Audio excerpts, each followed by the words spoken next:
History of the Labor Movement in the United States. Volume 8. Postwar Struggles, 1918 to 1920. By Phillips. Foner. International Publishers. Copyright. Contents. Preface 1. The Setting I. The Struggle for Control.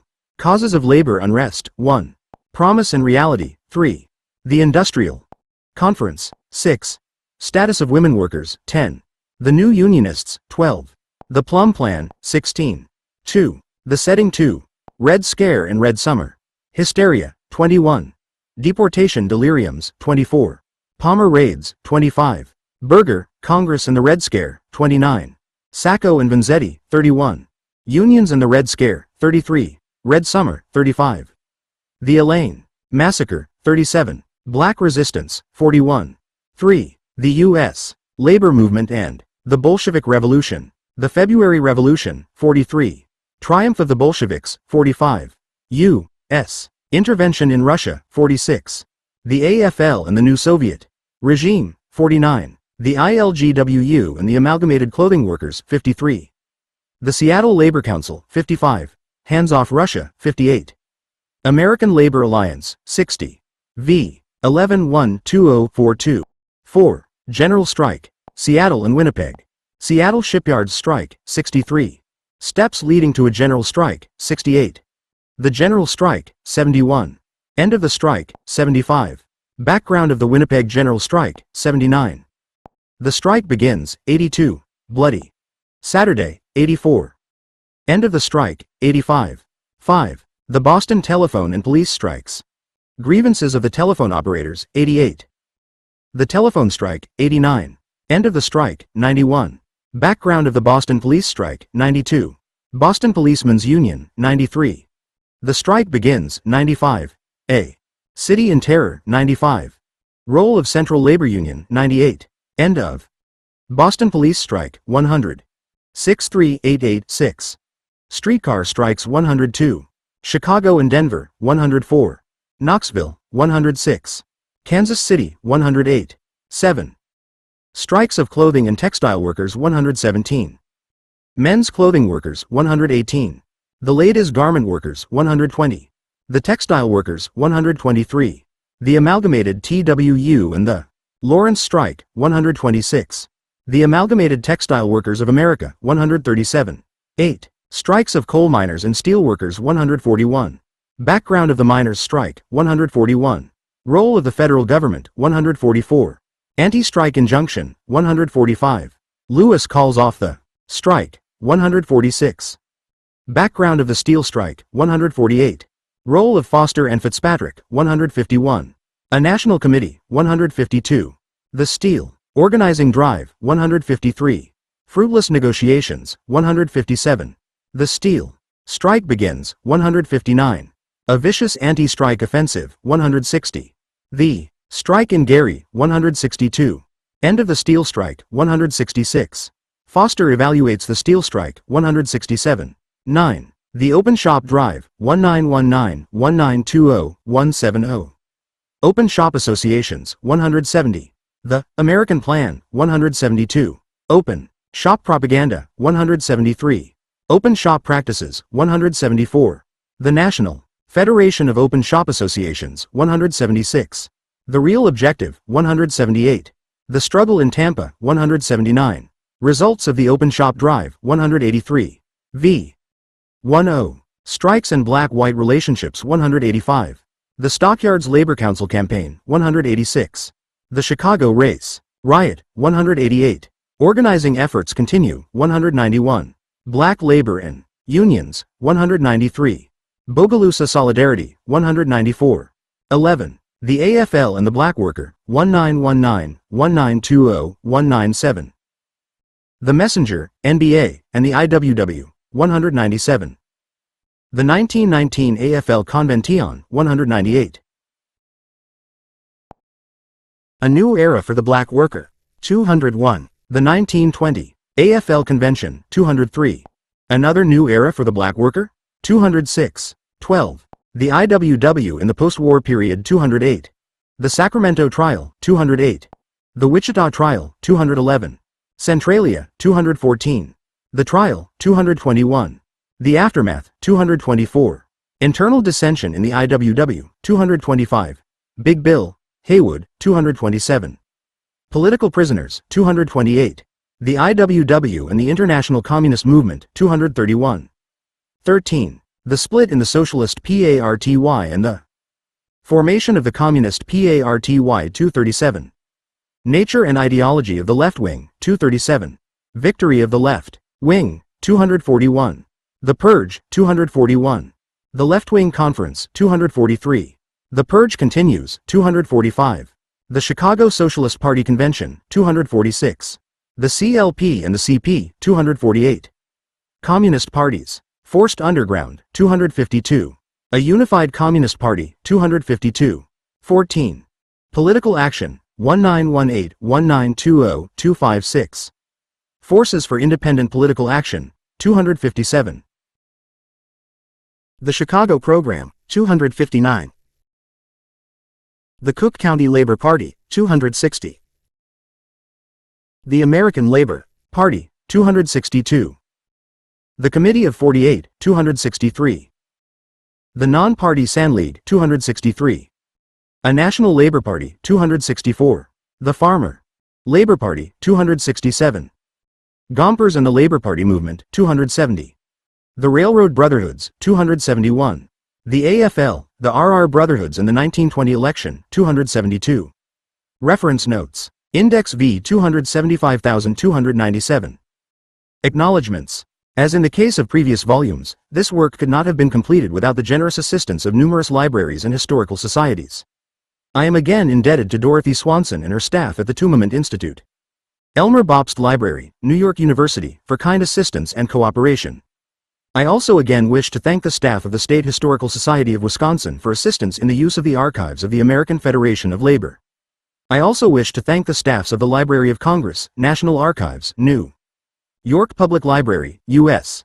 Department of Labor, Bancroft Library, University of California, Berkeley, the Interlibrary Loan Department of the University of Pennsylvania, and the libraries of New York University, Duke University, Columbia University, University of Wisconsin, Catholic University of America, Cornell University, University of Virginia, Swarthmore College, Temple University, Haverford College, University of Pennsylvania, University of Maine, Farmington, University of Chicago, Washington University, St.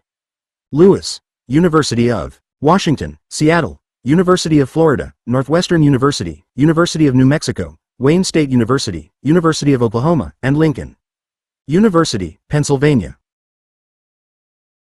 Finally, I wish to thank my brother Henry Foner, who read the entire manuscript, helped prepare it for publication, and made valuable suggestions, and Jules Chazin of Madison, Wisconsin, who helped in obtaining material from the University of Wisconsin and the State Historical Society of Wisconsin. L.X. Philip S. Foner, Professor Emeritus of History, Lincoln University, Pennsylvania. Preface. This is the 8th volume of my history of the labor movement in the United States. The 7th volume of the series dealt with the position of the Socialist Party of America and organized labor, especially the American Federation of Labor, AFL, the Industrial Workers of the World, IWW, and the Railroad Brotherhoods toward the outbreak of World War I in Europe in August 1914. It carried the story to America's entrance into the war in April 1917, the experiences of organized labor and the Socialist Party during the war, and closed with the situation of the labor movement at the armistice in November 1918. Volume 8 concentrates on the post-war years, 1918 to 1920, a period of unprecedented labor struggles and political developments. It was my original intention to include a discussion of the role of the labor unions and the Socialist Party towards Latin America, culminating in the formation of the Pan-American Federation of Labor in 1919. However, this discussion is included in a separate volume of mine, U.S. Labor Movement in Latin America, Volume 1, 1846 to 1919, published by Bergin and Garvey. In 1928, the labor writer J.B.S. Hartman looked back at the strike wave of 1919 and observed, "The language that was used then no longer sounds familiar to our ears. The emotions that overwhelmed people in those momentous days fail to excite us today. It would take less than a decade for another great wave to make Hartman's observation dated. It is true, however, as we shall see in the present volume, that rarely has labor in the United States exploded with such fury as in the aftermath of the Great War. In 1919, American workers staged an unprecedented series of uprisings which, if only temporarily, vigorously challenged employers' control of the workplace. During 1919, labor unrest swept across the United States as 4 million workers walked off the job in order to consolidate wartime victories and win new gains. The strike craze affected more workers than during any previous period in American history. The scale and intensity of the labor struggles reflected not only the wartime growth of Nihon strength, but also the determination of employers to wipe out labor's wartime gains and to set the pattern for post-war relations on an entirely different basis than they had been often forced to adopt during the war years. In this determination, they were most often fully supported by the authorities, national, state and municipality, and a media which most often backed the industrialists and joined them in disseminating anti-Bolshevik propaganda that denied the legitimacy of labor's protests. Historians such as David Brody, Eamon Outfield, and Melvin Dubofsky have argued that the combined power of the state and of the corporations was sufficient in itself to defeat many of the efforts of labor to hold its own and to advance in the post-war period. But as the present volume demonstrates, there were important exceptions which proved that given the correct structure, a militant rank and file and leadership, and labor unity, the unions were able to overcome these obstacles and triumph.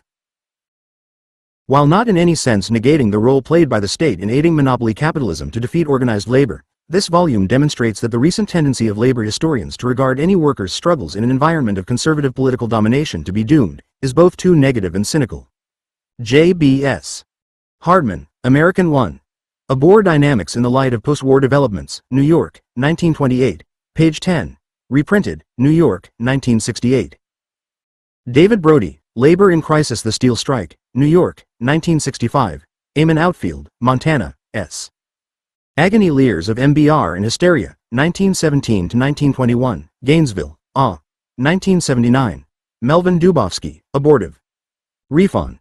The Wilson Administration and Organized Labor, 1913-1920, in James E. Cronin and Carmen Siriani, HBRK, Community and Power. The Experience of One. A Boer in Europe and America, 19,001,925, Philadelphia, 1983. History of the Labor Movement. In the United States. Volume 8. Chapter 1. The Setting Eye. The Struggle for Control. The armistice of November 11, 1918 brought a profound change in the thinking of rank and file members of the labor movement.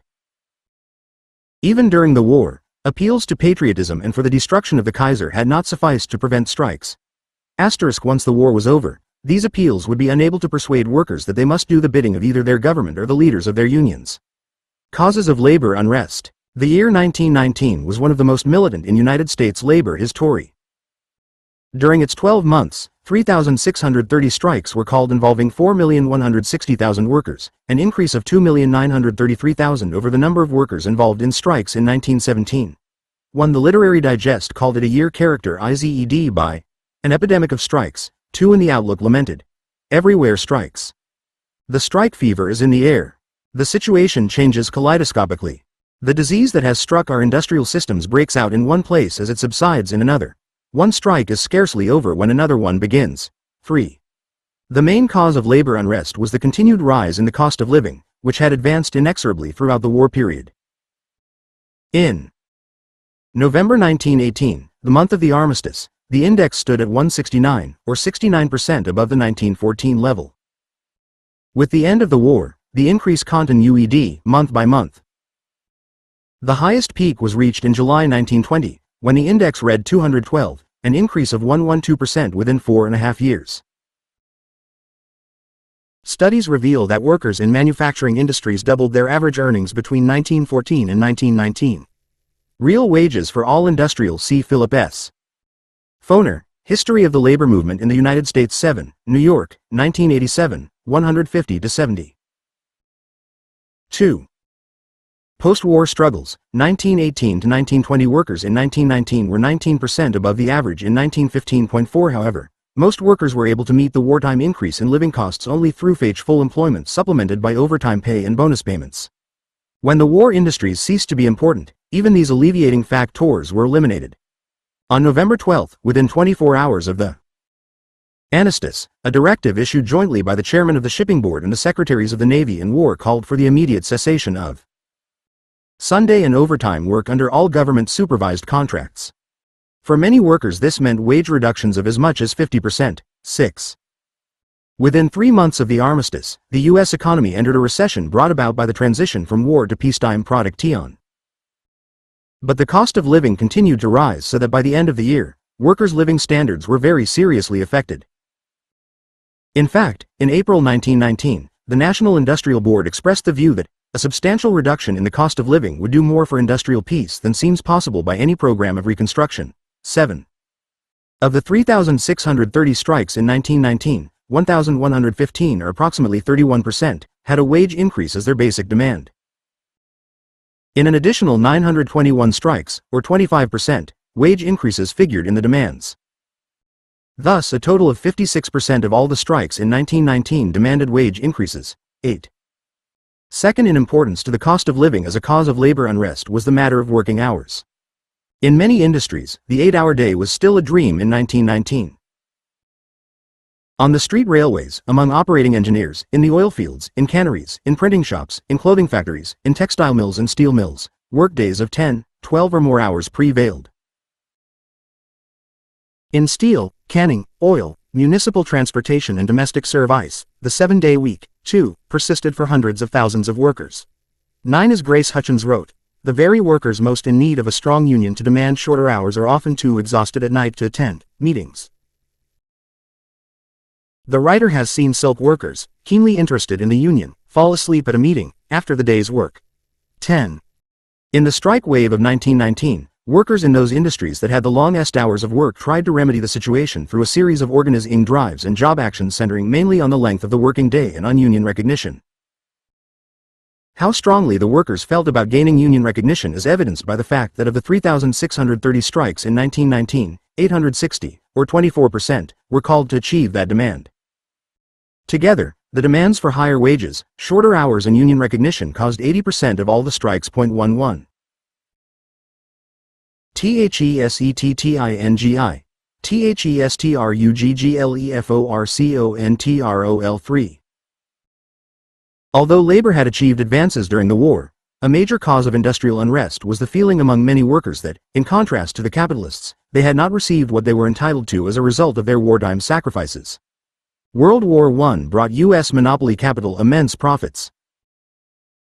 Between 1914 and 1918, the income of U.S. corporations rose from $3,711 million to $9,500 million. Profits also spiraled. In his Letter to American Workers, first published in the United States in Class Struggle, a left socialist journal, in December 1918, V.I. Lenin wrote of American monopoly capitalists, "They have profited more than the rest. They have converted all, even the richest, countries into their tributaries. They have grabbed hundreds of billions of dollars." 12. This is not to say that labor had not made some gains. During the war, largely to prevent strikes, under the guidance of the National War Labor Board, the Ordnance Bureau, the Railway Administration, and other agencies, shop committees were promoted to resolve workplace disputes, union wage and hour standards were set in many local industries, and union growth was encouraged. This was one of the reasons, as we have seen in our previous volume, that between 1915 and 1920, membership in railway, streetcar, and sailors unions expanded by 111%, by 67% in building trades, 113% in clothing, 280% in metal fabricating, and 368% in textiles. 13. Pointing in January 1918 to these and other gains, Professor John R. Commons of the University of Wisconsin warned American labor not to be influenced by those who claimed that this is a capitalistic war. On the contrary, this is an American workingmen's war, conducted for American workingmen, by American workingmen. He continued, all labor in this country is benefiting because organized labor is actually on the inside, in running the government. Commons concluded, never before was a war carried on by workingmen. Never before was the voice of labor so powerful as it is now in America. It will continue to be so in peace. 14. Promise and reality. When workers questioned whether the wartime gains would continue in post-war America, the Labor Herald of Kansas City, Missouri published Commons' assurance, as well as that of Rabbi Stephen S.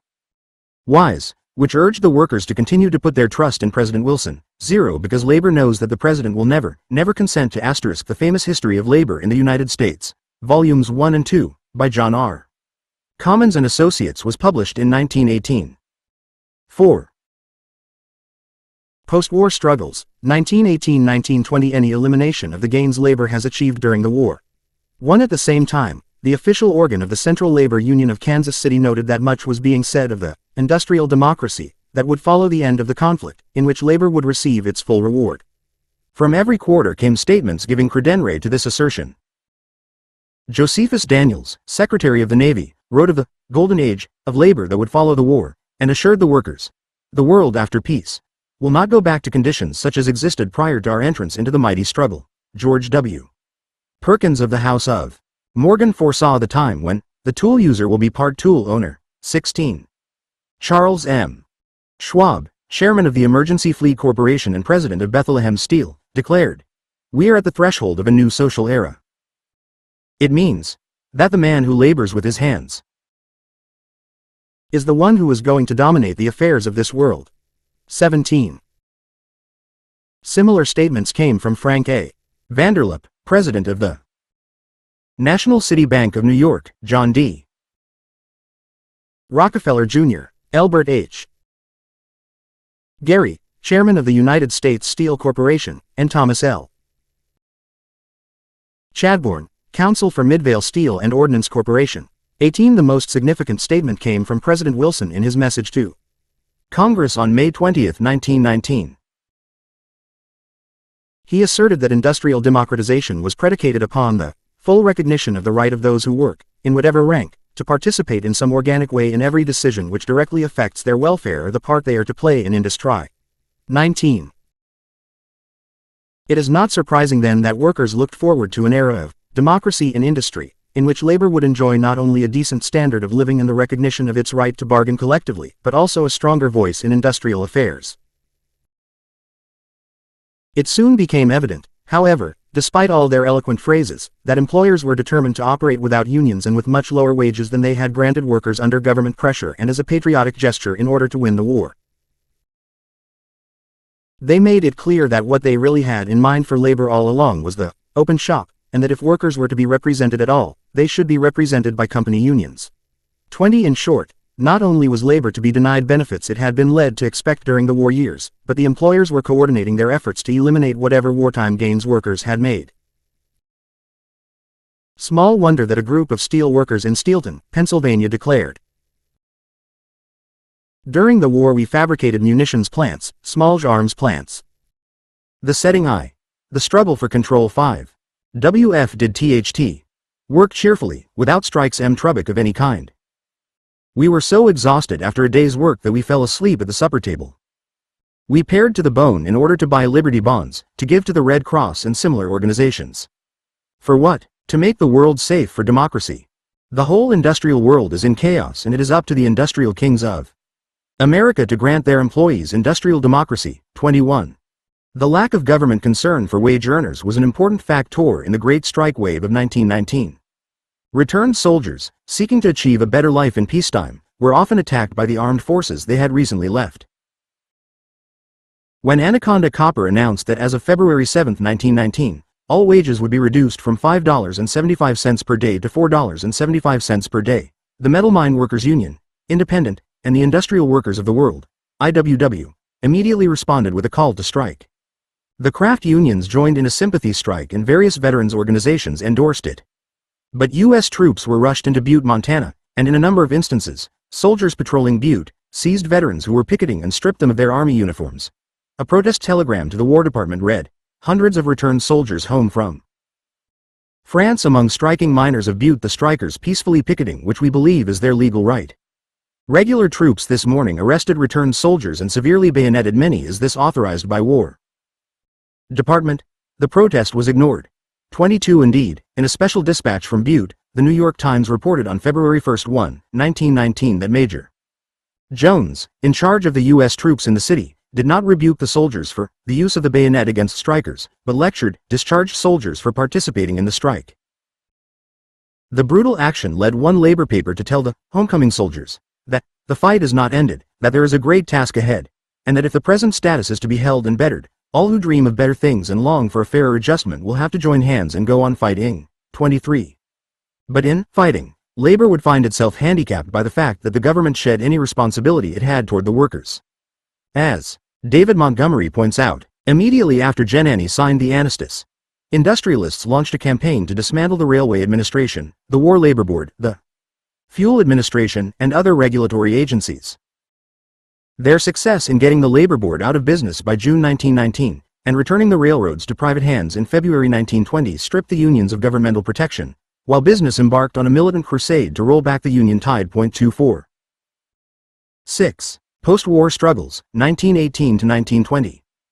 When strong appeals for the continuation of the War Labor Board proved unavailing, labor realized that if it were at least to maintain war standards, it would have to rely solely on its own power. 25. Black workers felt the special sting of government policy.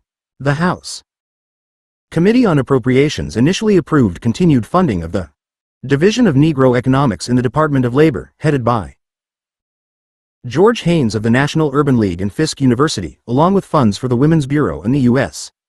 Employment Service. All three agencies were to aid in finding work for the unemployed during the post-war job crisis, but funds for all three were excluded from the House Sundry Civil Appropriations Bill on a point of order raised by Rep. Thomas L. Blanton, D. Texas. The Senate restored the funds for the Women's Bureau and the Employment Service, but not for the Negro Economics Office, even though black workers were suffering the most from post-war unemployment at a time of rising living costs. The Senate, like the House, had been convinced by Rep. Blanton's argument, in which he bitterly denounced the Division of Negro Economics for having sent black organizers into Georgia, Alabama, Mississippi, and the Carolinas, to unionize colored domestic workers and farm hands and to encourage them to demand wages ranging from $75 to $100 a month for only 7 to 8 hours of work per day. Blanton also charged these organizers with stirring up domestic workers against their employers, the best friends the Negroes ever had on God's given earth. Determined not to sanction any expenditures for the purpose of promoting unrest among black workers, Congress lost all interest in supporting a special agency to deal with the severe problem of black unemployment. When Secretary of Labor William B. Wilson tried to continue the Division of Negro Economics by including an allowance in the department's budget, Congress eliminated that. 26. The Industrial Conference. In a Labor Day message, delivered in the midst of the great strikes of 1919, Wilson announced that he was calling a conference of employers, labor and the public to discuss fundamental means of bettering the whole. The United States Railroad Administration also abandoned its Foner policy of upholding the rights of black workers on the railroads when it capitulated to the white switchmen who went on a wildcat strike demanding that the USRA revise certain work rules, so that Negro switchmen would in effect be barred from their jobs. Rather than risk the spread of the strike, the USRA bowed to the wishes of the racists in the Switchmen's Union of America.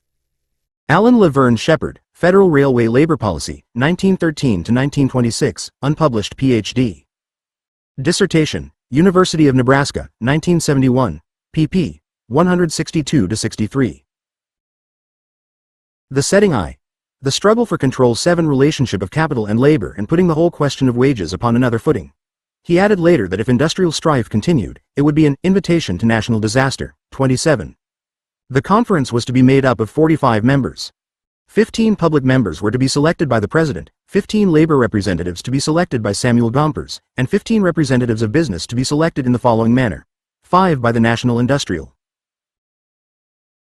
Conference Board, 2 by the Investment Bankers Association, 1 by the American Society of Equity, 1 by the National Grange, 1 by the National Farmers Union, and 5 by the U.S.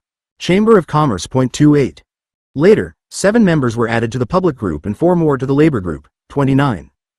Gompers announced the names of 15 men chosen by the AFL Executive Council to represent organized labor, and 4 were added later representing the railroad brotherhoods.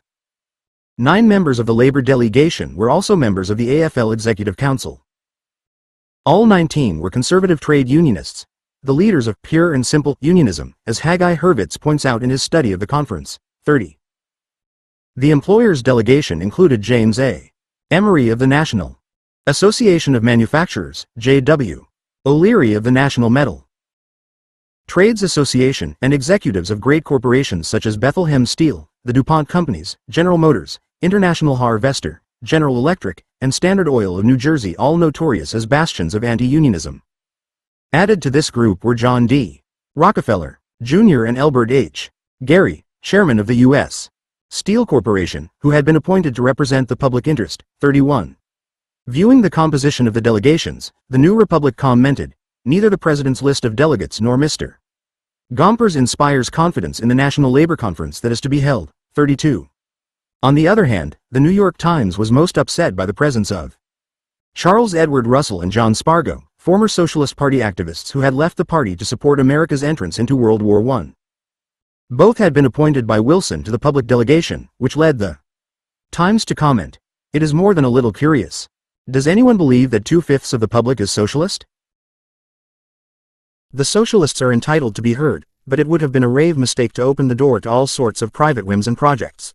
3 The Times changed its mind after Spargo submitted a resolution, insisting that the right to strike, while not subject to denial, should not be used to stop vital services or government operations.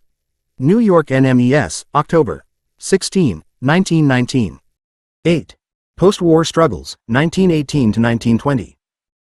The conference opened on October 6, 1919 in the Hall of the Americas of the PCM American Building in Washington, D.C. 13 members of the AFL and 4 from the Railroad Brotherhoods sat at a table with 15 members of the Employers Group and 25 of the Public Group. Absent were John L. Lewis of the United Mine Workers and Frank Duffy of the Brotherhood of Carpenters and Joiners. 34. A short welcoming address by President Wilson was read on his behalf by the Secretary of Labor. In it WTLSON expressed the hope that the delegates will make a searching investigation into those ways and means by which peace and harmony have been secured in a large number of our industries, that their methods may be extended more universally. 35. The Labor Group presented an 11-point program that included the right to organize in trade and labor unions, the right of workers to representatives of their own choosing, the 8-hour day and 1 day of rest per week plus overtime pay at time and a half, a living wage for all workers, skilled and unskilled, equal pay for women, prohibition of labor of those under 16 years of age, and restriction of immigration, at least 2 years after peace shall have been declared. 36. Fundamentally, the labor delegates sought to achieve a transformation of the wartime right of workers to organize, affirmed by the National War Labor Board, into a permanent principle of American industrial life. This included the board's declaration that the right of workers to organize should not be denied or abridged, or interfered with by employers in any manner whatever. Gompers declared that, "We shall never again go back to pre-war conditions and concepts." 37. On October 16, a resolution on collective bargaining was introduced by a committee of 15, which had been appointed to decide for or against all resolutions to be admitted to the conference, and which was made up of 5 members from each of the 3 groups. It read, "The right of wage earners to organize in trade and labor unions, to bargain collectively, to be represented by representatives of their own choosing in negotiations and adjustments with employers in respect to wages, hours of labor, and relations and conditions of employment is recognized." This must not be understood as limiting the right of any wage earner to. President Wilson suffered a severe breakdown while on a Western tour. The stroke that was to leave him an invalid for the remainder of his life occurred on October 2. New LBRK tunes.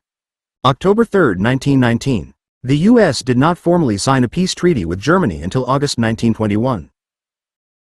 The setting I. The struggle for control. 9. Refrain from tinning any organization or to deal directly with his employer, if he so chooses. 3. To the surprise of the entire conference, and especially of the labor group, John D. Rockefeller Jr. supported the resolution. He declared that, "Representation is a principle which is fundamentally just. This is the principle upon which the democratic government of our country is founded. Surely it is not consistent for us as Americans to demand democracy in government and to practice autocracy in industry." This, coming from the multi-millionaire who had bitterly fought unionism in the Colorado coal strike of 1914 and the Bayonne oil strike of 1916, was indeed surprising. However, Rockefeller revealed that he meant that workers' representatives were to be selected by the parties concerned in the light of facts in each particular instance, a position opposed by organized labor, which insisted that its members should be permitted to deal with any employer. 39. In any event, the majority of the employer group not only rejected the resolution, but asserted that under no circumstances would they deal with unions. Indeed, they announced a campaign to extirpate unionism, root and branch, from the United States and establish the open shop throughout all of industry. 40. Moreover, they demanded that the government not only refuse to revive the National War Labor Board, but also do its part to curb the union's drive for additional power. 41.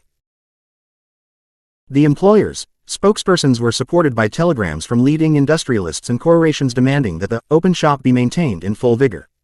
In response to this advice, the employer group submitted a statement of principles that it insisted should govern employment relations in industry. One of these principles was entitled, the Open Shop, and declared that the right of the employer and his men to continue their relations on the principle of the open shop should not be denied or questioned. No employer should be required to deal with men or groups of men who are not his employees and chosen by and from among them. 43. In its statement of principles as well as in a position statement it issued, the employer group did recognize the right of all men to associate voluntarily, and the right of workers to organize on a shop basis, where the representatives of the workers would be selected from among the plant employees. But under no circumstances would they recognize the right of collective bargaining through trade unions. 44. I.O. Postwar Struggles. 1918 to 1920 tives that if they destroyed or weakened the AFL and the railroad brotherhoods, they would have to face the Bolsheviki. To the employer delegates, Hurwitz points out, it was the unions and not a handful of Reds who posed the real danger to the American system. 45. As a result of the determination of the employer's representatives to insist upon the open shop as the only possible solution to the industrial unrest, it was inevitable that the industrial conference would be paralyzed.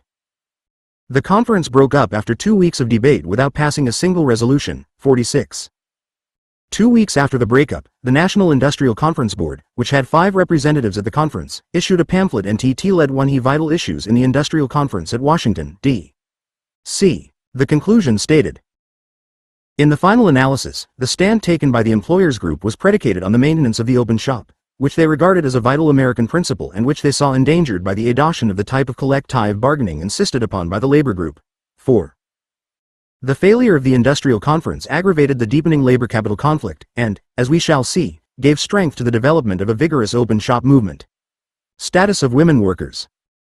Not only were the 15 labor representatives at the industrial conference all men, but not even one of them was the head of a union made up predominantly or largely of women workers, such as the International Ladies Garment Workers Union or the Amalgamated Clothing Workers. Yet women played an important role during the wave of post-war militancy, either as strikers themselves or as allies of their striking husbands, sons, and other male relatives.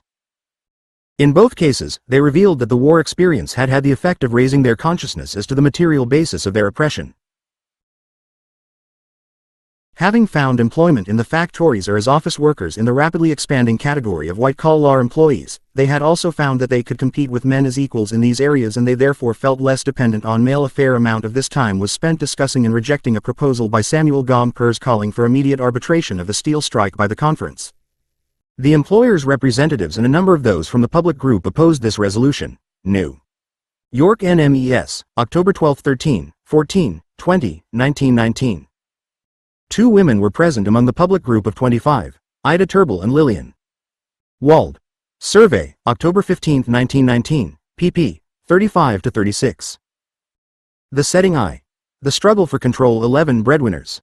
However, their wages rarely equaled the scale received by men for the same work. And they saw more clearly than before what exploitation of women workers at the point of production meant. Moreover, the post-war rise in the cost of living hit women workers especially hard since their wage scales were so low. In a report on women's wages in 417 factories in New York, the State Industrial Commission revealed that for the week reported, 3,305 women, or 10% of the 32,881 women on the payrolls, earned less than $6 a week, 6,434, 20%, earned less than $8. 11,377, 35%, earned less than $10. 17,593, 53%, earned less than $12. 22,426, 68%, earned less than $14. 10,455, 32%, earned $14 or more, and only 2,711, 8%, earned $20 or more. Commissions and bonuses were included in earnings, and all data used in the investigation applied to weeks with 6 working days. The Commission commented that it could not understand how the major ITY of these working women could maintain decent living standards in view of the prices they had to pay for necessities. This was also the conclusion of a 1919 master's thesis at Columbia University by Elizabeth Rhodes Butler, entitled, A Study of the Cost of Living in New York City in 1918, as it affects the low-wage working women. After discovering from a study of the classified weekly earnings of New York City working women that there are more girls sick grouped under wages between $10 to $12 than in any other category, the author concluded. The astonishing fact is that there should be any who are able to cope with the difficulties such incomes presented. 48. Women were angered by the failure of the government to fulfill its wartime pledges. Many had worked in war industries and had become financially independent of men for the first time in their lives. They felt deep resentment toward a government that had urged them to abandon home and the traditional women's occupations to help win the war, only to advise them, when the war was over, to return to their subordinate role as housewives. 49.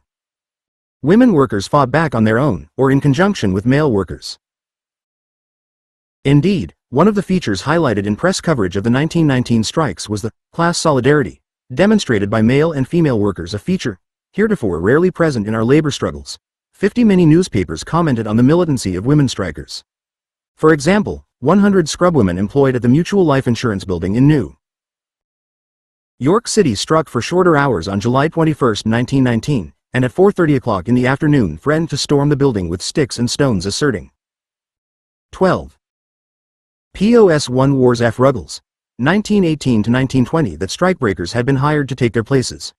A reserve police force was rushed to the building, whereupon the scrubwomen turned their weapons on the scab protectors.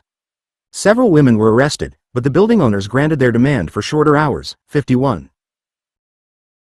An outstanding example of women's militancy and solidarity was contributed by Helen Keller, who was scheduled to speak at the Lyric Theater in New York City on August 18, 1919, at the premiere of a motion picture depicting her triumph over the childhood disease that had left her deaf, blind, and mute. Helen Keller refused to appear because the theater was connected with the Producing Managers Association, against which the Actors' Equity Association was on strike for recognition and better conditions. "I would rather have the picture fail," she declared, "than consent to aid the managers directly or indirectly." Instead, she spoke to the strikers and rode in the automobile heading the strikers' parade down Broadway, signifying by her presence that she favored the cause of the actors. She also favored the cause of the chorus girls who were in the parade line and had been organized as a special branch of actors. Equity. 52. The Phi Street victory in the actors' strike of 1919 was won by the chorus girls. August 30, the management of the Hippodrome granted all their demands. It immediately raised the minimum pay of chorus girls from $25 to $35 a week, and recognized the right of Actors' Equity Association to bargain collectively. On September 6, the victory was completed. The management agreed to all of Equity's demands, covering actors, actresses, and chorus girls, and including union recognition. 52 asterisk. As we shall see, there were also several major strikes in 1919 in which women played an important role. The New Unionists. As early as December 17, 1918, the Literary Digest pointed out that, beginning with the Wall Street Journal and ending with the San Diego. Although she could not speak clearly, Helen Keller did learn to talk and often addressed meetings in a voice that one who heard her described as indescribable. Hattie Schlossberg in New York Call, May 4, 1913, reprinted in Philip S. Foner, editor, Helen Keller, her. Socialist Lures, New York, 1967, page 9. The demands included wage scales of $30 a week in New York and $35 on tour, based on 8 performances a week, and pro rata payment for any performances in excess of that number. The performers agreed to rehearse for 4 weeks without charge, but they demanded half pay for the next 2 weeks of rehearsal and full payment thereafter. They also asked for Pullman berths for chorus girls while traveling. New York NMES, August 18, Sept. 7, 1919. The Setting Eye. The Struggle for Control. 13. Union. A considerable proportion of the American press is convinced that the rocks of Bolshevism loom menacingly ahead. 53. Soon the press would be explaining the rash of strikes in 1919 as the consequence of revolutionary agitation aimed at the overthrow of the government and the establishment of Bolshevism in the United States. Although a series of bombing outrages throughout the country coincided with the 1919 strikes and were used to further the charge of Bolshevism, in reality the alarms reflected the fears in economic ruling circles that the Great Strike wave had inspired significant new currents of radical thought among workers, especially those in the large group of immigrants. The membership of the trade unions had doubled between 1915 and 1920, and this unprecedented growth had occurred mainly among the unskilled and semi-skilled, a high percentage of them immigrants, in such previously unorganized industries as meatpacking, clothing, textiles, and metal trades. 54. These new unionists considered their labor unions as more than bargaining agents within the prevailing capitalist system. They viewed them as primary instruments for fundamental change. 55 such phrases as workers' control and the democratization of industry were voiced in these CIR CLEs. 55 and the view was popular that workers should take charge of their machines, their workplaces, and their companies, until finally all the means of production were controlled by the working class. 56. Many strikes of this period were marked by worker determination to achieve more than wage increases and shorter hours. 57 Strikers at meatpacking plants in the Midwest appealed to President Wilson to take the factories under federal control if the employers displayed intransigence. 58. The joint call of metal trades councils from the various works of General Electric for a strike included the following objectives: official recognition of the shop committees, reinstatement of laid-off employees and planned sharing of the available work, release of all political prisoners, and reconstitution of all delegations to the Paris Peace Conference so that half their members would be workers. 59 Striking copper miners in Butte, Montana were directed by workers, soldiers, and sailors' council, while unions in Portland, Oregon joined together in a council whose aim was to strike the final blow against the capitalist class. 60 Shop committees, hailed as militant tribunes of the union members and non-members within the firm, spread through American industry. 61 These types of demands had been advanced previously by the syndicalist-oriented NIW, but with the weakening of the Wobblies during and immediately after the war, they were now advanced by workers who were often members of the AFL. 62. 14. POSIWARSTRUGGLES, 1918 to 1920. Between January 14 and 17, 1919, representatives of 1,100 unions met in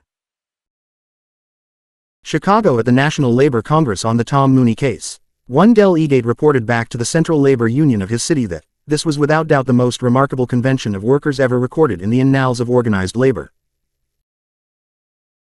The great majority of the delegates present came direct from the mines, the mills and the shops. Members of the rank and file, and the great labor leaders in the country were conspicuous by their absence. 63 They were absent because when they learned that Samuel Gompers did not approve of the Congress, top AFL officials, including most of those from California, did not attend the great meeting. 64. The National Labor Conference discussed a proposal for a nationwide general strike of all labor organizations in the United States should efforts to free Mooney by federal intervention fail.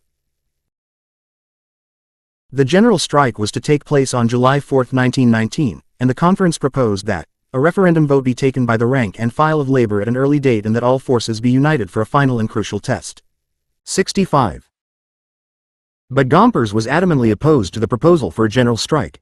It would destroy all that American labor has won in 50 years, he told Lucy Robbins. 66 Gompers arranged for Secretary of Labor Wilson to speak out against the idea of a general strike at the AFL convention in June 1919. Wilson urged organized labor to refuse to support the nationwide strike which has been proposed as a protest against the conviction of Thomas Mooney, and echoed Gompers' warning that the strike would destroy labor's wartime gains. 67. The general strike movement was effectively undermined by Gompers and the top AFL leadership, but between July 4 and 9, 1919, political strikes swept a number of communities demanding freedom for the imprisoned Tom Mooney. A strike by Illinois coal miners was set off as roving crusaders shut mines in protest against the punishment of earlier Mooney strike participants. It culminated in a convention of insurgent delegates from 141 miners locals. Dissatisfied with the United Mine Workers' earlier appeal for nationalization of the mines, the convention called for the mines for the miners. 68. Many of these workers were influenced by the British shop stewards for a discussion of the Mooney-Billings frame-up, see Philip S. Foner, History of the Labor Movement in the United States 1, New York, 1987, 78-95. For the role of Gompers in crushing a move for a general strike in 1916-1917 to free Tom Mooney and Warren K. Billings, see Ibid, page .92. The Setting I.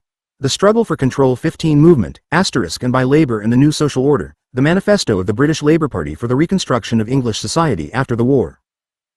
The manifesto envisioned the creation of a socialist commonwealth and urged specifically that the state recognize its responsibility to prevent unemployment and to provide maintenance for those out of work. It also called for common ownership of the means of production, the complete overhauling of the taxation system so that the main burden would fall on private business and those with substantial income, and appropriation by the state of all the surplus wealth of the nation. 69. But it was the Bolshevik Revolution in Russia on November 7, 1917 that largely inspired the militancy of the new Unionists, especially the immigrant workers. Many workers in the United States, not only socialists and communists, were greatly influenced by this momentous event. Its impact could be seen during many of the 1919 strikes, as strikers came to view the struggles both as battles for union recognition, higher wages, fewer hours, and improved working conditions, and as part of a worldwide revolutionary movement in which they now had a chance to participate. At a meeting during the Great Lawrence Textile Strike of 1919, which John A.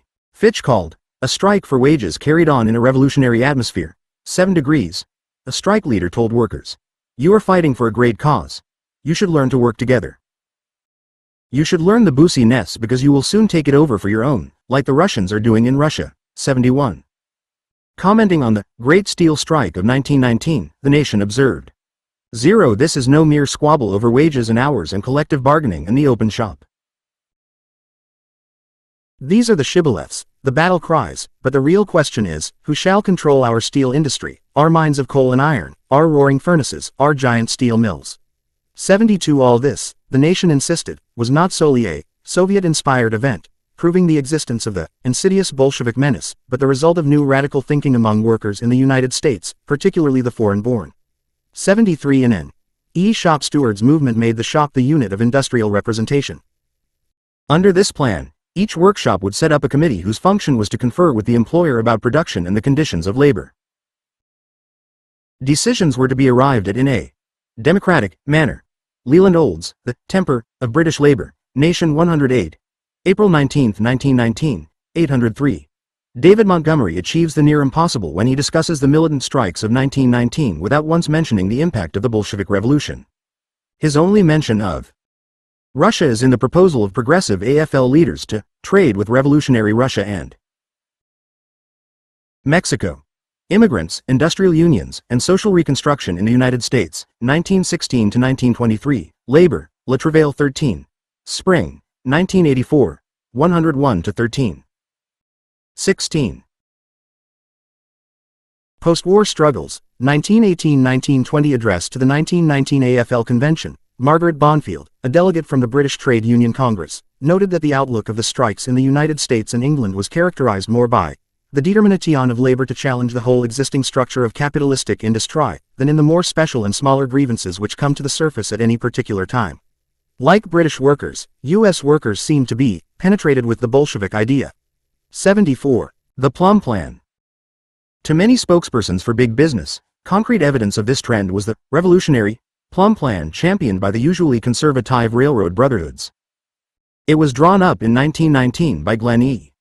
Plum, a Chicago attorney who represented various labor unions, including rail unions, and who was a great admirer of the Bolshevik Revolution and the nationalization of industries and resources in Russia. Plum urged that the United States follow Russia's example and nationalize its major industries, but he was willing to limit the action to the railroads. Plum realized that the railroad brotherhoods were growing increasingly alarmed that return of the railroads to private industry would threaten the gains they had achieved during the wartime government operations, so he proposed to them a plan under which all railroad property would be purchased by the federal government through an issue of United States bonds. 75. The property would then be leased to a national corporation created for the express purpose of running the nation's railroad system. From its operating income, the corporation was to pay rental fees to the government. A 15-member board of directors, divided equally among representatives of the public, management and labor, would manage the enterprise. The Interstate Commerce Commission would be retained, along with its rate-fixing powers. One half of annual net earnings would be divided among classified employees and the other half would be retained by the corporation for investments and the improvement of railroad facilities. Labor disputes were to be settled by a central wage board, with appeal to the board of directors in case the wage board failed to reach an agreement. 76. The Plum Plan was attractive to the brotherhoods because it represented a way of preventing the railroads from forcing unfavorable revisions in work rules and procedures that had been achieved during wartime. This fear was strengthened when the Cummins Bill was introduced in the Senate on September 2, 1919, providing for return of the railroads to private enterprise and effecting a ban on strikes by railroad workers. The setting I. The struggle for control 17 through compulsory arbitration. The Plum Plan also appealed to the railroad workers because it would enable them to participate directly in the management of the carriers and to have a voice in the policy making that would directly affect them. In short, The unions would gain a direct participation in the nation's railroad system. 77. Actually, the railroad workers, both in the brotherhoods and the AFL unions, wanted to go beyond the Plum Plan, and called upon Congress to accept a plan for government ownership and operation of railroads by workers. In a brief submitted to the Senate Interstate Commerce Commission in February 1919, the four railroad brotherhoods, the AFL Railway Employees Department, the Brotherhood of Maintenance of Way Employees and Trackmen, and the Order of Railway TELEGRAPHERS 14 organizations representing approximately 1,900,000 workers urged the adoption of a plan under which a federal corporation would take and operate the railroads under the full regulatory power of the government, to whom it would account for all its operations and expenditures. The corporation would be managed by a board of directors, 2/3 of which would represent the workers and 1/3 would be men appointed by the President of the United States. The earnings of the corporation would be paid to the labor which it employed. Thus the proposal, said the brief, would supplant the old system of competition under which the profits of the laborer's industry went to another, and in which he could never hope to share, by a new system where the profit of his industry accrued to himself alone. 78. But it soon became clear that this proposal stood no chance of being adopted, so, with the exception of the trainmen, the railroad brotherhoods enthusiastically endorsed the Plum Plan. So did other labor organizations. The Wisconsin Federation of Labor and the United Mine Workers supported it, while the Ohio State Federation not only did the same, but called for nationalization of the Telegra H lines, the merchant marine, the coal mines, and oil production as well. 9. To the surprise of many and the discomfiture of Samuel Gompers, the 1920 AFL Convention, after a year of discussion, put its stamp of approval on the Plum Plan. Gompers at the bill passed the Senate, but in the House the anti-strike provision was dropped. The Esch-Cummins Bill, or Transportation Act of 1920, provided for a United States labor board of 9 members, 3 each representing the public, labor, and the railroads to hold hearings on disputes concerning wages, grievances, rules, and working conditions voluntarily brought before it. Railroad workers were not prohibited from striking nor the companies from engaging in lockouts. Congressional Record, 66th Congress, 2nd Session, pp. 3316, 3350. 18. Postwar Struggles, 1918 to 1920 tempted to prevent endorsement with the argument that the right to strike would disappear in a nationalized railroad industry. But the fact that the Cummins Bill, which proposed that the railroads be returned to private interests, also called for a ban on strikes by railroad workers, weakened his argument. And for once the Gompers machine failed, and the AFL convention endorsed the Plum Plan. In fact, the Railway Employees Department of the AFL became one of the main supporters of the plan. 80. A group of diverse elements, including the railway unionists, AFL members, socialists, the Public Ownership League, independent reformers such as Frederick C. Howe, Amos Pinchot, and George L. Record, and radical farmers, members of the Nonpartisan League and the Farmers' National Council, began to work together in support of the Plum Plan. Many were interested only in nationalization of the railroads, but others saw the plan as a first step that would establish a model for the steel industry, utilities, coal mines, and oil production. The socialist New York Call predicted that nothing less than the foundations of private ownership of every public industry are menaced by the Plum Plan. 81. To publicize the Plum Plan, a newspaper, Railroad Democracy, soon renamed Labor, was established and distributed to members of the newly formed Plum Plan League. The League sold annual memberships for $1 to finance the campaign to win supporters for the plan and to influence Congress to enact the necessary legislation. 82. In advertisements in the labor, liberal, and radical press, the League asked, "Is it worth $1 to you to have the railroads of the United States operated not for private profit but for public service?" This was followed with the assertion that the Plum Plan League proposes that the railroads shall be managed by human beings for human beings, and not solely for money. Samuel Gompers was listed as honorary president, and Warren S. Stone, chief engineer, Brotherhood of Locomotive Engineers, as president. 83. But the campaign immediately ran into the Red Scare. The enemies of the Plum Plan, leading corporation spokesmen and major newspapers and magazines, targeted with the stigma of Bolshevism. "Bolshevism, pure and simple," cried the New York Sun. According to the New York Times, it was a very long step toward the principles of Lenin, and Trotsky and of Soviet government. A group of Boston businessmen passed resolutions characterizing the Plum Plan as the most serious menace to the welfare of the nation of any legislation presented to Congress since we became a republic, 84. When Glenn Plum, testifying before the House Commerce Committee. The Seating Eye. The Struggle for Control 19 on August 7, 1919, admitted to admiring the Bolshevik plan for nationalizing resources in Russia, and followed this up with the statement, "My God, if we can't get this plan there's going to be a revolution." The anti-Red maniacs had a field day. Republican Rep. Everett Sanders of Indiana cried out that the plan was aimed at the Soviet control of industry. Democratic Sen. Atlee Pomerine of Ohio charged that the plan has nothing akin to it outside of Bolshevik Russia. It is worse than socialism. The Republican Club of Detroit resolved that the Railroad Brotherhood's suggestions are entirely along class lines and their demands carry a threat of revolution. 85. On August 2, 1919, in the midst of the Red Scare and the labor militancy that was sweeping the United States, Rep. Thetis W. Sims of Tennessee introduced a bill to put the Plum Plan into effect. It was promptly referred to Chairman John J. Esch's Commerce Committee where it died without receiving serious consideration. 86. In 1920, the leaders of the Railroad Brotherhoods and Railroad Shopmen's unions polled their members' views on the Plum Plan. 90% of those polled voted to strike to force congressional enactment of the nationalization plan. 87. But nothing came of the whole operation because of the increasingly reactionary climate in Washington. Chapter 2. The Setting 2. Red Scare and Red Summer.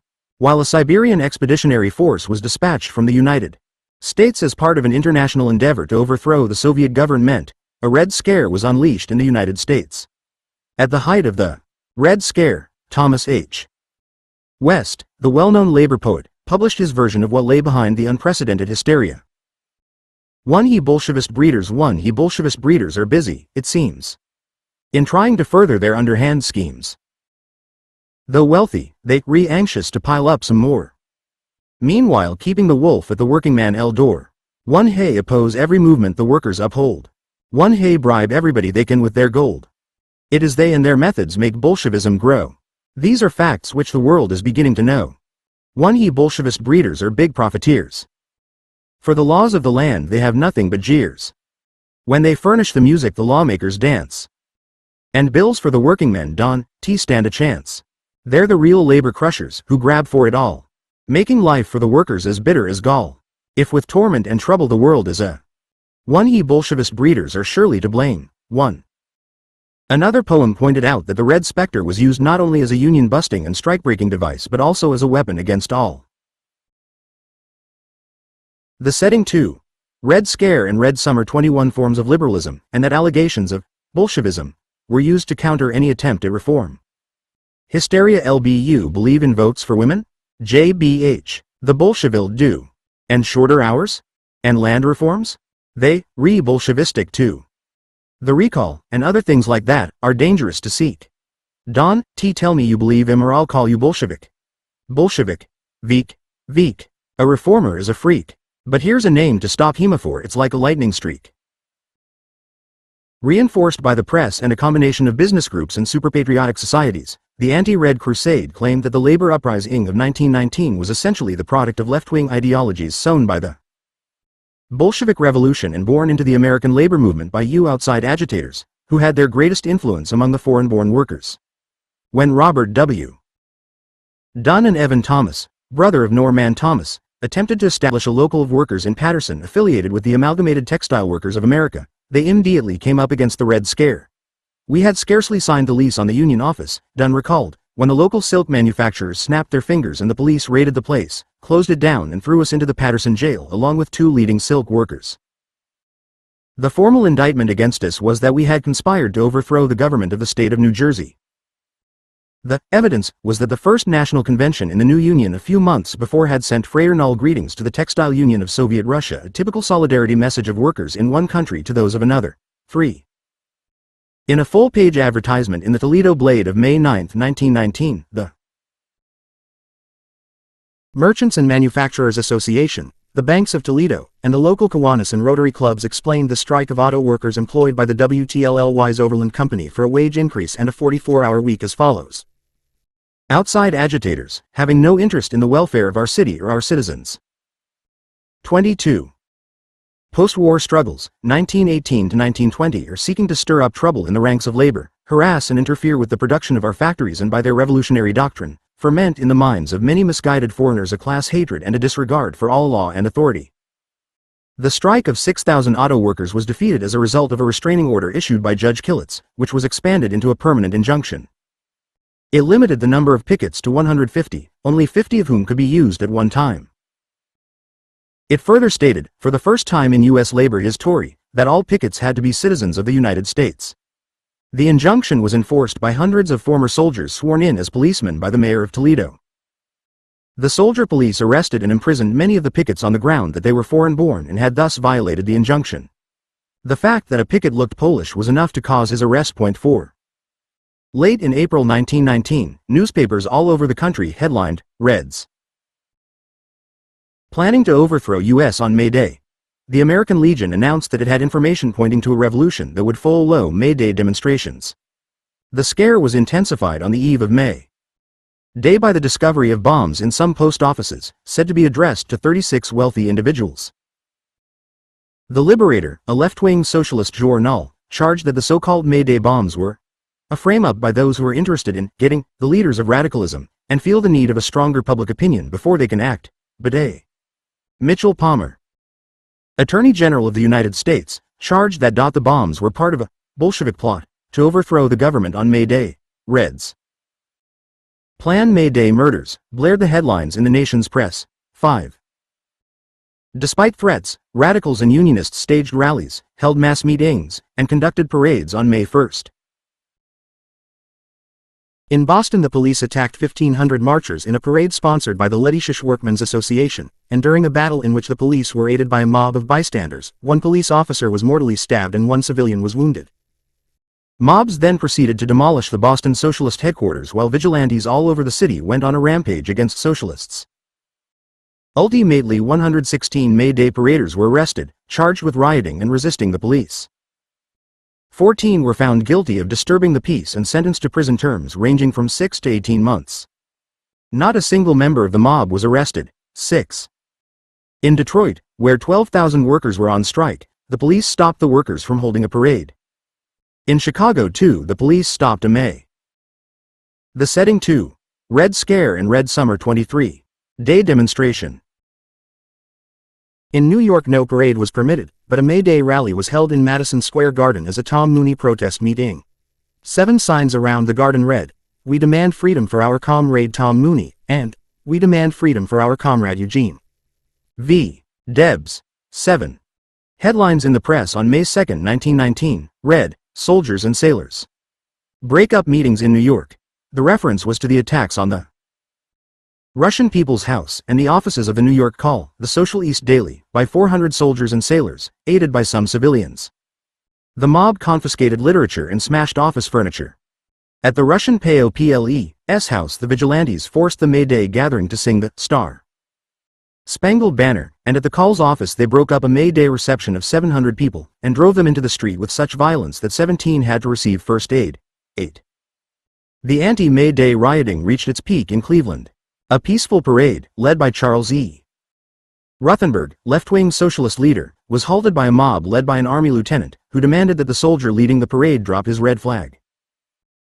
When the paraders refused, the lieutenant tore the flag from the soldier's hands, and during the mob attack that followed, 20 socialists were injured. More than 20,000 workers continued the parade to the public square, where they were augmented by thousands more. Here the police and more vigilantes attacked several socialist soldiers who refused to surrender the red flags they wore on the breasts of their uniforms. 5 demonstrators were so severely beaten that they required treatment by ambulance surgeons. 9. The Socialist Party headquarters were then raided and completely wrecked by the mob of soldiers and civilians. By the time the raids had ended, 1 person was killed, over 50 were wounded, and 106 socialists were arrested and charged with responsibility for the riots. Not a single soldier or civilian vigilante was arrested. 10. The following report, published in the new LBRKNMES on May 3, 1919, reveals the hysteria that was sweeping the nation. Federal troops with 2 machine gun companies, equipped with motor trucks, were mobilized outside of Cleveland to suppress any disorder resulting from the Socialist May Day demonstration in the event the police proved incapable to cope with it. As might be expected, The NMES justified this action with the argue, for opposing U.S. entrance into World War I. Debs was sentenced to 20 years in federal prison. 24. Post-war struggles, 1918 to 1920 meant that the May Day demonstrators were foreign agitators, acting on behalf of the Bolsheviks in Russia. 11. The fact that May Day had originated in the United States in 1886 was of no consequence. The charge of foreign influence was made in every 1919 strike. The instigators were always characterized as either foreigners or of foreign-born parentage, who operated as agents of a seemingly worldwide communist upheaval and represented a threat to American life. 12 Denver Rabbi William S. Friedman returned from touring the eastern states to warn that the greatest and gravest crisis in American history was at hand, and that unless something was done to quell the industrial unrest, chaos was sure to descend upon us. Within our own borders, as Bolshevism and the possibility of a Soviet regime endangered the nation. 13 General Leonard Wood offered a solution to the danger. Here was how he would deal with the Reds. S.0. Ship or shoot. I believe we should place them all on ships of stone, with sails of lead, and that their first stopping place should be hell. We must advocate radical laws to deal with radical people. 14. And the anti-Red mania did produce a whole series of laws against these supposed foreign Bolsheviks and their Native American dupes. Several states passed new and stronger versions of the criminal syndicalist statutes, providing for harsher punishment for persons associating with organizations advocating the doctrines of criminal syndicalism, while these and other states passed a red flag law, which usually stated that the displaying of the red flag, the emblem of anarchy, in public, or in any place where the public tends to congregate, tends to foment and cause true BLE, encourages riots and lawlessness, and inculcates disrespect for the laws of the United States, as well as for the flag of our country, and thus endangers the peace and safety of our people. Violators would be guilty of a felony, the penalty for which was usually from 1 to 10 years in prison. 15.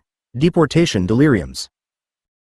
Under the existing immigration law, deportation of undesirable immigrants was the responsibility of the Immigration Bureau, which arrested and tried the immigrants. The Commissioner General of Immigration, C. Philip S. Foner, May Day.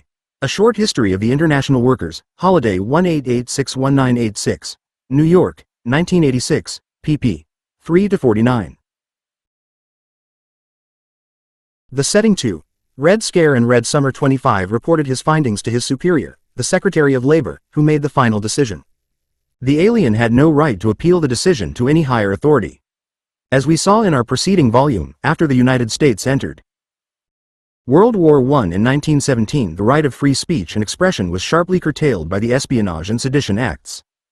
War critics, pacifists, draft resistors, and socialists were arrested, prosecuted, and jailed for violations of these repressive laws. When the cases of IWW aliens reached him for review, Secretary of Labor Wilson ruled that membership in the IWW alone was not sufficient grounds for deportation. Wilson held that individual acts in violation of the immigration law would be the only criteria used to determine the fate of the alien held for deportation. 16. Angered and frustrated by the release of 2/3 of the Wobblies arrested, the Immigration Bureau and the Justice Department drafted and supported the Immigration Act of 1918, which for the first time in U.S. history made membership in radical organizations a deportable offense. 0. The membership provision alone, William Preston writes, made possible the mass character of the Red Raids of 1919. 17. Palmer Raids. In June 1919, following a series of bombings at the homes of Attorney General Palmer and other government officials, the Senate pressed the Justice Department to investigate charges of a conspiracy to overthrow the government. Congress appropriated funds for comprehensive investigations of radical activities.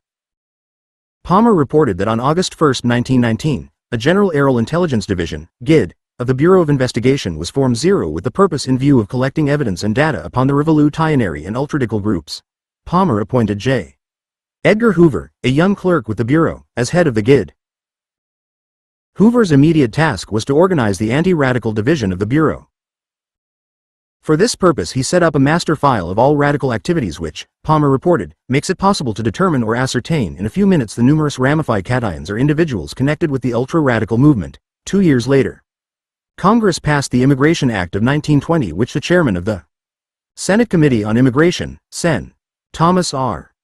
Hardwick, proposed restricting immigration as a means of keeping out Bolshevism, fusing racist theories of Anglo-Saxon superiority with anti-Bolshevik hysteria.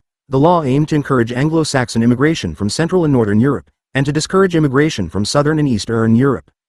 A quota system was instituted that would admit to the U.S. annually a number of immigrants from any country equal to no more than 3% of the total already part of the U.S. population in 1910.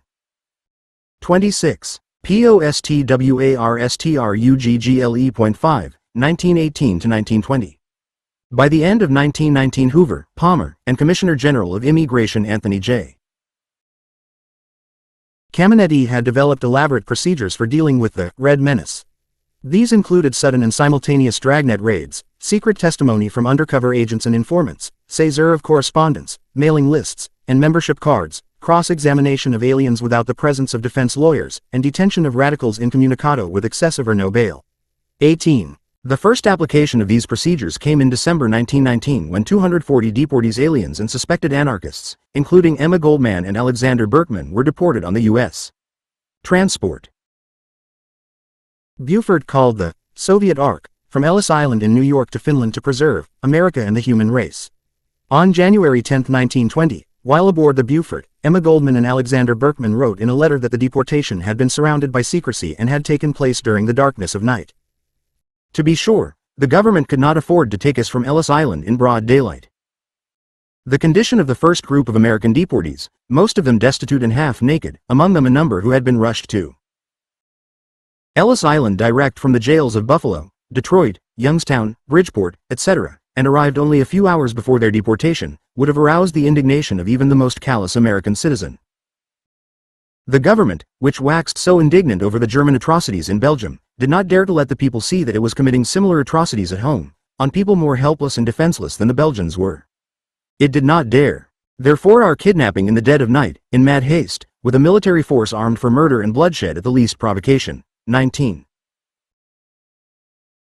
On December 31, 1919, while Secretary of Labor Wilson was ill and absent from Washington, acting Secretary John Abercrombie signed 3,000 warrants for the arrest of aliens throughout the nation, charging them with membership in the Communist Party or Communist Labor Party. On the night of January 2, 1920, agents of the Bureau of Investigation, with the aid of local police, arrested 10,000 members of the Communist and Communist Labor Parties in simultaneous raids throughout the country.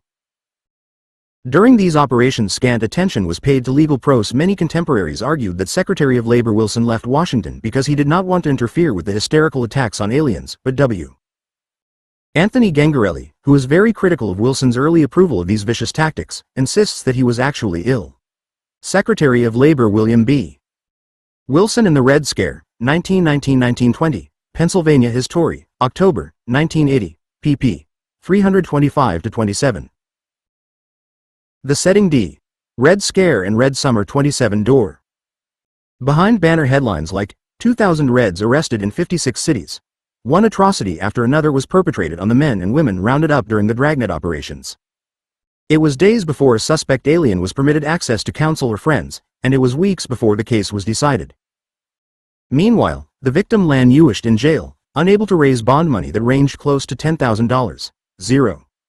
Newly opened records in the National Archives reveal that many persons not affiliated with communist parties and not mentioned in arrest warrants were seized simply because they had attended lawful and political and social functions that J. Edgar Hoover and his staff regarded as subversive. In Nashua, New Hampshire, for example, 141 men and women were arrested at a Socialist Party rally. In Manchester, Bureau of Investigation agents arrested everyone at a dance sponsored by the Tolstoy Club. They were taken to the Manchester police station where immigration inspectors tried to connect them with the warrants. Sadar Sarachuk, one of those arrested in New Hampshire, asked the agent to show his warrant. Sarachuk later testified, "He showed me his fist and said, 'This is your warrant,' and continued to search the room." 21.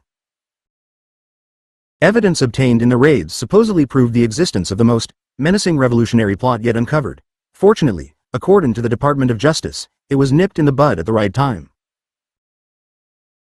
In general, the press accepted this ludicrous statement and applauded the raids. On January 5, 1920, 3 days after the raids, the new LBRKNM.es exclaimed, "If some or any of us, impatient for the swift confusion of the Reds have ever questioned the alacrity, resolute will, and fruitful, intelligent vigor of the Department of Justice in hunting down these enemies of the United States, the questioners and doubters now have cause to approve and applaud. But there were dissenting voices. On January 12, 1920, Francis Fisher Kane, the United States Attorney for Eastern Pennsylvania, resigned in protest against the arrests. In an open letter to the Attorney General, Kane warned Palmer that the policy of raids against large numbers of individuals is generally unwise and very apt to result in injustice. Raising their voices collectively to criticize the actions of the Justice Department, a loose coalition of lawyers, labor organizers, union members, Congress. In 1977 the National Archives acquired the investigative records, 1908-1922, of the Federal Bureau of Investigation, FBI. The file includes field agents' reports, summaries of various investigations, and intradepartmental and interdepartmental memorandums. C. Access Signs and Openings, Prologue 9, Spring 1977, 48, James Gregory Bradshaw, Historians, Archivists, and the FBI's Archives, O Newsletter, August 1986, 9-12. 28. Postwar Struggles, 1918-1920 men and journalists led the opposition to the deportation raids. 23. The right to free speech and assembly is fundamental to American constitutional government, declared the nation, and the Justice Department had subverted these constitutional guarantees during the raids. 24. The New Republic compared the raids to the witch hunts of the 17th century, and charged that the nation, solid and imperturbable, has been racked by persecution, by cowardice, by mistrust. Its great problems are postponed. Its great tasks are undone, its houses turned into bedlam, the humbly oppressed, its ideals flouted and the light it held to the oppressed of mankind extinguished. 25. In May 1920, the National Popular Government League published a documentary account of the raids entitled To the American People, Report upon the illegal practices of the United States Department of Justice. A group of 12 lawyers, including some of the most respected jurists in the United States, signed the pamphlet, which was a devastating condemnation of the Attorney General, and accused the Justice Department agents of illegal search and seizure, third-degree, torture, and subversion of the judicial process. 26. The violations of civil liberties committed during the raids were ignored by Secretary of Labor Wilson, but were successfully challenged by Lewis F. Post, Assistant Secretary of Labor in charge of deportations. Post was convinced that the government's assault on the immigrant population was an unnecessary suppression of basically innocent and hardworking Americans. He wrote in his diary on January 1, 1920, "At present, there are signs of an overthrow of our government. It is going on under the vigorous drive against anarchists, an anarchist being any body who objects to government of the people by Tories and financial 27 interests." On April 10, Post went public and commented on what his study of several hundred cases had revealed. He released to the press his findings in a case involving a Polish clothespresser, Thomas Truss. Post declared that illegal affiliation in this case was non-existent, and that although Truss was neither a communist nor an anarchist, he had been victimized because the Justice Department's Bureau of Investigation investigated the League, its officers and financial backers and compiled dossiers on the 12 lawyers who signed the report. They included Dean Roscoe Pound and Professors Felix Frankfurter and Zachariah Chaffee Jr. of Harvard Law School, Frank P. Walsh and Francis F. Kane. Post had been a disciple of Henry George, editing The Standard, a single-tax weekly, until 1898 when he founded The Public, a progressive journal published in Chicago through 1920. The Setting II, Red Scare and Red Summer 29 of a bogus membership in a defunct branch of the Communist Party of America. Post then commented on the summary procedures that had attended the several hundred cases he had determined over the past month. As a rule, the hearings show the aliens arrested to be workingmen of good character who had never been arrested before, who are not anarchists or revolutionaries, not politically or otherwise dangerous in any sense. Many of them, as in this case, have American-born children. It is pitiful to consider the hardships to which they and their families have been subjected, by arbitrary arrest, long detention in default of bail beyond the means of hard-working wage earners to give, for nothing more dangerous than affiliating with friends of their own race, country, and language, and without the slightest indication of sinister motive or any unlawful act within their knowledge or intention. To permit aliens to violate the hospitality of this country by conspiring against it is something which no American can contemplate with patience. Equally impotent, however, must any patriotic American be with drastic proceedings on flimsy proof to deport aliens who are not conspiring against our laws and do not intend to. 28. 2 days after this public release, on April 12, right-wing Republican Congressman Albert Johnson attacked Post on the House floor, accusing the Assistant Secretary of usurpation of authority and left-wing sympathies. On April 15, a resolution of impeachment was introduced and referred to the House Rules Committee. 29. But Post did not lack support. Felix Frankfurter offered him free legal counsel in the upcoming impeachment battle, and most important, Secretary of Labor Wilson, having returned to Washington and changed his position during his absence from supporting to opposing the witch hunters, extended Post his unqualified support. In this new situation, the reactionary congressman retreated and impeachment proceedings against Post were dropped. 30. Post decided 1,600 cases during his tenure of a little more than a month. He ordered 460 aliens deported and canceled 1,140 deportations. 31 during his brief tenure, he had halted the deportation deliriums, and, along with other progressive and labor forces, had alerted the people to the way in which American democracy was being undermined in the interests of, as he had put it, Tories and financial interests.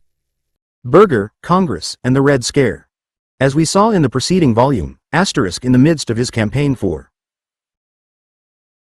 United States Senator from Wisconsin, on March 9, 1918, Victor Berger, see Foner, History of the Labor Movement in the United States 7, 329-31.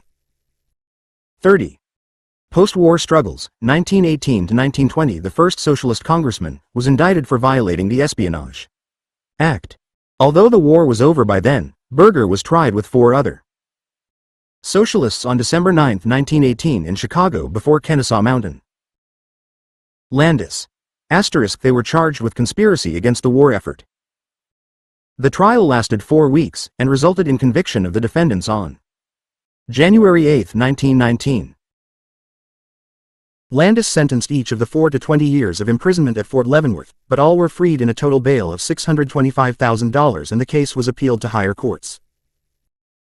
Prior to his conviction, indeed just 6 days before the armistice was signed, Berger had been elected congressman from the 5th District, largely the city of Milwaukee. When he came before Congress on May 9, 1919 to be sworn in, his right to a seat was challenged, and a resolution was passed without dissent suspending Berger from all rights as a member of the House until final action was taken. On October 24, 1919 the committee appointed to hear the charges against Berger reported to the House.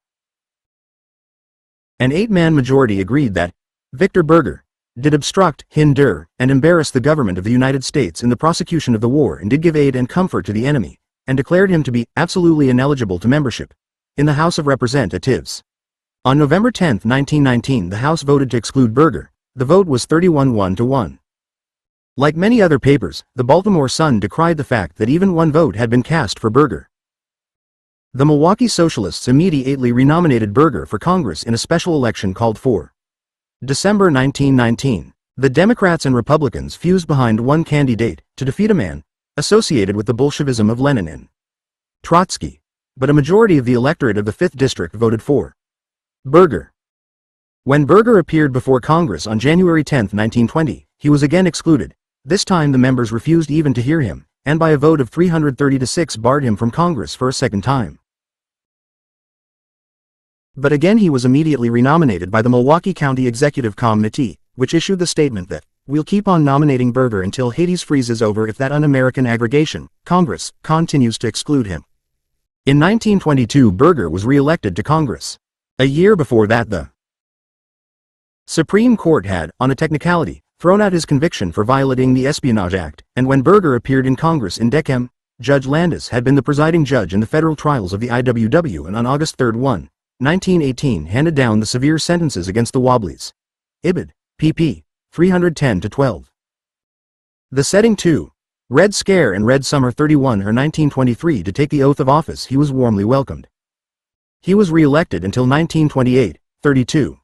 In January 1920 as Berger was being denied his seat in Congress, 5 New York State Assemblymen had their seats challenged.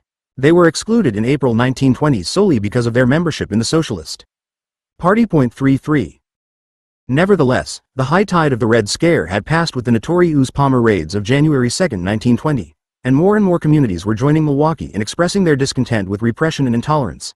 In January and February, proposals for a peacetime sedition law bogged down in Congress despite lobbying on its behalf by Attorney General Palmer. Later in the spring, Palmer's dire prediction of revolutionary violence on May Day failed to materialize. By the summer of 1920, the Red Scare was just about over. 34. Sacco and van ZML. The heritage of the madness and persecutions of the Red Scare remained, however, in the form of jail cells filled with political prisoners.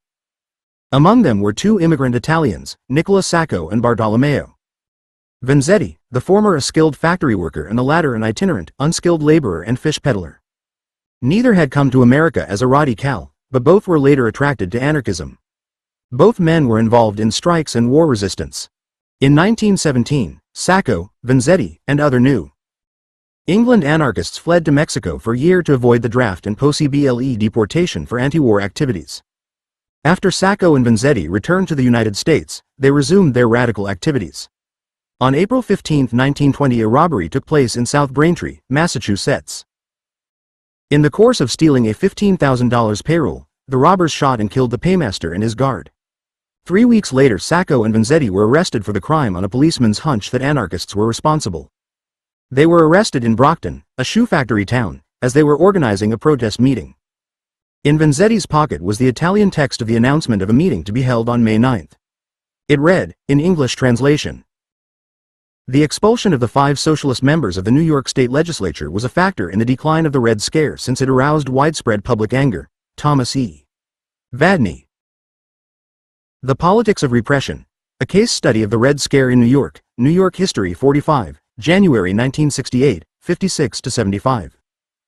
32. Postwar Struggles, 1918-1920.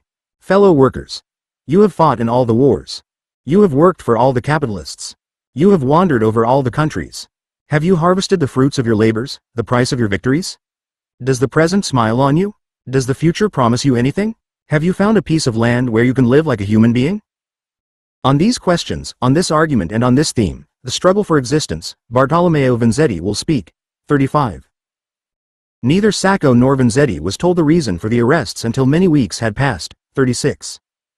Vanzetti had just been to New York, where he had investigated the 2-month detention of the Italian anarchist Andrea Salcedo, who had been held incommunicado for over a month by federal agents. After Vanzetti left New York, Salcedo died, falling from a 14-story window. Anarchists believed that Salcedo had been pushed from the Justice Department office. Vanzetti warned his anarchist comrades that his visit to New York had convinced him that a federal net was closing in on them. Upon learning of Salcedo's death, Sacco and Vanzetti, as well as other anarchists, armed themselves and prepared for arrest and deportation. The PDLMER raids were very much on their minds when they were arrested in Bridgewater on May 5, 1920. The celebrated trial of Sacco and Vanzetti for the South Braintree crimes began on May 31, 1921 and lasted 6 weeks. The prosecution presented eyewitnesses and ballistic experts to connect the two men with the crime. The defense presented alibi witnesses and its own ballistics experts, who contradicted the prosecution. The jury found Sacco and Vanzetti guilty, and they were sentenced to death in the electric chair. Even before the trial, unions in Boston and the surrounding mill towns had protested the arrests, charging that the men were being persecuted for being anarchists and because, as foreign-born radicals, they were viewed as the symbol of evil by self-appointed defenders of the American way. The labor movement knew from recent experience in the strikes of 1919 that the government, the press, and the business community were indifferent to the civil liberties of anyone who dared to challenge the status quo. After the trial and the conviction, the defenders of Sacco and Vanzetti believed that the judge was deeply prejudiced against the anarchists and that the jury was influenced by his prejudice and by the patriotic hysteria that began with World War I and culminated in the Red Scare of 191,920. 37. In our next volume we will study The Case That Will Not Die, and in the first of 2 trials, the one on May 31, 1921 was the second. Vanzetti was accused of participating in a failed holdup in Bridgewater, Massachusetts on December 24, 1919. The Vanzetti and Ill. Red Scare and Red Summer 33. The 7-year ordeal endured by Sacco and Vanzetti before they were executed by the Commonwealth of Massachusetts in 1927 for a crime they did not commit. But we should note here that on August 23, 1977, On the 50th anniversary of the real crime in the case of Sacco and Vanzetti, namely, their execution, Governor Michael Dukakis of Massachusetts declared that any stigma or disgrace should be forever removed from their names. Yet he refused to assess their guilt or innocence. 38. But in 1985, in postmortem, new evidence in the case of Sacco and Vanzetti, William Young and David E. Kaiser established their innocence beyond a reasonable doubt, in an excellent investigation of evidence never before part of any previous evaluation. So after 60 years of scholarly debate about the guilt or innocence of Sacco and Vanzetti, the definitive study has appeared decisively establishing their innocence. 39. Unions and the Red Scare. In the spring of 1919, the Lusk Committee of the New York Legislature, named after its chairman, Senator Clayton R. Lusk, was set up to expose revolutionary activities of all types and stamp them out. The committee not only investigated scores of organizations but conducted raids on the Socialist Rand School of Social Science and sent spies to cover meetings in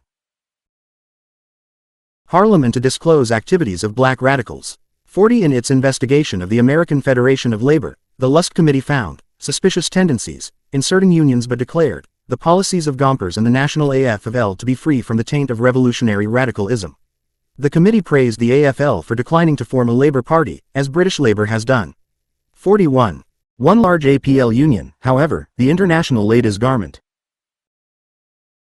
Workers' Union, was castigated in the report. It is organized along industrial lines, declared the committee's report, and shows marked first pamphlet on the Sacco-Vanzetti frame-up, Are They Doomed? By Art Shields and illustrated by Robert Minor, appeared before the trial and was widely distributed among trade unionists with the help of trade union leaders. Shields, a reporter for the commercial press, had been sent to Boston by Elizabeth Gurley Flynn, head of the Workers' Defense League, to write a pamphlet about the case, which was not understood in many circles, and begin a publicity campaign for Sacco and Vanzetti. Art Shields, On the Battle Lines, 19,191,939, New York, 1986, pp.84-87. From the beginning in 1920, Gary R. Mormino and George E. Pizzetta point out, left ISDS, in Ybor City, Florida, collected money for defense funds, held rallies, sent telegrams and petitions, and staged protest strikes in support of the two anarchists in Massachusetts. The Immigrant World of Ybor City. Italians and their Latin neighbors in Tampa, 1885 to 1985. Urbana and Chicago, 1987, page 160.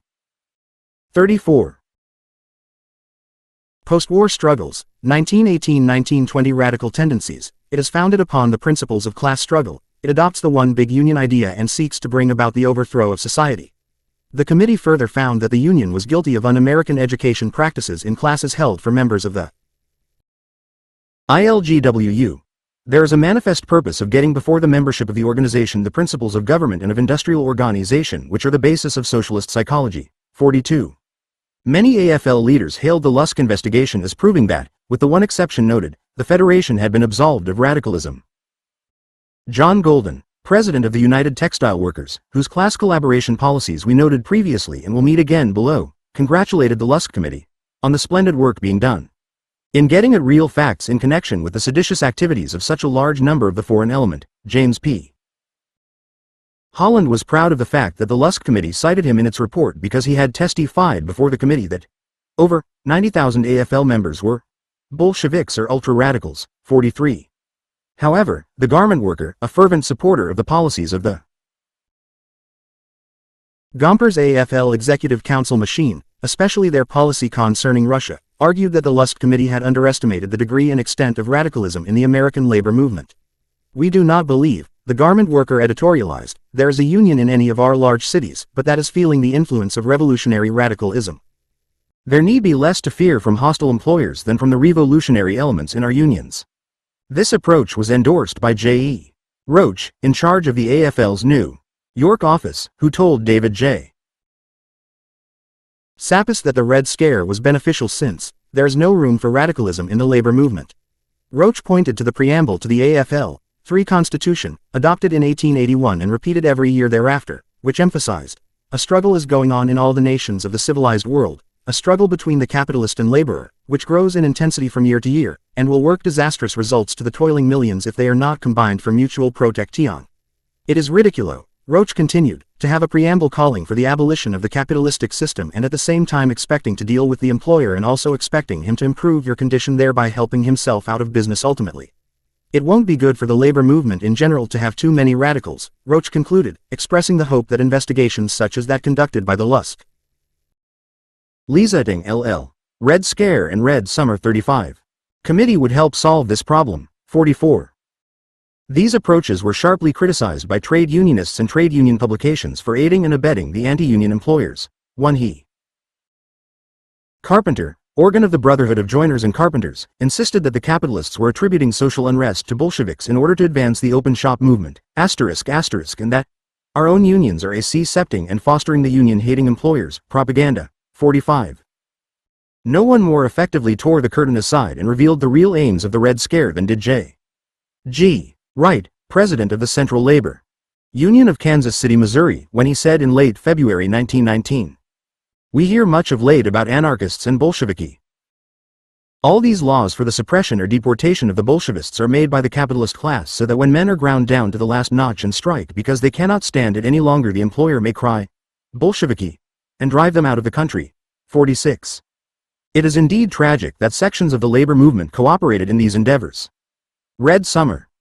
The summer of 1919, which marked the beginning of the hysterically anti-radical Red Scare, also witnessed the terrible Red Summer. When black intellectual and civil rights leader James Weldon Johnson originated the expression, Red Summer, he was referring to the race riots that bloodied the streets of 25 towns and cities throughout the country in the 6-month period from April to early October 1919. Most Afro-Americans had patriotically supported the war, to make the world safe for democracy, and 40,000 had served in the armed forces.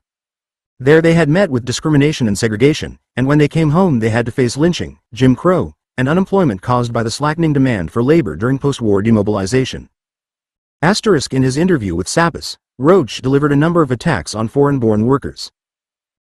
Foreigners as a rule, he declared, do not make good unionists as they keep themselves isolated and un-Americanized. One of the faults is that they have too many isms. The Jews are the worst offenders, although it is true of the others also. I don't believe in printing anything in foreign language or using foreign language organizers. Foreigners should be forced to learn English. Interview with J.E. Roach, in charge of New York office. American Federation of Labor, February 17, 1919, David J. Sapis Papers, State Historical Society of Wisconsin. For a discussion of the relationship between the Red Scare and the open shop drive-in. Ohio. See Raymond Borska and Lauren Lee Carey, No Strength Without Union, and Les 11 Wed History of Ohio FFBRKERS, 1803-1980 Columbus, Ohio, 1982, 158-67. 36. Postwar Struggles, 1918-1920. Black veterans who were fortunate enough to find work were given only the most menial and lowest paid jobs. Even those with college degrees ended up as common laborers. 47. Some improvements had occurred in the conditions of life for the hundreds of thousands of black migrants from the agricultural regions of the South to the industrial centers of the North. But these were not sufficient to compensate for the bitter experiences of being herded into northern ghettos with crowded, substandard homes, forced to pay exorbitant rents and high food prices, and subjected to continuing discrimination on the job and in everyday life. The 1919 report of the Research Bureau of the Associated Charities of Detroit told a typical story. There was not a single vacant house or tenement in the several Negro sections of the city. The majority of Negroes are living under such crowded conditions that 3 or 4 families in an apartment is the rule rather than the exception. 75% of the Negro homes have so many lodgers that they are really hotels. Stables, garages and cellars have been converted into homes for Negroes. The pool rooms and gambling clubs are beginning to charge for the privilege of sleeping on pool tables overnight. 48. When blacks sought to break out of the ghettos and achieve a better life, they were subjected to attacks, lynchings, and race riots in both North and South.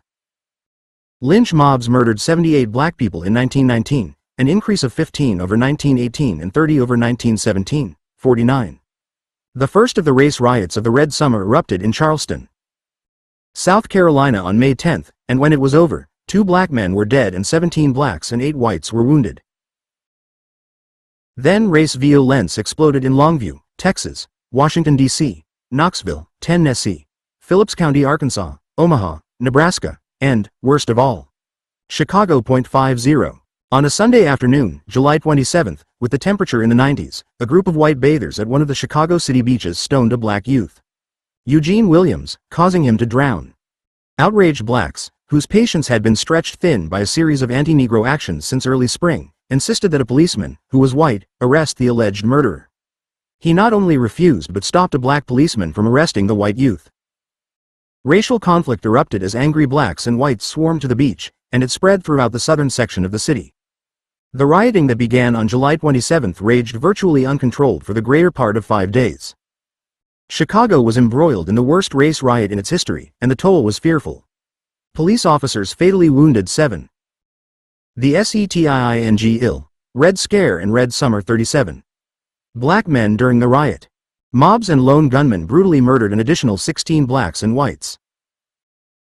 Well over 500 Chicagoans of both races sustained injuries, 51.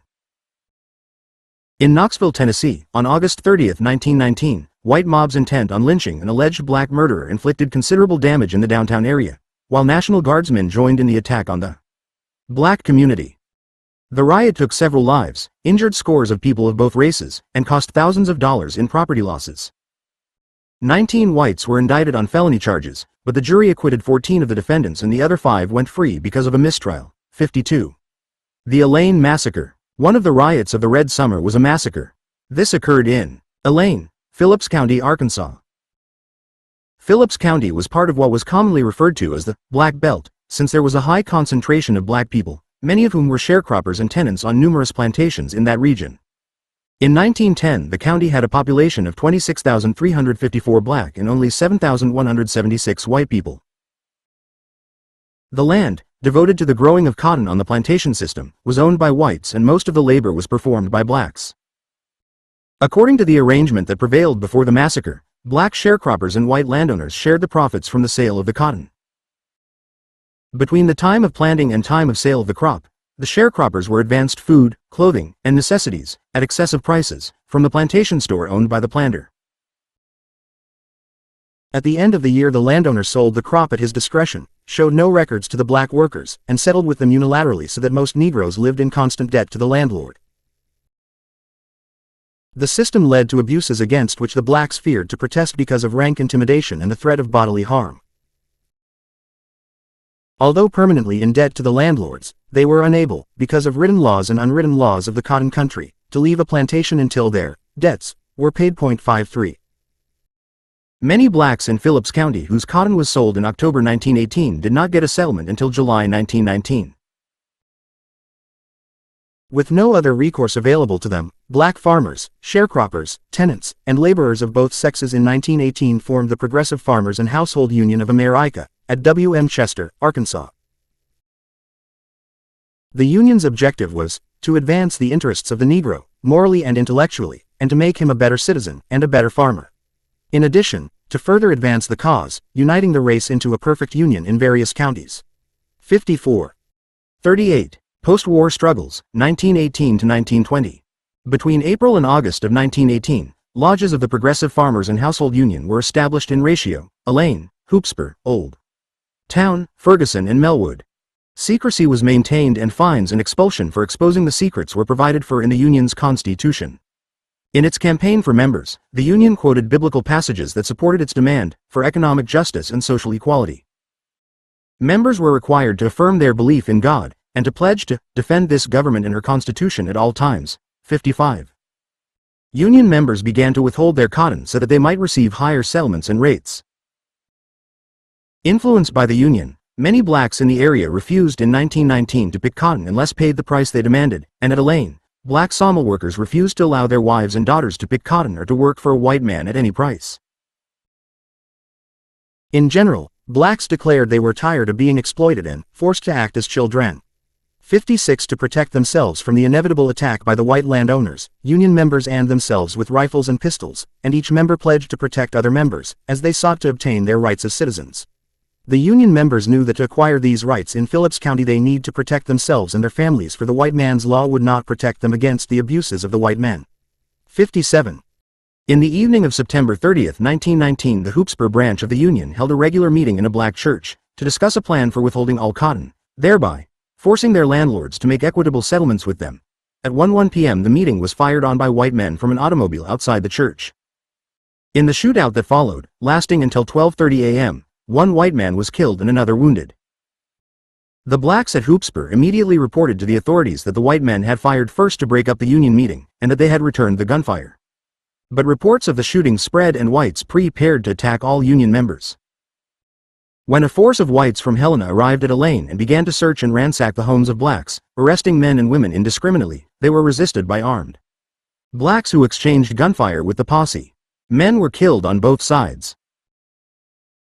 As the fighting spread from Elaine throughout the southern part of the county, white men from other sections of Arkansas and from Tennessee and Mississippi streamed into Phillips County to join the fight against what the Arkansas Gazette, speaking for most whites, called the Black Insurrectionists, 58. The setting U. Red Scare and Red Summer 39. The black sharecroppers, tenants, and laborers fought back so fiercely that Governor Charles H. Brough was urged to send federal troops from Camp Pike. The governor not only complied, but himself accompanied 500 United States soldiers, armed with 12 machine guns and other weapons, to Elaine and Helena. Elaine was placed under martial law, and the blacks were attacked by the soldiers, rounded up, and held in a stockade. 59. A secret committee of 7, made up of local leaders, including 2 plantation owners, appointed by the governor to investigate the cause of the riot, issued a report asserting that the shooting at Hoopspur nipped a mature plan of insurrection by members of the Progressive Farmers in Household Union against the white population of Phillips County. The alleged uprising was to have taken place on October 6, and 21 white men were said to have been marked for death. The issuance of this incendiary, utterly false report served only to exacerbate the situation. 60. A news release went out all over the nation portraying the blacks as murderers and insurrectionists who had plotted to massacre the white population. All black people within the vicinity of Elaine were arrested and released only upon the word of a white citizen. Those with Union membership cards and those not vouched for were detained. All black people, male and female, were required by the federal troops to have a pass for identification purposes.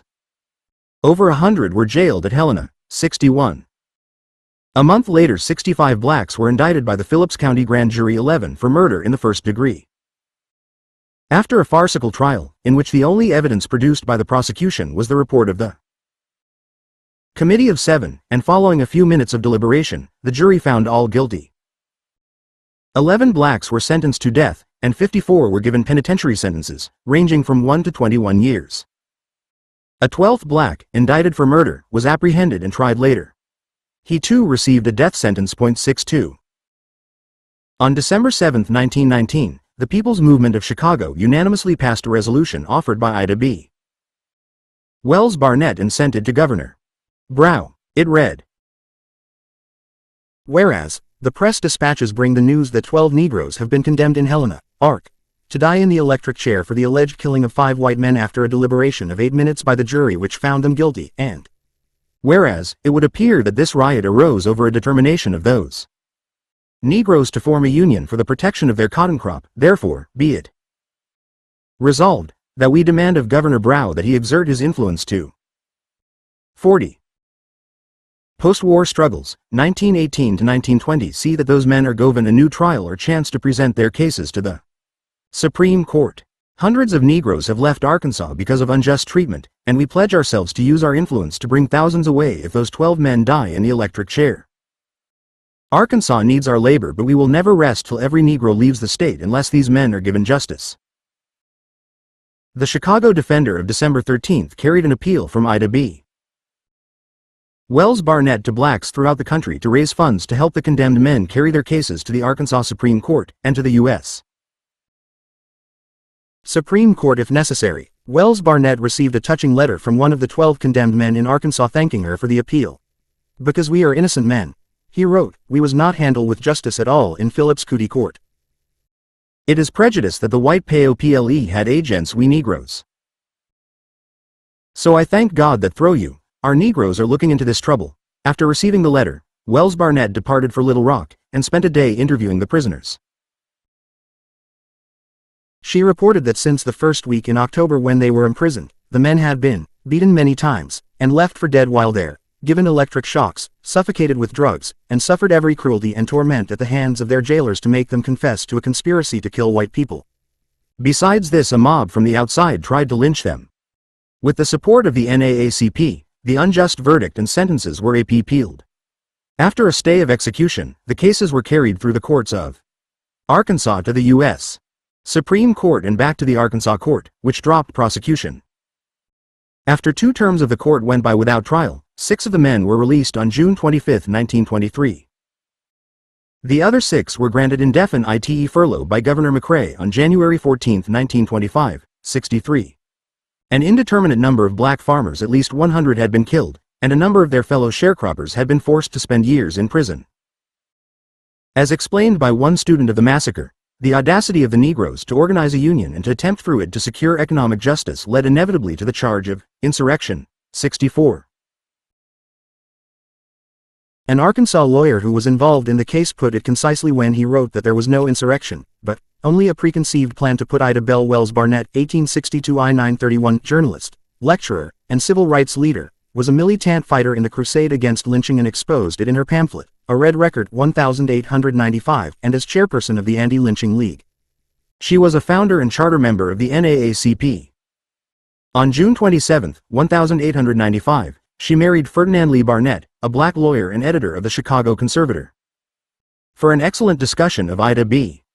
Wells's battle against lynching, see Herbert Shapiro, White Violence and Black Response, from Reconstruction to Montgomery, Amherst, M.A., 1988, pp. 53-65. The setting 2. Red Scare and Red Summer 41. A stop to the Negro, sick, ever asking for a settlement, which ended in the slaughter of so many Negroes and some whites, 65. Black Resistance. The exact figures of the casualties in the Washington riot are not available, but it is known that on the afternoon of July 21, when some of the most severe fighting took place, 4 people were killed and 11 seriously or fatally wounded. 10 of the dead and injured were white, 5 were black, 66. In a moving letter to the editor of He Crisis, a Southern colored woman told of her happiness when she learned that black people in Washington had fought back. No woman loves a weakling, a coward, be she white or black, and some of us have been near thinking our men cowards, but thank God for Washington colored men. All honor to them, for they first blazed the way and right swiftly did. Chicago men follow. They put new hope, a new vision into their almost d. 67 SPAM NG women. Black men and women were thus not mere passive victims. These, new Negroes, fought back in Chicago, Washington, Phillips County, and elsewhere. If we must die, oh, let us nobly die, so that our precious blood may not be shed in vain. Then even the monsters we defy shall be constrained to honor us though dead. 68. So wrote Claude McKay in the Red Summer of 1919. As might be expected at a time when the Red Scare was getting underway, the militant black resistance to the white rioters, and their readiness to use retaliatory violence, were attributed to a Bolshevik plot, and to the intrigues of Bolshevik agents. 69. But it was actually an expression of black frustration that grew out of their U.S. experiences. As William M. Tuttle Jr. points out, the attacks on black men and women during the summer of 1919 did not occur because they were radicals and foreign-born, but because they threatened the nation's race system of white superiority and black inferiority. Having helped as soldiers and war workers to win the war for worldwide democracy, blacks entered the year 1919 with aspirations for a larger share of democracy at home. Tensions mounted and racial violence erupted as these aspirations collided with the general white determination to reaffirm the black people's pre-war status in the bottom rung of the racial ladder. 70. Chapter 3. The U.S. Labor Movement and the Bolshevik Revolution. For decades before the Revolution of 1917, Tsarist Russia had been a symbol in the U.S. of reaction, tyranny, injustice, and persecution. That such a country would be the scene of the most sweeping revolution in the history of the world was something few Americans would have dared to predict. Certainly it was too much to expect that a land with a semi-feudal structure and with an underdeveloped bourgeoisie and a relatively small working class would be the one in which the first socialist state would be established. Nevertheless, there were Americans who had confidence that despite the Tsarist tyranny, the Russian workers and peasants would ultimately overthrow the autocracy and usher in a socialist society.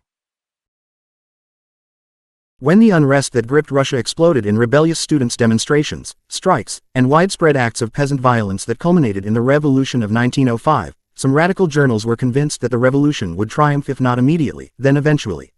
The Russian people are demanding industrial liberty, and the fires of revolution will never be quenched until the people are supreme, The Miners, magazine, organ of the militant Western Federation of Miners, predicted on November 9, 1905. The Industrial Worker, official journal of the newly organized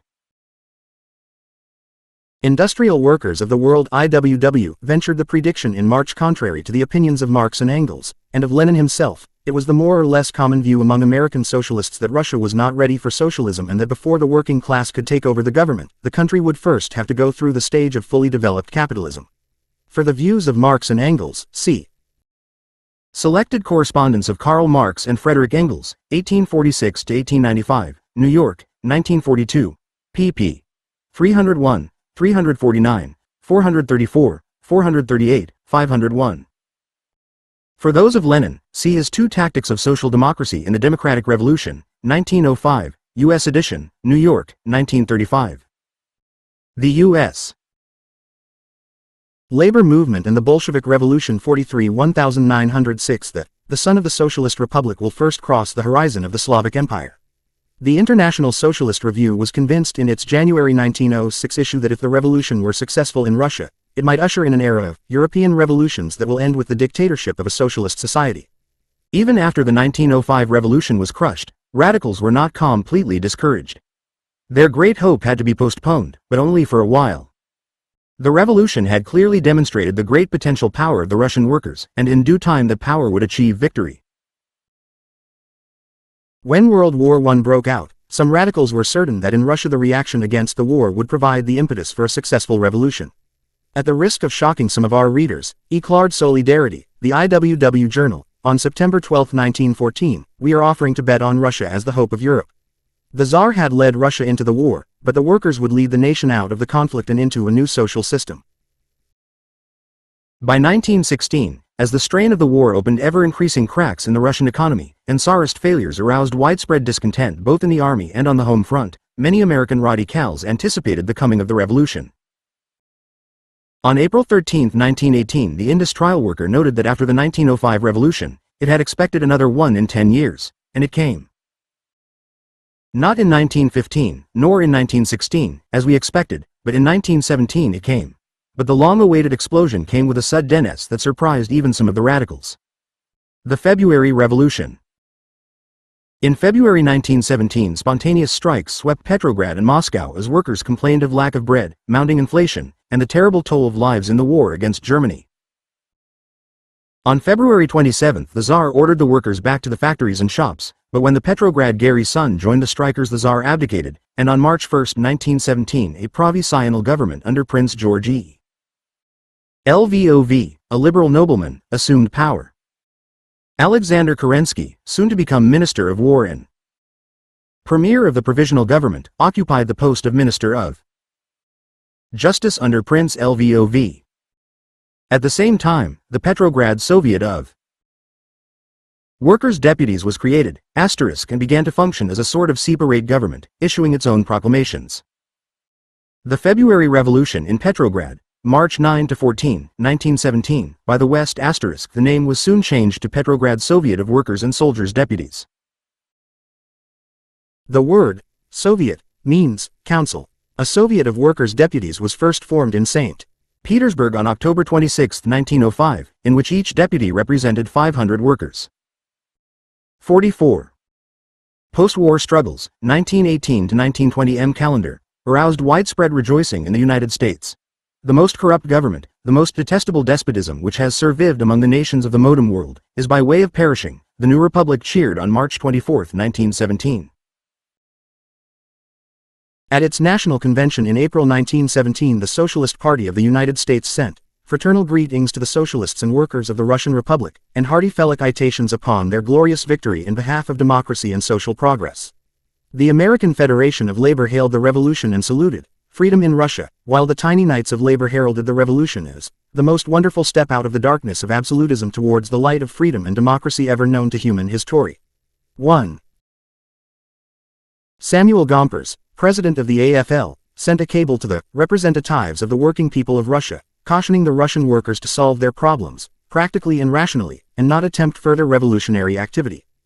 Freedom could not be established by revolution, only it is the product of evolution, Gompers wrote. 2. But the new Republic noted on March 24 that it would require more revolutionary activity to eradicate the old regime in Russia, and a meeting of radicals in New York City on April 29 declared that the February Revolution had solved the political problem only, and has yet to solve the most important social and economic ends of said revolution. To achieve these ends, a second revolution, a real revolution, would be required. 3.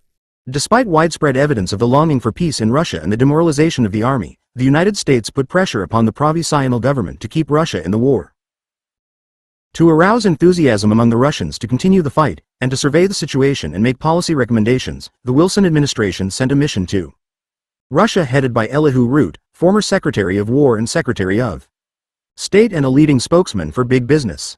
Wilson wanted the Ms. Sion to include a labor representative, but feared that Gompers and the leaders immediately associated with him are known to be pronounced opponents of socialism and would hardly be influential in the present ruling circles in Petrograd.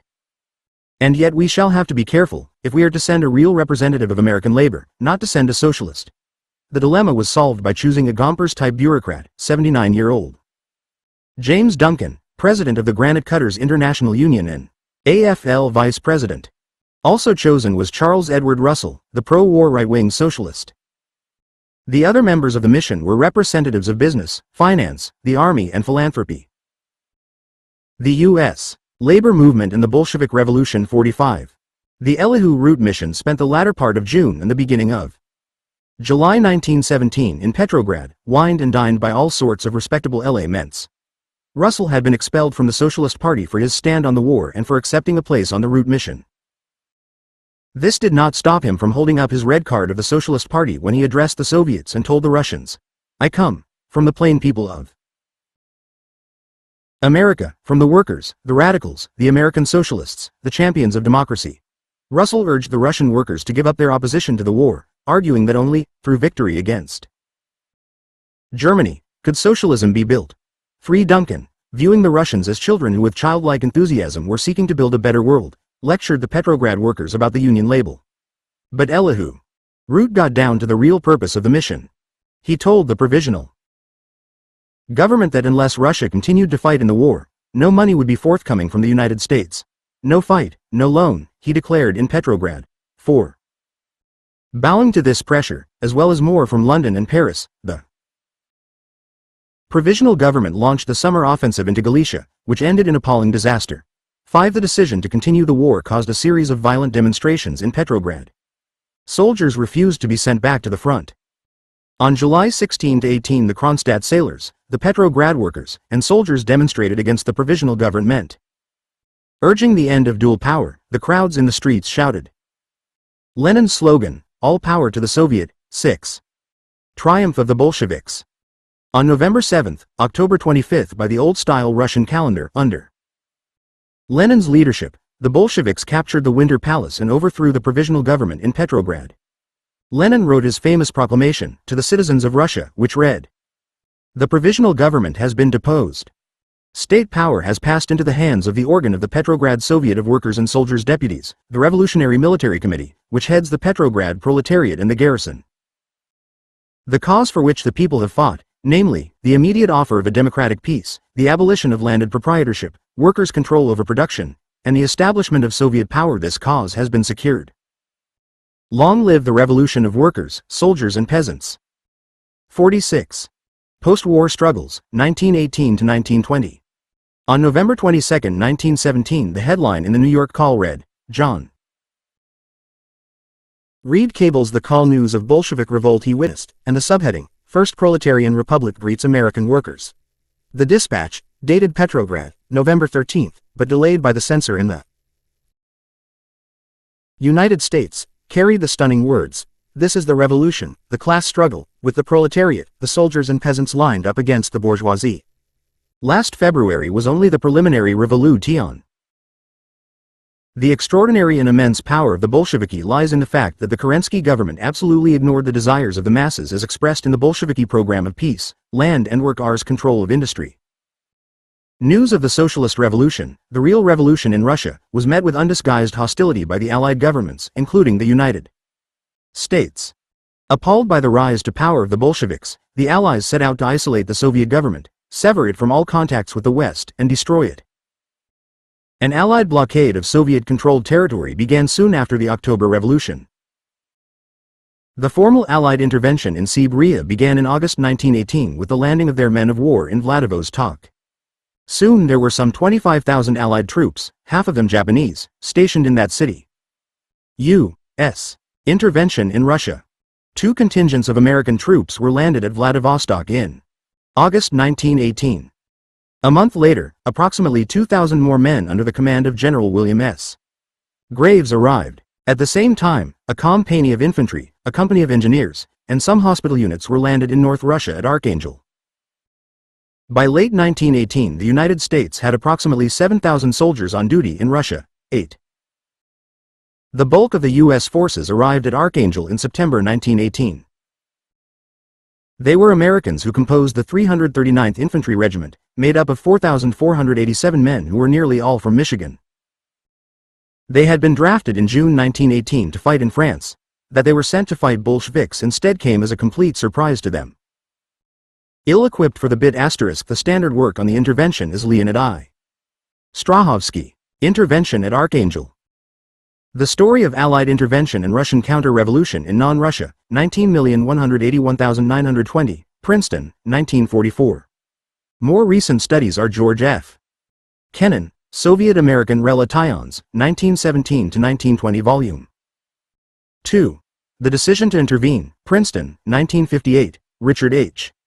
Ullman, Anglo-Soviet Relations 191-7-192, Volume I. Intervention and War, Princeton, 1960, and Volume 2. Britain and the Russian Civil War, Princeton, 1968. The Russian View is summarized in N.V. Swachev and N.N. Yakovlev, Russia and the United States, Chicago, 1977, pp. 42-62. The U.S. labor movement and the Bolshevik Revolution. 47 tear Russian winter and decimated by a virulent strain of influenza that had broken out on 2 of the British transports, they arrived at Archangel only to fall victim to the general lack of sanitation at that city and the poor and inadequate hospital facilities. Instead of finding themselves facing a negligible force of poorly trained, ill-equipped Bolsheviks, they were up against trained and highly motivated fighting men deep in the interior of North Russia. As the Bolsheviks effectively used their superiority in long-range artillery, the Allies were forced to withdraw. The interventionists failed to recruit support among the Russian population, and, infuriated, Allied commanders ordered the execution of Russians unwilling to cooperate, without even the pretense of a trial. 9. In the United States, the New LVRK Times and other leading papers published reports based on War Department sources stressing that the U.S. forces were bearing up splendidly, their morale was excellent, and the troops are being well taken care of in every way, and the Allied command is capable of taking care of itself against the whole Bolshevist army. 10. But accounts of the poor morale of U.S. troops began appearing in the same press, based on letters and statements of wounded soldiers. These were smuggled out of Russia and then printed in the Congressional Record by critics of the intervention such as Senators Charles E. Townsend of Michigan, Robert LaFollette of Wisconsin, and Hiram Johnson of California. In April of 1919, reports began to appear in the press that a number of U.S. troops stationed at Archangel had staged a mutiny, refused to fight, and were asking such questions as, "Why are we being sent to the front now that the war on the Western Front has ended?" as the Associated Press reported from Archangel. The men contended that they were draft men selected for the war with Germany, which was finished now, that America was not at war with the Bolsheviki, that the entire Bolshevist question was the subject of much political debate and indecision in the United States, and that so far as they were concerned, they later British General R.G. Finlayson noted that the Bolsheviks were mistakenly dismissed as a great rabble of men armed with staves, stones and revolvers who rushed about foaming at the mouth in search of blood and who were easily turned and broken by a few well-directed shots. Benjamin D. Rhodes, The Anglo-American Intervention at Archangel, 1918-1919. The Role of the 339th Infantry, International History Review 8. August 1986, 369-70. According to Soviet authorities, 720 people were murdered or killed by diseases caused by the Allied occupation. This included 12,805 tortured or beaten, 20,201 wounded or mutilated, and 3,116 women raped. Albert Sirotkin. A Bitter Memory in the Soviet Union, People, S. Daily FFBRLD, March 25, 1987. 48. Post-war struggles, 1918 to 1920 were unable to see why they should be fighting if there was no war. 1-1. The Associated Press reporter added, since the armistice with Germany was declared, the soldiers have been subjected to constant Bolshevik propaganda which together with their desire to return home after the end of the war for which they were drafted and the hardships and loneliness of the Arctic winter, has caused them to lose their spirits. Calling the Bolsheviks the world's best propagandists, the AP reporter wrote that they hung large red banners, printed in English, to trees. These banners blazoned forth in great white letters on their red backgrounds that the working men of France and England and Germany have made peace, and urged the Americans to come and do likewise. Their propaganda, he added, placed great stress on the claim that the Bolsheviki are working men, fighting against the capitalists of the world and inviting the Americans to come and join their fight. 12. This situation, added to the total disarray of the U.S. forces in Russia, caused such alarm in the Wilson administration that the necessity of extricating the United States became a major priority. On June 7, 1919, two transports evacuated 4,500 disillusioned U.S. troops, while an 8-man Graves Registark Tion unit remained for another 2.5 months, collecting U.S. corpses in hermetically sealed coffins. 13 On February 19, 1920 the Northern Provisional Government set up by the Allies fled to Great Britain. 2 days later, without firing a shot, Bolshevik forces entered Archangel, to the acclaim of the population. 14. The United States insisted throughout the intervention that its troops were not to be used for interference in Russia's domestic affairs. But the troops did what they could to assist the White armies. Large supplies of war material were sent to Admiral Alexander Kolchak's counter-revolutionary forces, while private banks in the United States helped to finance his war against the Soviets. In November 1918, the U.S. Treasury allowed the payment of $1,239,000 from funds accredited to the Kerensky government for printing paper money to be used by Kolchak. Boris Bakhmitev, officially recognized by Washington as the Russian representative until June 1922 even though the government he represented had been over * in his instructions of July 17, 1918, agreeing to participate in the Anglo-American intervention at the Russian port of Archangel, President Wilson supposedly limited the use of U.S. troops to guarding military stores and assisting the Czechoslovak Legion, an anti-communist group of former prisoners of war that was fighting its way across Siberia to Vladivostok. Eugene Trani, Woodrow Wilson and the decision to intervene in Russia. A. Reconsideration, Journal of Modem History 48, 1976, 440-61, John W. Long, American. Intervention in Russia, the North Russian Expedition, I-918-1919, Diplomatic History 6, 1982, 45-48. The U.S. labor movement in the Bolshevik Revolution 49 throne, supported the white forces with funds derived from the sale of supplies purchased with American credits. 15. The AFL and the new Soviet regime. Although Gompers and other top American labor leaders had hailed the Russian Revolution in February 1917, they shared the Wilson administration's hatred of and hostility to the Bolshevik Revolution, regarding the new regime as the most monstrous or degrading government ever set up anywhere in the world. The AFL leadership allied itself with a succession of administrations in Washington in efforts to isolate and destroy the Soviet government. As they saw it, any anti-Soviet act, including military intervention and blockade, was justified.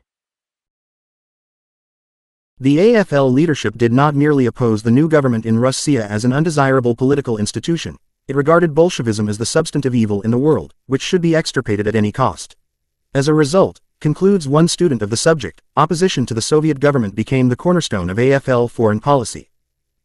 Furthermore, the AFL's unrelenting hostility to Bolshevism and radicalism, broadly defined, grew so pervasive that it significantly affected AFL domestic policy and became a common issue in internal affairs. 16. It did not take long for the AFL leaders to show their hatred for the October Revolution. The industrial and commercial life of Russia has broken down, Gompers wrote in July 1918. It is our imperative duty to help the Russian people rehabilitate themselves. The Allies must go to the rescue of Russian democracy. 17. When the Allies did intervene to overthrow the Soviet government, Gompers justified the policy as morally right with incidental strategic, practical and military advantages. 18.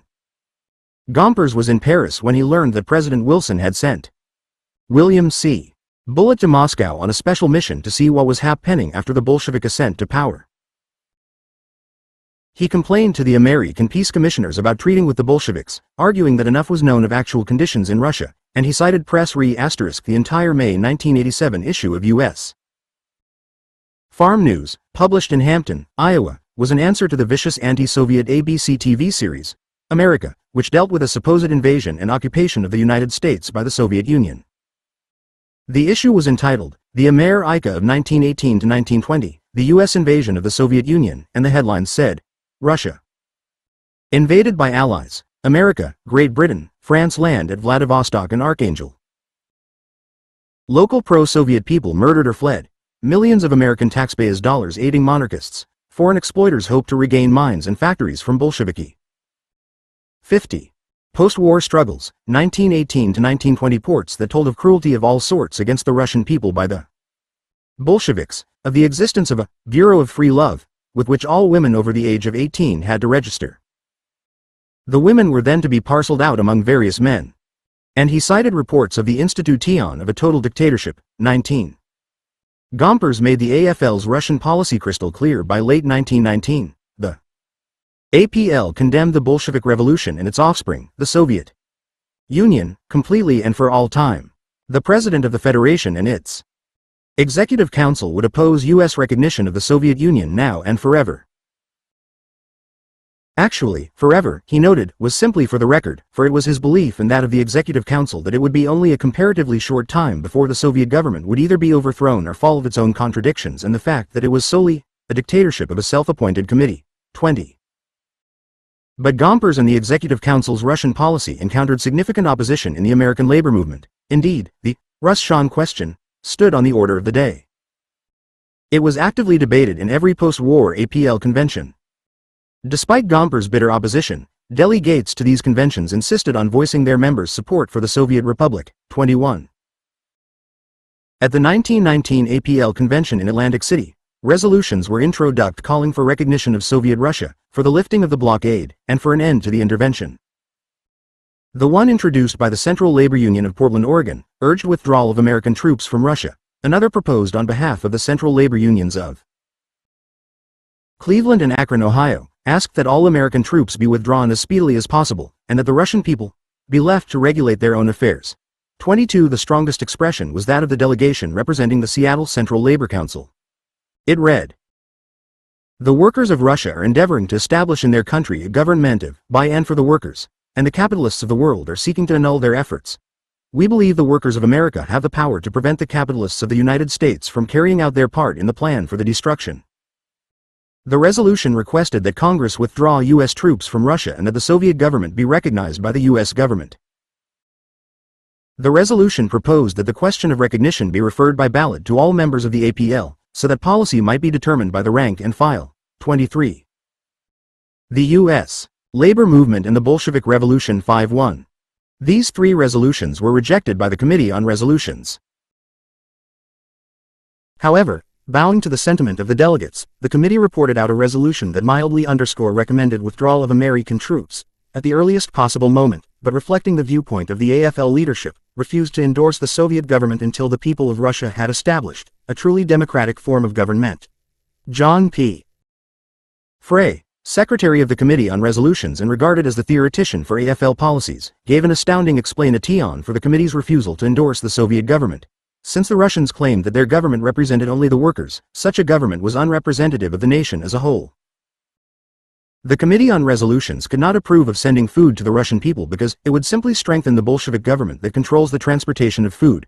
A delegate from the International Ladies Garment Workers Union bitingly asked, I would like to know if this resolution is adopted, whether the AFL will approve sending ammunition to the Kolchak government to kill the Russian workers.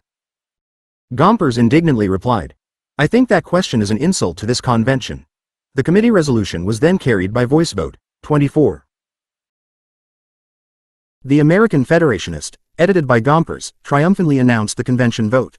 Bolshevism and its kindred manifestations of error have been firmly set aside. The verdict was that principles of dictatorship are without any redeeming qualities.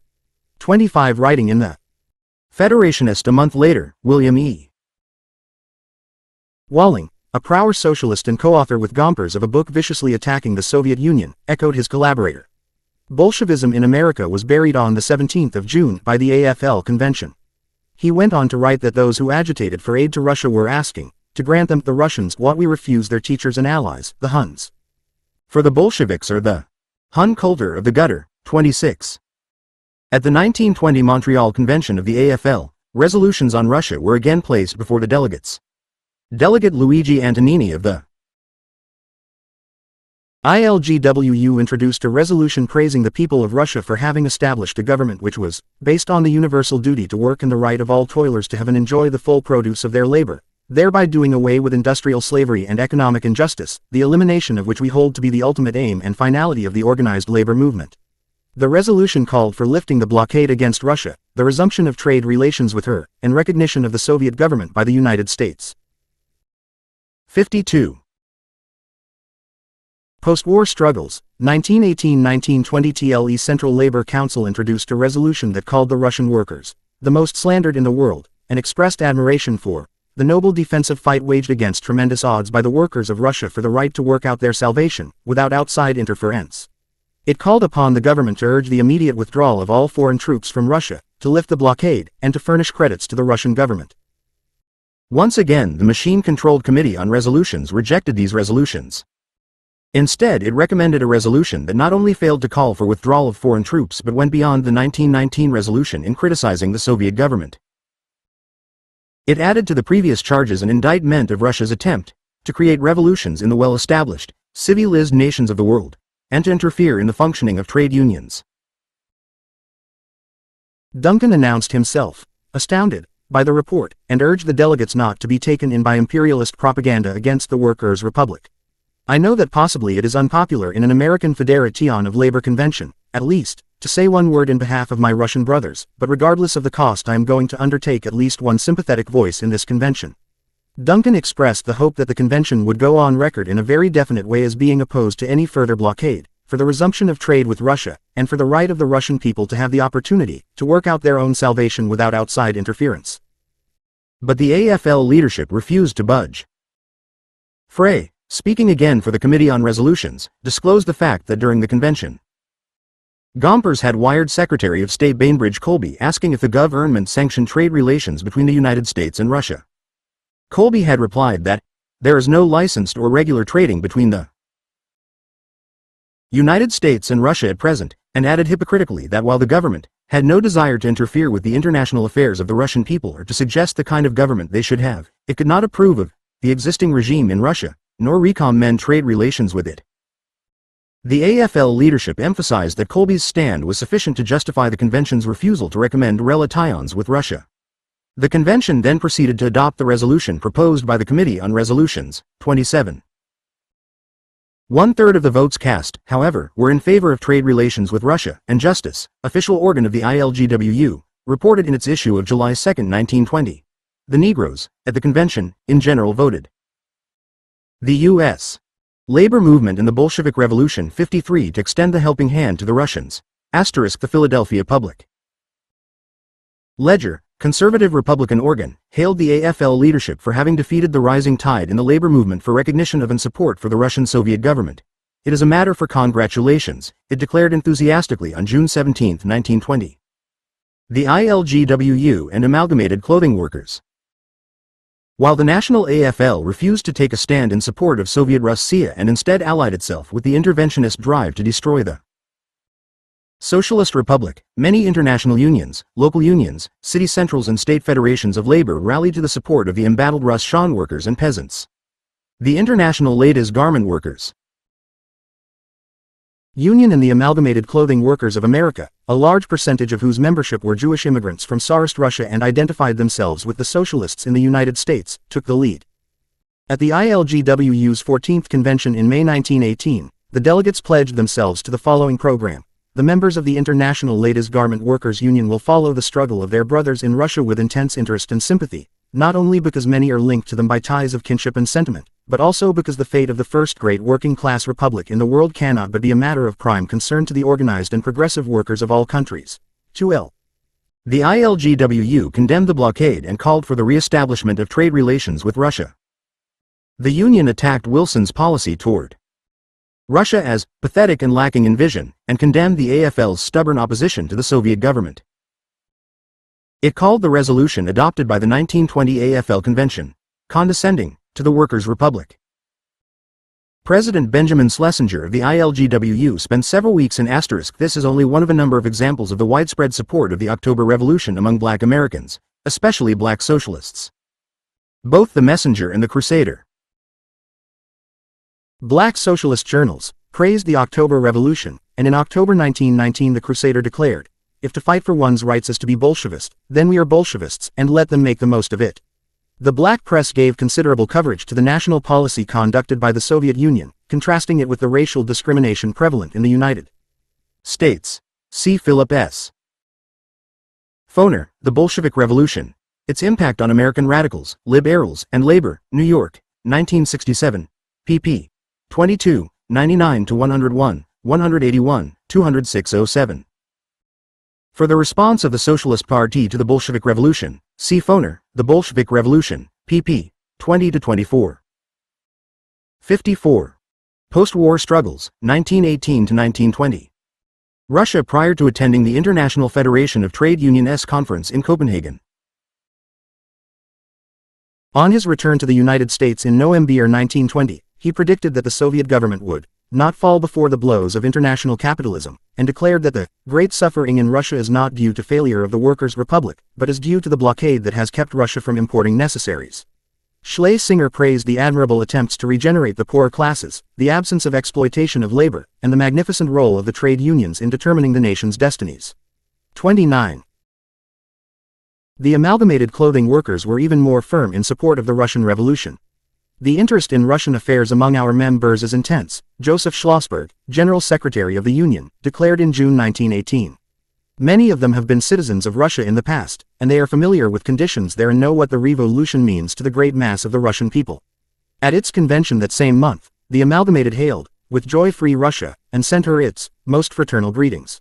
It is our fervent hope, the Union resolved, that our own country and all other civilized nations will come to the assistance of free Russia by recognizing the Russian people's Soviet government, and giving the Russian people all aid in working out their own destinies. 30. The amalgamated endorsed the Russian-Soviet Recognition League, formed in June 1918 to influence the government to establish relations with the Soviet Republic. It opposed intervention on the ground that the Bolshevik government was supported by a majority of the Russian people and was successfully establishing order. The Union denounced American participation in the blockade against Russia, and at its 1920 convention called upon the government to enter into friendly relations with Russia to offset the untold hardships created by the blockade. The amalgamated felt that it was the duty of all American workers to stand by Russia because, regardless of certain faults, the Soviet Republic embodied the principle of a workers' government. The Union viewed Russia's struggle against her capitalist enemies as an industrial strike on a vast scale, and insisted that world labor should adopt the same attitude toward Soviet Russia as it would toward any sister organization in the industrial. Schlesinger spent 5 weeks in Russia and made his report in a series of 9 articles in Justice, the official organ of the ILGWU. He was critical in several of the articles, but he found many things to praise, especially the improvements made by the Soviet government in working hours, protection of women workers, abolition of child labor, and sanitary and safety conditions in the factories. The U.S. labor movement and the Bolshevik Revolution. 55 World. The enemies of Russia were also the enemies of labor. The amalgamated regarded the Russian experiment as a test of whether labor was able to take over the reins of government or whether it must resign itself to a secondary position. It admired Russia's progress in the face of a hostile world, believing that the Workers' Republic held out the promise of a better day for workers everywhere. 31. The amalgamated's fervent support of the Soviet Union brought a barrage of criticism down on the Union by supporters of the Gompers APL. Executive Council Russian policy. Especially was it the target of vicious attacks by the Garment Worker, organ of the United Garment Workers of America, the union from which the amalgamated split in 1914 because of its corruption, class collaboration policies, and indifference to and contempt for the Yiddish-speaking Eastern European garment workers. Denied affiliation with the AFL for many years, the amalgamated clothing workers was free of domination by the Gompers Executive Council machine. To the garment worker, the amalgamated's Russian policy was not surprising since, it charged, 90% of the leaders and 75% of the workers are Bolsheviks. The paper headlined an amalgamated victory in a Rochester strike. Sovietism in clothing factory in Rochester. 33. The SEATILE Labor Council. No labor body was a more consistent defender of the Bolshevik Revolution than the Seattle Central Labor Council. Its official journal, the Seattle Union Record, published and distributed 20,000 copies of Lenin's speech, delivered in April 1918 to the Congress of Soviets, on the next task of organizing power. It was avidly read by sad face 3 radicals up and down the Pacific coast as well as in Seattle's shipyards. 3. The Russian freighter Shilka steamed into Seattle's harbor on December 21, 1917. The cargo included beans, peas, and licorice bound for Baltimore. But rumors said that the hold contained munitions and gold destined to aid enemies of the U.S., especially $100,000 in gold to help the IWW. The 63-man crew was said to have mutinied just outside of Vladivostok, formed a Soviet governing committee aboard ship, seized control from the captain, and placed decision-making in the hands of the committee. 34. See Philip S. Foner, History of the Labor Movement in the United Santa. S5, New York, 1980. 260-64 Further activities by the amalgamated clothing workers in support of the Soviet Union will be discussed in our next volume. 56. Post-War Struggles, 1918-1920. The Seattle Central Labor Council launched a campaign to defeat the reactionary forces seeking to imprison the Shilka's crew and impound the ship. It proved that the munitions and gold rumor was a fabrication, and invited the crew to meet Seattle workers, including both AFL and WW members.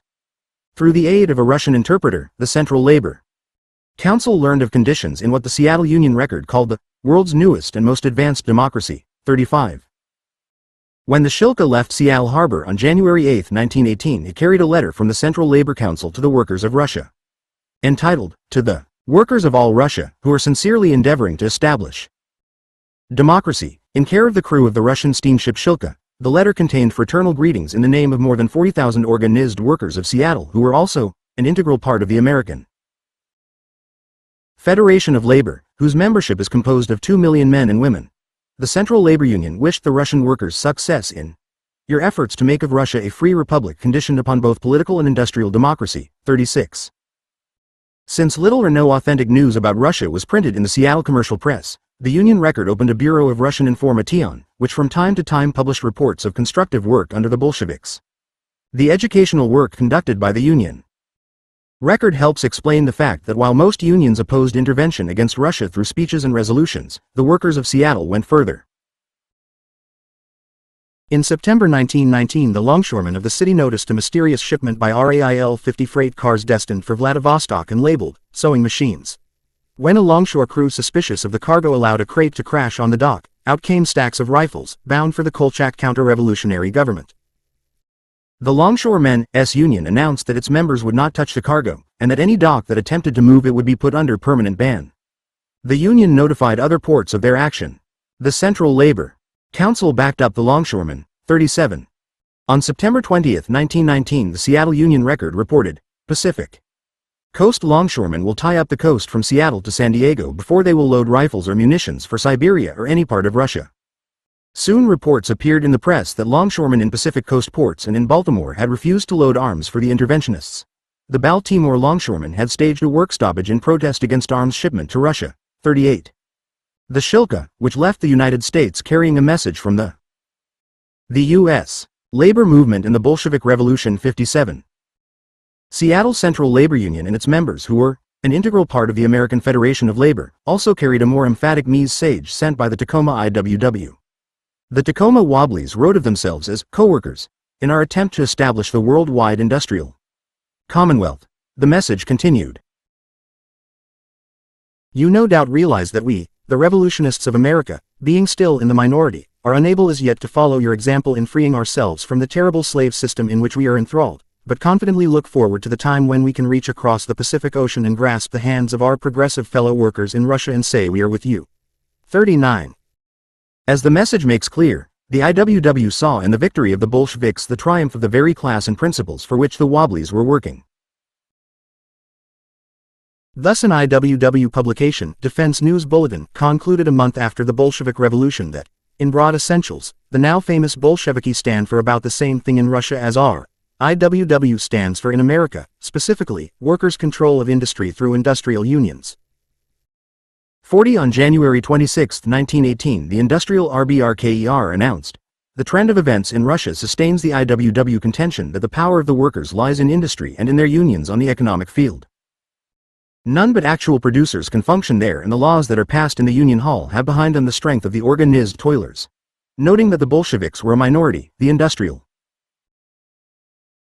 worker held that they represented, nevertheless, the majority, the peasants, workers, and soldiers, who, because they were the wealth producers, were the only groups which can and do control the situation. It is they who are the revolution, not Lenin and Trotsky as the capitalist press would try to have American workers think.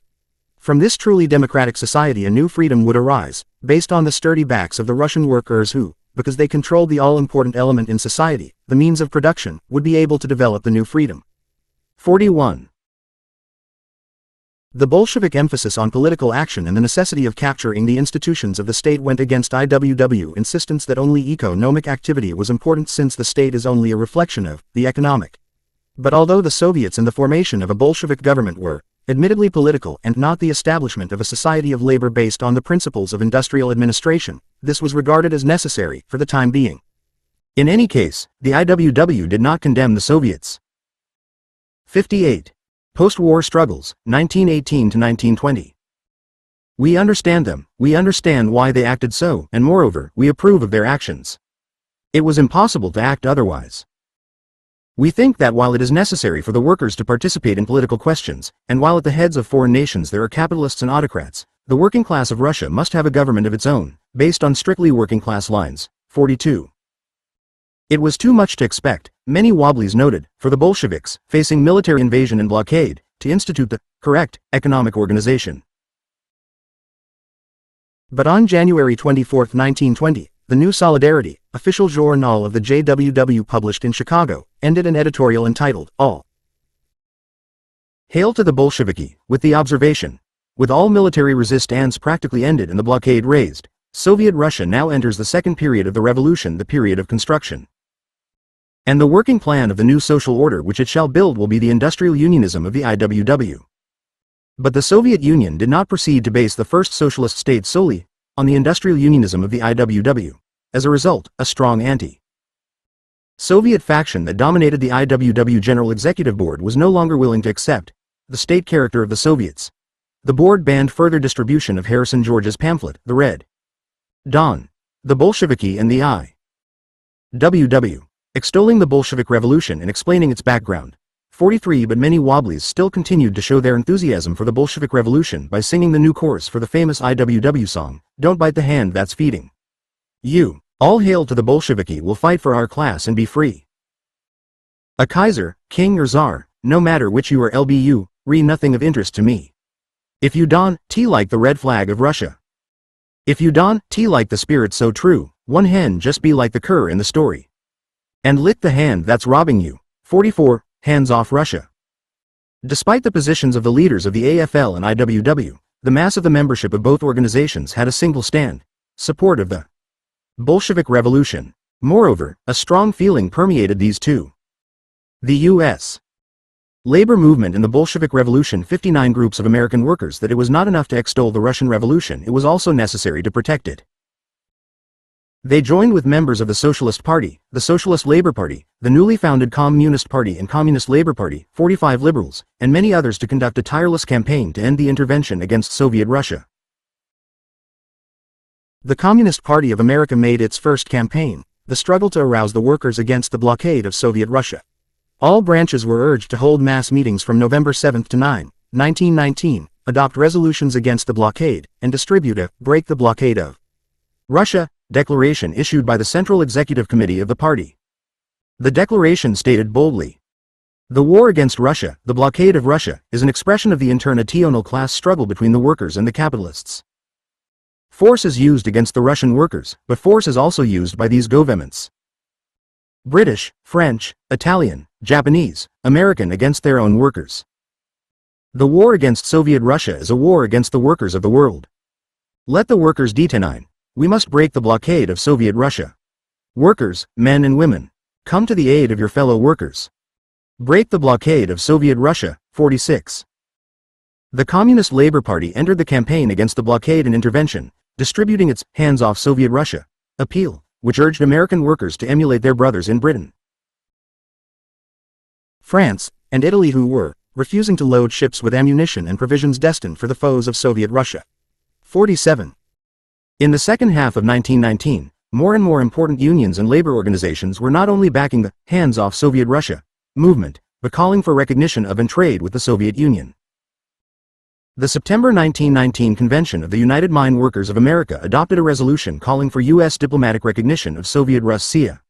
Resolutions supporting the Soviets were adopted by New York trade unions of metalworkers and engineers, the Chicago Federation of Labor, and many others. The International Congress of Working Women in November 1919 in Washington passed a resolution protesting against the economic blockade of Russia and demanding the removal of all restrictions on sending food supplies to Russia. 48. The Allied intervention and blockade caused widespread suffering in Russia, but for the purpose of overthrowing the Bolshevik government they proved fruitless. To be sure, the anti-Soviet press repeatedly reported the intervention to be a success and the fall of the Bolshevik government. 60. Postwar Struggles, 1918-1920 was a regular weekly feature. It fell with a regularity that in time became tedious, writes Christopher Lasch. Altogether, if the New York Times was to be believed, it fell or was about to fall 91 times in a period of 2 years from November 1917 to November 1919. 49. But by the beginning of 1920 the failure of the intervention was obvious, and in January the blockade against Russia was lifted by the Allied powers. The United States, however, waited until July 7, 1920, before announcing the nominal lifting of the blockade. Later that year Allied warships and troops, including American troops, were withdrawn. 50. Although many reasons were advanced for the failure of the intervention, there was general agreement that the hands-off Russia campaign by American radicals, liberals, and trade unionists, and similar campaigns in other countries, had contributed to ending the intervention. Yet there was still more work to be done, such as achieving U.S. recognition of Soviet Russia and the re-establishment of trade relations between the two countries. The latter received considerable impetus when, following the wartime boom, business suffered a severe setback. In mid-1920, an economic crisis began in the United States that continued until late 1921. The Industrial Production Index dropped 23 points, with coal, iron, steel, and copper industries leading the decline. The number of unemployed mounted, and business and labor urged trade with Russia because it would serve a twofold purpose: alleviate famine conditions in Russia and reduce unemployment in the United States. "We have come to realize now," declared Schlossberg of the Amalgamated Clothing Workers late in 1920, "because the 130 million human beings in Russia are badly in need of the things which we can produce for them, that they will be excellent customers and give us employment if Washington will permit us to work for them." 51. American Labor Alliance. On November 21, 1920, a conference of authorized delegates of New York's labor unions founded the American Labor Alliance for Trade Relations with Russia. Originally the organization was called the American Humanitarian Labor Alliance. The delegates, representing 800,000 organized workers, chose Timothy Healy of the International Association of Firemen and Oilers as chairman of the alliance, and Alexander Trachtenberg of the ILGWU as secretary. A resolution adopted by the conference stated, "The full impact of the post-war depression will be discussed in our next volume." The U.S. Labor Movement and the Bolshevik Revolution. 61. Resolved, that we demand that the State Department take immediate steps to remove all obstacles to trade with Russia, to establish communication by post, cable, and wireless, to restore the right to travel between the United States and Soviet Russia, and to permit the transfer of funds from Russia to be used in the purchase of American goods, to allow authorized representatives of the Soviet government to act in its behalf regarding all commercial transactions and otherwise establish complete and unrestricted relations with Russia. 52. The objectives of the alliance were endorsed by 12 international and national unions, more than a score of state federations of labor, and the central labor unions of 72 cities in 29 states, all of them affiliated with the American Federation of Labor, and representing a membership of 2,500,000 workers. When one realizes that the total membership of the AFL was about 4 million, it is clear that the aims of the alliance received the endorsement of a substantial section of the federation. Leaders in support of the alliance's program included the Central Trades and Labor Council of New York City, 600,000 members, the Chicago Federation of Labor, 400,000 members, the ILGWU, 115,000 members, and the Amalgamated Clothing Workers, 175,000 members. All these except the Amalgamated were affiliated with the AFL, 53. During the summer of 1920, when the American Woolen Company and the Pennsylvania Railroad laid off thousands of workers, and other companies were set to do likewise, Gompers denounced these actions as nothing less than an indictment of management and a heinous offense against a people in need of every possible ounce of production. The Abor, the weekly newspaper of the Railroad Brotherhoods, with almost 500,000 circulation, gave favorable front-page treatment to the activities of the American Labor Alliance for Trade Relations with Russia. See issue of December 1, 1920. However, Donald F. Wieland, on the basis of a study of labor, as well as the publications of the trainmen, railway conductors, and railway expressmen, found that, in all 4 papers there were only 13 direct references that can be given as showing an attitude toward Russia. He states, therefore, that Russia did not take up much of the railroad brotherhood's time during the 1917 to 1925 period. Problems at home. The Plum Plan for one took most of their attention. But he concludes that the brotherhoods would not have objected to Russian recognition by the United States. American Labor in Russia, unpublished M.A. thesis, University of Wisconsin, Madison, 1948, p. 76. The national and international unions endorsing the objectives of the alliance were International Association of Machinists, Amalgamated Clothing Workers, International Ladies, Garment Workers, International Fur Workers, United Cloth, Hat and Cap Makers, International Brotherhood of Firemen and Oilers, International Jewelry Workers, International Woodcarvers Association, International Federation of Hotel Workers, Grand Division of Sleeping Car Conductors, Amalgamated Textile Workers, Eastern Federation of the Brotherhood of Railway and Steamship Clerks.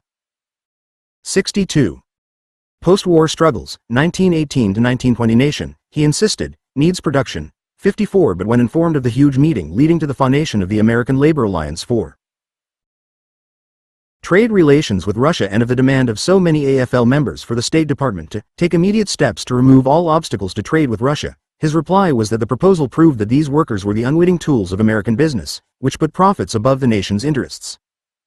For free resumption of trade would be an unlimited opportunity for the Bolsheviks to corrupt the world with propaganda. 55. On the second anniversary of the October Revolution, Ludwig C.A.K. Martins, the Soviet government's official representative in the United States, hailed American labor for its support of his country. I wish to thank the American workingmen and women in behalf of Soviet Russia for the sympathy and helpfulness which they have shown during the past year in their protests against the attacks on Soviet Russia.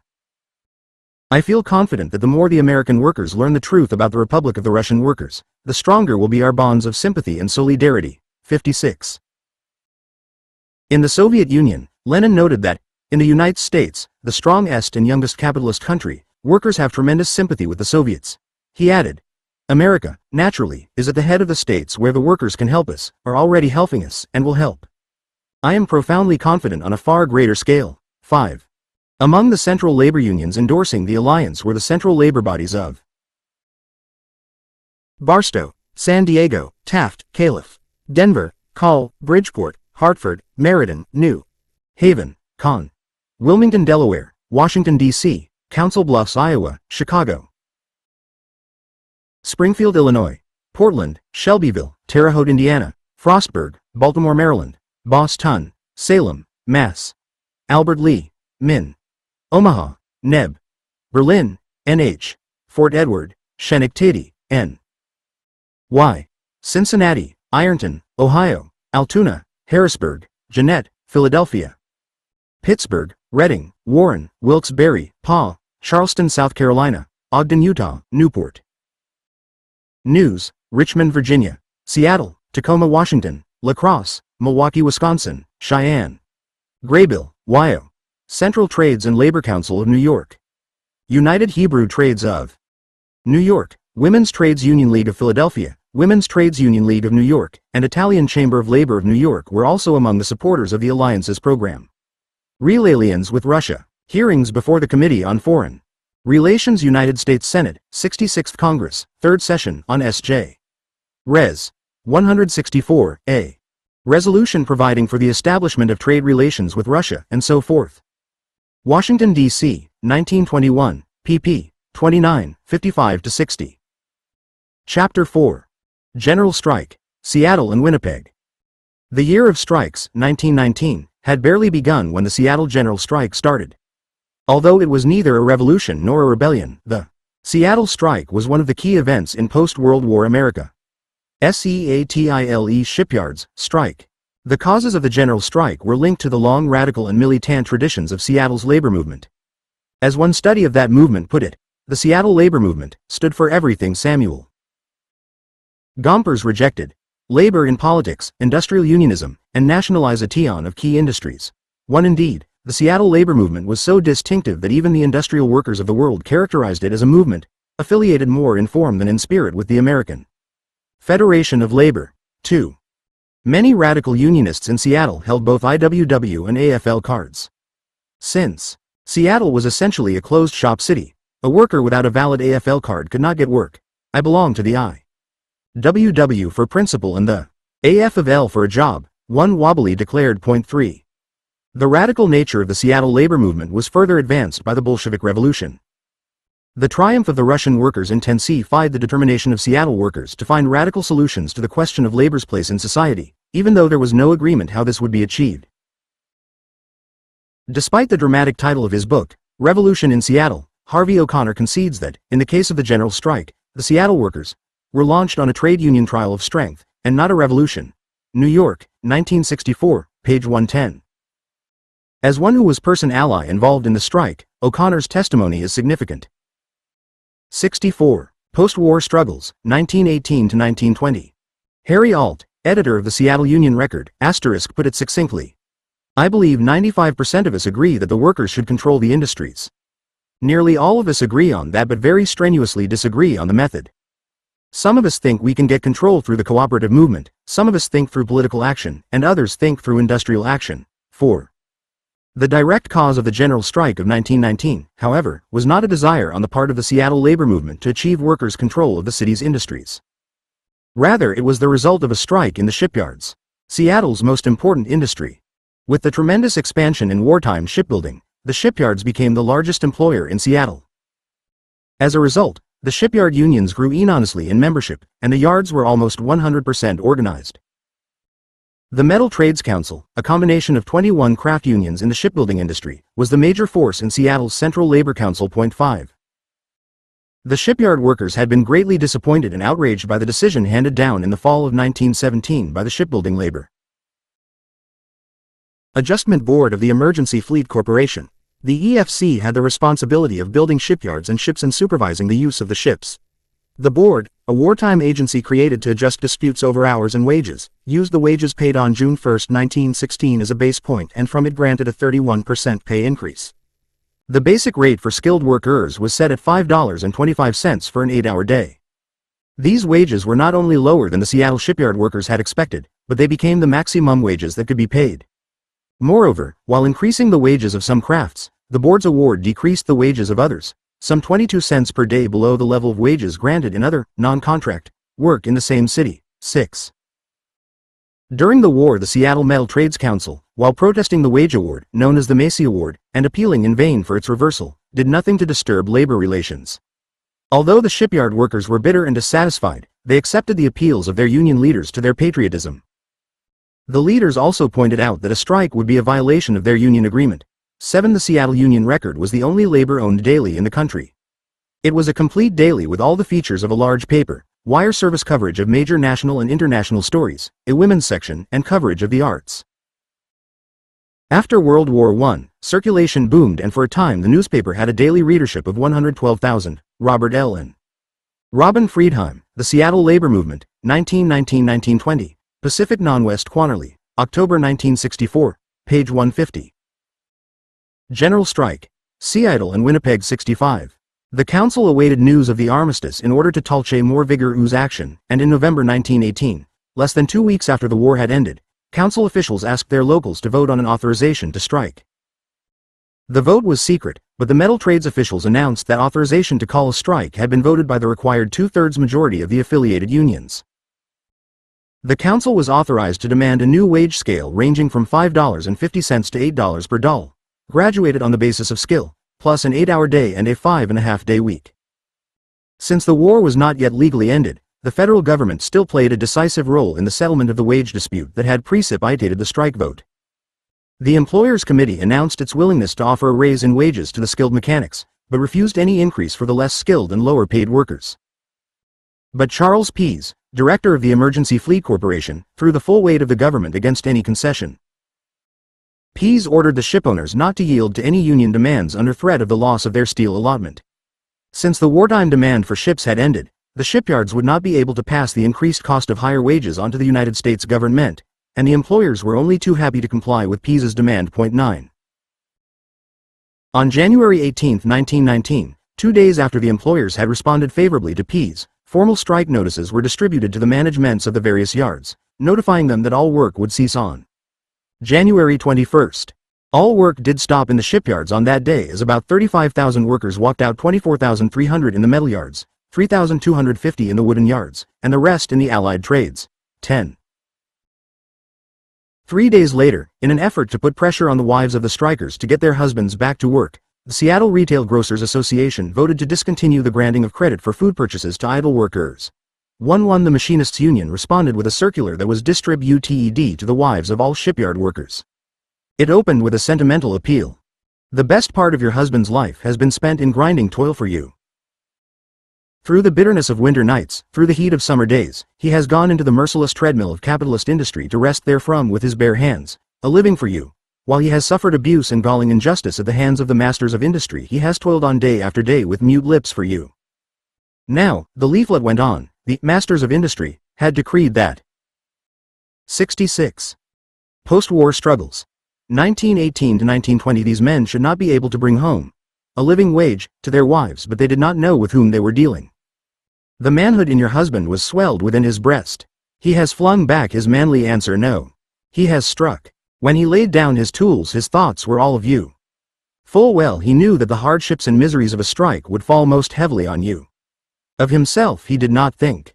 The masters know this well, while they protect their own families from any sign of want with the profits they have wrung from your husband's toil. They hope to make him yield through his fear of seeing you suffer. On this they base their hope of driving him back to work at their own terms to crack the cruel whip of capitalism over his head forevermore. The appeal concluded on an even more emotional note. The eyes of the working class of America today are turned on you. On you they base their hopes, their fears. Stand by your man in this, his hour of trial. Fight by his side in the age-long fight for freedom. Courage, hope it is always darkest before the dawn. Already a new day is breaking overseas. Be brave, be firm, and the vicious wolves of want will be forever driven from the doors of the homes of the working class. 12. Mrs. Eric Lindquist, the wife of one of the strikers, penned her own appeal to the women, which was distributed by the strike committee. This is not the first time I've been called to stand beside my husband and his fellows and uphold their hands in a labor contest. My message is to the women, the mother, wife, daughter, sister, sweetheart of the man in Seattle who aligns in battle for the right to live. Tell these women to raise their eyes on high, and when they feel like crying, just to smile and be cheerful. History tells of no greater bravery than that of the Spartan mothers. What was the task of these noble women? To hold up the hands of their men fighters, to encourage them on the one hand, and on the other to make them understand that the only way to win their approval was to win in battle. When the soldiers left for the front, did the Spartanesses droop and wither? They did not. They swallowed all misgivings and sent their men away with recollections of mothers and wives smiling bravely. That's the big duty the working women of Seattle have cut out for them today, tomorrow, and the next day, and the next till the war. Our men. T1. 13 or WAGMG or A1VMG wage ones 1. So widespread was the response to this appeal that the Seattle Central Labor Union credited Lindquist with having almost single-handedly defeated the strategy of the Seattle Retail Grocers Association. 14. This is undoubtedly a reference to the Bolshevik Revolution and the establishment of the Soviet government, which, as we have seen, was widely supported in Seattle. General strike. Seattle and Winnipeg. 67. Confronted with the employers, charged that the metal trades workers did not support the strike, Boilermakers Local 104, the largest striking union, held a mass meeting on January 26. 6,000 members of the union voted unanimously to support the Metal Trades Council in its calling and handling of the strike. 15. But the employers received renewed support from the federal government as EFC officials, led by Pease, declared publicly that the unions had violated their agreement with the government. They ordered the shipowners to make no effort to resume operations unless the men were willing to accept the Labor Adjustment Board's decision. 16. This prompted the Seattle ILMs to declare in alarm the emergency. Fleet Corporation's intervention in the local shipbuilding strike has developed an entirely new situation. 17. There was good reason for the newspaper's concern. Seattle labor saw the EFC intervention as the beginning of a joint employer-government conspiracy to break the power of the city's militant labor movement and to start an open shop drive. 18. On January 22 at its regular weekly meeting, the Seattle Central Labor Council adopted a resolution proposed by the Metal Trades Council calling upon the affiliated locals to poll their members on the proposal to call a general strike of all organized Seattle workers in sympathy with the shipyard workers. At about the same time, 1,000 delegates attending a Chicago conference called by the International Workers' Defense League to protest the imprisonment of Tom Mooney, voted that if Mooney were not granted a new trial by July 4, 1919, the delegates would act to have their locals call every organized worker in the land out on strike. 19 *. On the evening of January 29, at the regular meeting of the Seattle Central Labor Council, 24 locals, constituting approximately 27% of the locals eligible to vote, reported that their members were willing to strike.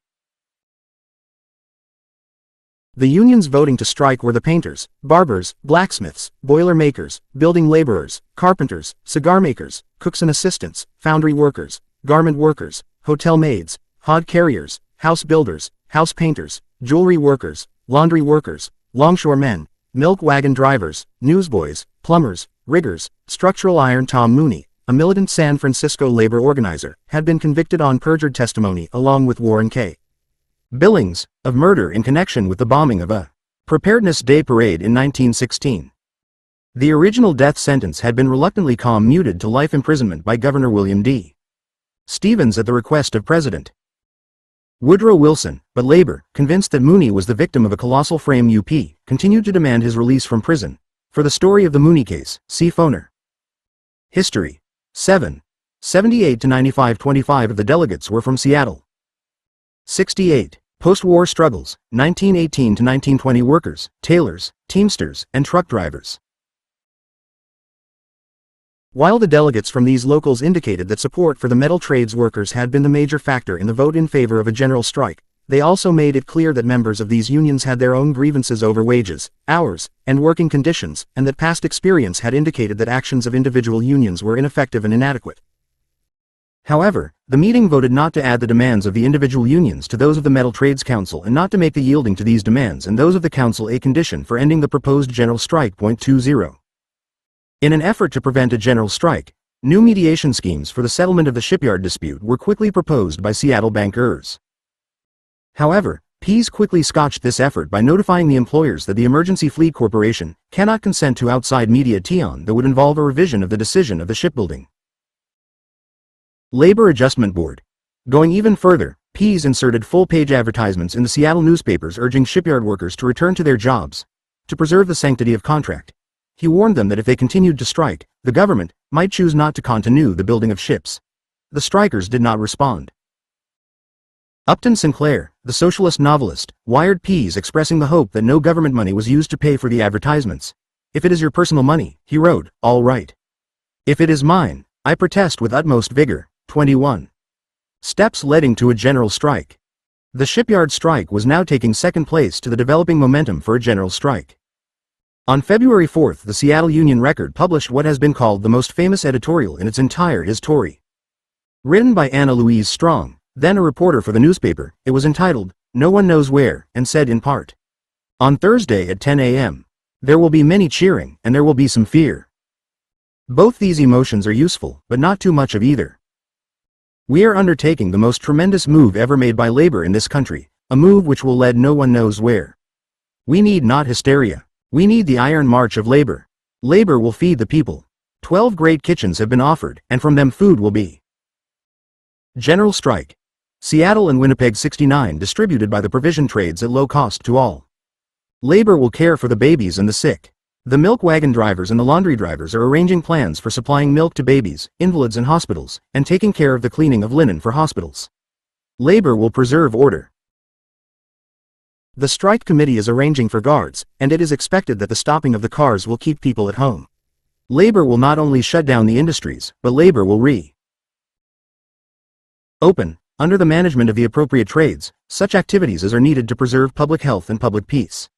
Strong stressed that it was not the withdrawal of labor power, but the power of the strikers to manage that will win the strike. She also referred to the taking over of power by the workers. Robert C. Friedheim, in his detailed history of the Seattle General Strike, criticizes Strong for this language, arguing that the mere mention of the taking of power by the workers frightened the public, leading them to believe that a strike in which Seattle labor wished only to enable the shipyard workers to secure higher wages and shorter hours had been converted into a revolution to overthrow the American system. 22 Yet Strong's was at most a generalized comment. Much more specific was a handbill written by young Harvey O'Connor entitled, "Russia Did It," and distributed after the general strike was announced. In it, O'Connor urged the workers to take over the management of the shipyards. He continued, "The Russians have shown you the way out. What are you going to do about it? You are doomed to wage slavery till you die unless you wake up, realize that you and the boss have no one thing in common, that the employing class must be overthrown, and that you, the workers, must take over control of your jobs, and through them, the control over your lives instead of offering yourself up to the masters as a sacrifice 6 days a week, so that they may coin profit out of DE23 your sweat and two." The leaflet was quickly disavowed by the strike leaders, but nevertheless a report circulated that it was an official statement issued by the General Strike Committee, leaving the distinct impression that the general strike was the first stage of a revolution. 24. The General Strike Committee had been formed on February 2 and consisted of 3 representatives from each union that had voted to set February 6 as the day the general strike was to begin. An executive committee. 70. Postwar Struggles, 1918 to 1920 of 15 members was chosen by the larger committee to plan the details of the strike. 25. The Committee of 15 devoted most of its time to preparing the city to operate at a certain level during the general strike. A labor war veterans guard was established to maintain law and order, and 300 returned veterans, all union members, responded to the committee's call for enlistments in the guard. Requests for exemptions from striking of workers considered essential for health and safety were evaluated. School janitors requested exemption to keep the school plants running but were refused and told to respond to the strike call. Auto drivers were given permission to carry mail only, and to dispatch vehicles on emergency calls for hospitals and funerals if the requests came through union headquarters. Organized firemen and garbage collectors were exempted from participation in the strike. One of the most interesting statements issued by the Committee of 15 concerned the telephone operators. In conformity with the spirit of the Law and Order Committee's desire to prevent rowdyism by disinterested persons, it is the earnest desire after conferring with the officials of the telephone operators union that they cooperate with the strikers police division in maintaining order by placing their entire membership, which voted 100% strong for the general strike, at the disposal of organized labor, this not to include telephone men who desire to postpone the entire shutdown of telephone dispatching wires for the reason that the continuance of same is so essential in the dispatching of our committee work. Those receiving exemptions were to carry large signs reading, "Exempt by the Strike Committee." 26. A troublesome issue facing the Committee of 15 involved the question of furnishing power and light for the city during the general strike. After Leon Green, business agent of Electrical Workers Local 77, threatened to turn off the publicly owned city light plant and plunge the city into darkness, the Committee of 15 overruled him and assured Mayor Ole Hansen that light and power would continue to be supplied. But the Electrical workers insisted that they would not allow light and power to be supplied, maintaining that in this way they could bring the strike to a victorious end within a few days. However, when Mayor Hansen threatened to invoke martial law and operate the city light plant with soldiers, the electricians yielded. The Committee of 15 informed the mayor that except for commercial service the light plant would operate at full capacity. 27. Mayor Hansen was not satisfied. He swore in extra police and requested Governor Ernest Lister to send a National Guard to Seattle. But Henry. General Strike. Seattle and Winnipeg 71. Suazzalo, president of the University of Washington, and Von Thomas, the state attorney general, who had informally taken over the duties of the ailing Governor Lister, telephoned Secretary of War Newton D. Baker, asking for federal troops. Baker immediately authorized Major General John F. Morrison, Western Department commander, to take personal charge. Morrison ordered elements of the 1st Infantry's 13th Division to be dispatched to Seattle. 28. Meanwhile, businessmen took out riot insurance on their property, householders laid in heavy stocks of groceries, Hardware stores unearthed lamp supplies and sold them at considerable profit. The press alternately appealed to the workers not to ruin their city and threatened them with penalties if Bolshevism showed its head. 29. The General Strike. At 10 a.m. on Thursday, February 6, 1919, the Seattle General Strike began. More than 60,000 AFL workers quit work when the 10 o'clock whistle blew. Other working-class organizations joined the walkout. Japanese unions, composed mostly of hotel and restaurant workers segregated by union practice, joined the strike with the approval of the General Strike Committee, which even allowed segregated unions to send non-voting delegates to its sessions.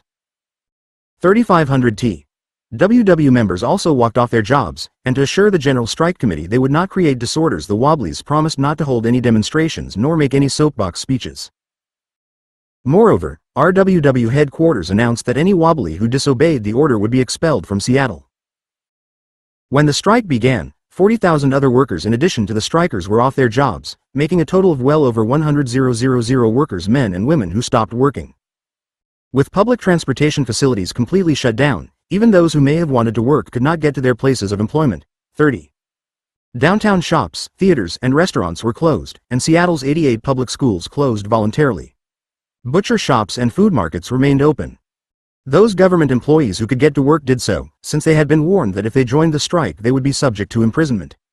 3 newspapers, the Post-Intelligencer, the Star, and the Daily Bulletin, printed abbreviated editions, but with no one to deliver the papers they had to be given away at the plants.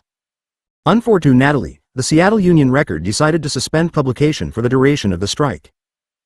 While this was understandable, it deprived workers of pro-labor reporting and interpretation of events, a service that was 72. Postwar Struggles, 1918-1920, sorely needed and that could not be adequately performed by the daily strike bulletins. 31. The following letter from Seattle describes the situation in the city one day after the general strike began.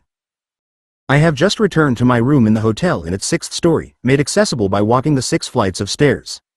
The room is exactly as I left it at noon. I fail to discern the soft touch of a painstaking champanade upon anything. The bed is as I left it, soiled clothes are where I threw them. Among the many female employees of the hotel, the only union girl among them pulled all the others out with her yesterday at 10. Several large posters in the hotel lobby announced to guests that as a result of the strike all employees had walked out, and they are requested to take the inconveniences cheerfully. I went uptown at noon to get a meal at one of the 21 union eating houses, practically the only ones in the city, maintained by the unions themselves in their entirety, operating under a 3-hour shift. But going there I must pass through the Japanese section. What a sight! The streets are noiseless with the exception of the clatter of feet along the sidewalks, and here and there a private automobile. Every commercial establishment is closed with the exception of 2 drug stores. Signs on doors and windows tell the reason. Unfair to organized labor, closed for duration of strike, and some simply have it closed. One Japanese restaurant has on the door a pennant sign, "We never close," but underneath a temporary one saying, "We believe in labor's cause, so we have closed." The 2 adjoining stores have the sign, "So do we." The Jewish Quarter tells a similar story. On Yesler Way a funeral procession passed. On the windshields of the hearse and 10 hired automobiles following, their dot was the sign in red letters, "Exempted by committee." Above Yesler Way most of the stores are open for business, but there is no business to do. Restaurants, soft drink places and candy stores are closed. The sidewalks are not crowded by any means. There are no railing newsboys and the Silk Stocking Brigade is notable for its absence. 3. The care with which the General Strike Committee had prepared for the strike paid off in the orderliness of the city. The 300 men inducted into the War Veterans Guard kept order, even though they served without legal authority, carried no weapons, and wore only a white armband to identify themselves. No one, striker or opponent of the strike, was arrested on any charge related to the walkout. Strikers not assigned to police duty remained at home as requested by the strike committee. Whereas before the strike there was an average of 100 arrests per day, the docket decreased during the strike to an average of 30 per day. 33 Major General J. D. General Strike. Seattle and Winnipeg 73. Leach, whose troops of the 13th Division were on their way to suppress the expected disorder, publicly acknowledged that he was impressed. So, too, was the Seattle Chief of Police. Nevertheless, federal troops did arrive in Seattle after the first day of the strike, and Mayor Hansen ordered special police to patrol the streets. 34. Although there was no disorder, the mayor issued a proclamation on the second day of the strike that gave a completely opposite impression. I hereby guarantee to all the people of Seattle absolute and complete protection. They should go about their daily work and business in perfect security. We have 1,500 policemen, 1,500 regular soldiers from Camp Lewis, and can and will secure, if necessary, every soldier in the Northwest to protect life, business and property. The time has come for the people of Seattle to show their Americanism. Go about your daily duties without fear. We will see to it that you have food, transportation, water, light, gas and all necessities. The anarchists in this community shall not rule its affairs. All persons violating the laws will be dealt with summarily. 35. In another declaration issued on February 9, Hansen claimed that the sympathetic revolution was called in the exact manner as was the revolution in Petrograd, and that it was the first phase of a revolution that was zeroed to spread all over the United States. He called on the entire nation to clean up the United States of America. Let all men stand up and be counted. 36. While Hansen was demagogically capitalizing on the national hysteria, the press joined him in characterizing the general strike as an attempted revolution. No matter that the New York Tribune's correspondent in CTLE reported that the city was completely calm and that there was absolutely no violence.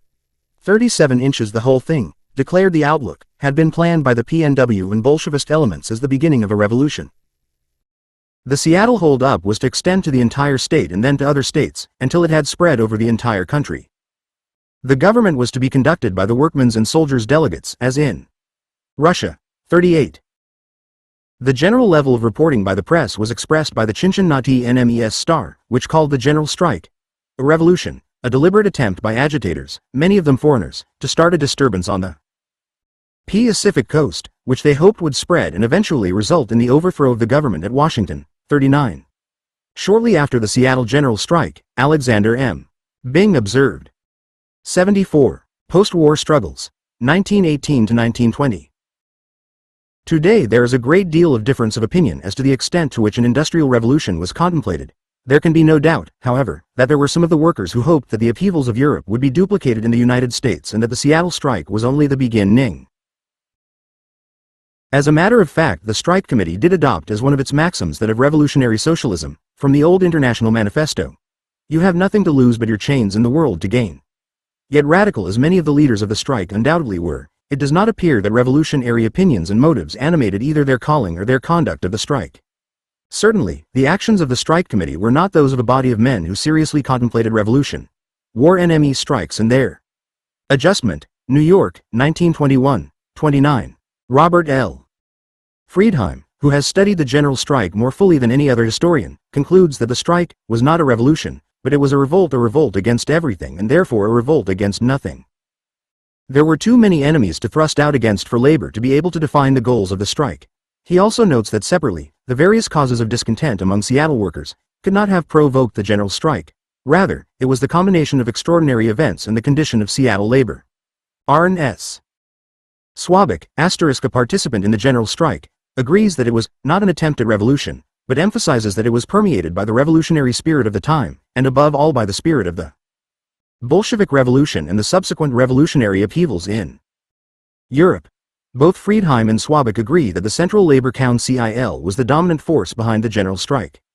On February 7, Mayor Hansen delivered an ultimatum to the General Strike Committee, warning that unless the sympathy strike is called off by 8 o'clock the next morning, he would take advantage of the protection offered this city by the national government and operate all essential enterprises.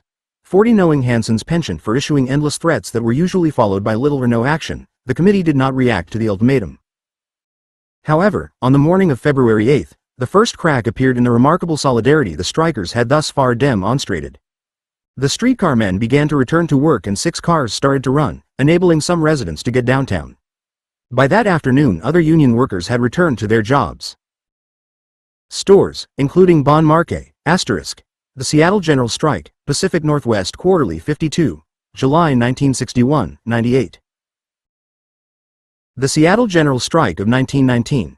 A participant remembers, in Paul Boole, et al. Editors, Free Spirit. Annuals of the Insurgent Imagination, San Francisco, 1987, page 92. General Strike. Seattle and Winnipeg, one of Seattle's leading department stores, began to open. 41. End of the strike 75. Pressures to end the strike were now increasing. The strongest came from the top leadership of the AFL and the international officers of its affiliated unions. Even before the general strike had begun, it was denounced by the AFL as a violation of its rules and regulations. Leaders of international unions whose locals in Seattle were involved wired and telephoned orders forbidding them to participate. 42 Some of these officers even came to Seattle in person to prevent their locals from joining the walkout, but only the printing trades locals yielded to the pressure. Once the strike began, however, the pressure increased. The return to work by a number of unions was attributed to the influence of the international officers present in Seattle. 43.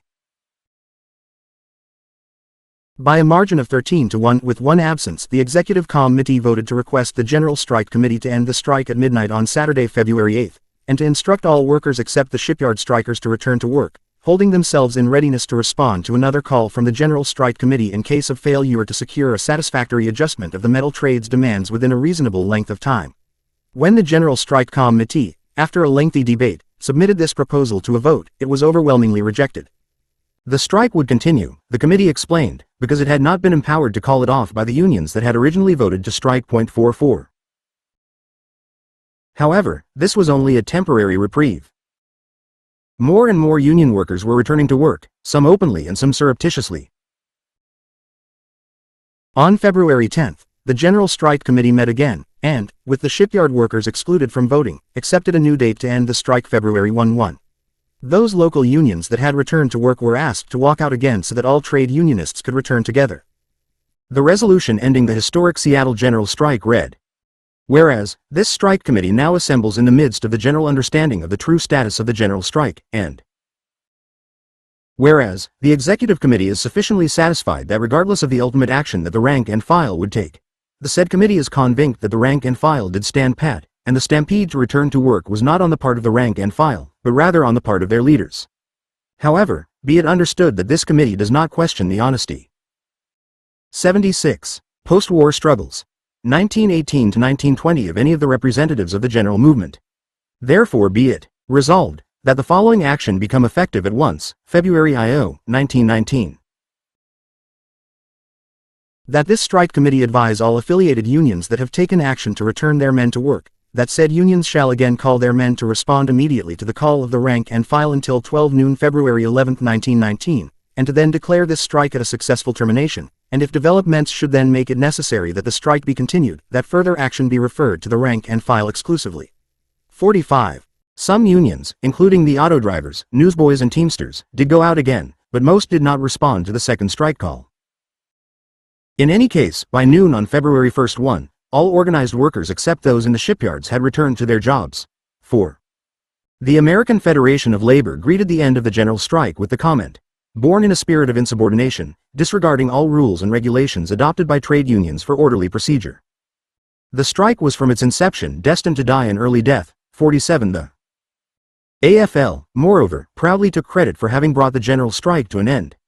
It was the advice and counsel and fearless attitude of the trade union leaders of the American International Trade Unions and not the United States troops, or the edicts of a mayor, which ended this brief industrial disturbance of the Northwest. 48. The press, however, gave Mayor Hansen the credit for ending the strike and praised him for his patriotic conduct.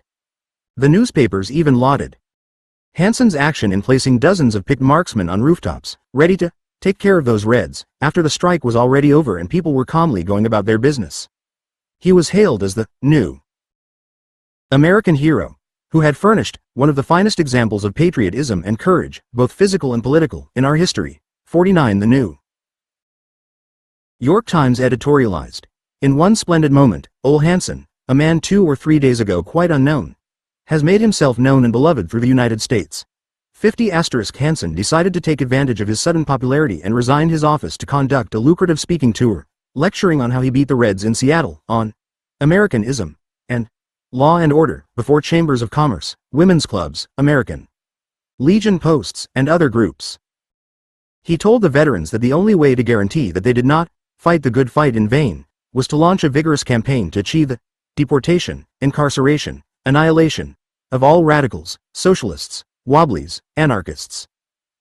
General Strike, Seattle and Winnipeg. 77. The Seattle General Strike demonstrated an amazing solidarity of workers, skilled and unskilled, men and women, and of all nationalities. It extended to the Japanese, who struck in sympathy with the very unions that had in the past discriminated against them. The IWW also struck in solidarity with the AFL unions, making for an almost totally united strike. The strike also revealed an effective and efficient strike machinery. It lasted 5 working days, and each day was characterized by a total lack of disorder and violence. As one contemporary commentator noted, it was the most complete walkout that has ever occurred in America. At the same time, it was the most peaceful, 51. But whereas the General Strike Committee spent a great deal of time organizing the walkout down to the most minute detail, it did nothing to provide the public with information as to the reasons for the general strike, other than describing it as a strike of solidarity, in support of the shipyard workers in their quest for higher wages. The General Strike Committee never clarified why such a strike of solidarity was crucial to the welfare of all workers in Seattle. Robert Friedheim believes that this was the key weakness of the strike. Labor's inability to state reasons and goals for the strike was the major reason for its subsequent collapse. 52. Most other labor historians agree with this conclusion. It was thus not too difficult for an opportunist like Mayor Hansen to capitalize on Seattle labor's mistakes and equate a sympathy strike with a plot to establish a Bolshevist society. The press eagerly picked up this theme, but of course, it is altogether likely that regardless of what the General Strike Committee may have done, the newspapers would have insisted on calling the general strike a Bolshevik plot. The Literary Digest found that, all over the country, papers congratulate the nation on what they consider the complete collapse of our first general strike, a complete victory in our first open grapple with Bolshevism in America. 53 **** and enemy aliens. The fact that the AFL national leadership had played a conspicuous role in breaking the general strike did not prevent Hansen from charging the Federation with disloyalty. In addition to his lectures, Hansen also published Americanism versus Bolshevism, a pamphlet. Carried away by his sudden popularity, Hansen let it be known that he would allow himself to be persuaded to become President of the United States. But his period of popularity lasted only a few months. As we shall see, his place as the American hero was soon taken over by Calvin Coolidge after the governor of Massachusetts broke the police strike in Boston. See New York Times, September 28, 1919, Robert L. Friedheim, The Seattle General Strike, Seattle, 1964, 174-76. The Commercial and Financial Chronicle called the General Strike the first endeavor to apply so-called Bolshevist methods in an American community. 108, February 15, 1919, 642. 78. Postwar Struggles, 1918-1920. The Digest was incorrect in calling it the first general strike. It was actually the 9th in U.S. history. But it was correct in describing the end as a complete collapse of the strike. To be sure, for 5 days a major American city had been paralyzed by the power and solidarity of its workers. Nevertheless, the strike ended in confusion, with some unions returning to work before it was called off and others remaining out. Moreover, the strikers returned without having attained their objective to enable the shipyard workers to get an honorable settlement of their demands. Indeed, while most Seattle workers returned to their jobs, many of the shipyard workers never did. The Emergency Fleet Corporation, in keeping with its warning against a general strike, suspended all construction of vessels being built in Seattle yards and followed this up in April by canceling contracts for the construction of 25 vessels. Thousands of shipyard workers were permanently laid off, and the membership of the unions in the yards was drastically reduced. That of Boilermakers Local 104 was cut by 2/3, 54. On February 11, the day the general strike ended, the nation's New Spa Pers carried an article distributed by Associated Press entitled, Open Shop Strike Sequel. It reported that Seattle unionists returning to their jobs were working alongside non-union men. 2 months before the general strike, the Seattle waterfront had been a closed shop, but, the Dispatch reported, as a result of a program inaugurated by the waterfront Employers Association, now the docks and wharves are again operated on the open shop plan, and this policy will be continued. 55. Continued and extended. In March, the Waterfront Employers Association, along with other business and professional groups and independent employers, organized the Associated Industries of Seattle, whose primary purpose was the promotion of the open shop. 56 In an advertisement published in the Tacoma Leader and the Seattle Post-Intelligencer, the Associated Industries of Seattle spelled out its aim even more precisely. The general strike, it declared, pointed to but one solution. We must smash every un-American and anti-American organization in the land. We must put to death the leaders of this gigantic conspiracy of murder, pillage, and revolution. We must deport all aliens, socialists, nonpartisan leaguers, closed-shop unionists, syndicalists, agitators, malcontents, all these must be outlawed by public opinion and hunted down and hounded until driven beyond the horizon of civic decency. 57 * preceding general strikes occurred in Philadelphia, 1835 and 1910, St. Louis, 1877, New Orleans, 1892, Springfield, Illinois, Waco, Texas, Billings, Montana, and Kansas City, Missouri, 1918. General strike, Seattle and Winnipeg, 79. In the end, this vicious objective was not achieved. But after the defeat of the 1919 general strike, the Seattle labor movement became easy prey for a virulent open-shop drive, and it slid into a long period of decline. 8. Background of the Winnipeg general strike. 3 general strikes took place in Canada in 1919, each generated by local industrial struggles. They occurred in Amherst, Nova Scotia, in Toronto, and in Winnipeg. 59 ***. This wave of general strikes was dubbed Winnipegitis by Canadian trade unionists, in tribute to the greatest general strike in Canadian history. 60. For several dramatic weeks during the early summer of 1919, a general strike that involved even the pole_ice paralyzed Winnipeg. As in Seattle, the Winnipeg upper class immediately linked the strike to world revolution and charged that the Bolsheviks were deeply entrenched in the city. Described as one of the most complete withdrawals of labor power ever to occur in America, 61 The Winnipeg general strike has been perhaps the most widely studied event in Canadian working-class history. Although it is rarely mentioned or discussed in studies of American history, it was associated with U.S. labor because the same international unions with affiliates in Canada were involved. The leaders of these unions and of the AFL and the Railroad Brotherhoods played the same role in Winnipeg that they had in Seattle. The Winnipeg general strike occurred in a year when union membership in Canada increased from 248,887 to 378,047, over 50%, enduring which almost 150,000 workers engaged in 336 strikes and lockouts. Many of the same conditions caused the wave of strikes in Canada as in ***. The businessmen were enraged that a charge of sedition brought by the U.S. government against the editorial staff members of the Seattle Union Record, including Anna Louise Strong, had been dropped. While she was under arrest, Strong's bail was furnished by the Boilermakers Union, which turned over its Liberty bonds for the purpose. Anna Louise Strong, change, FFT greater than RLDS, The Remaking of an American, New York, 1935, 84-85. In Amherst, the local Federation of Labor led the general strike, which spread from the Canadian car and foundry workers' demands that they receive pay equal to that which their 4,000 Montreal co-workers had won in a 3-day strike in early May 1919. The company's rejection of the demand led to a citywide walkout involving all of Amherst's major employers. In Toronto, the metal trades fight for the 8-hour day led the Toronto Trades and Labor Council, TTLC, to demand that metal trades employers negotiate. On May 13, 1919, 44 unions, meeting at the TTLC, voted for a general strike to begin on May 30 unless the right of collective bargaining in the 44-hour week was granted to the Metal Trades Council.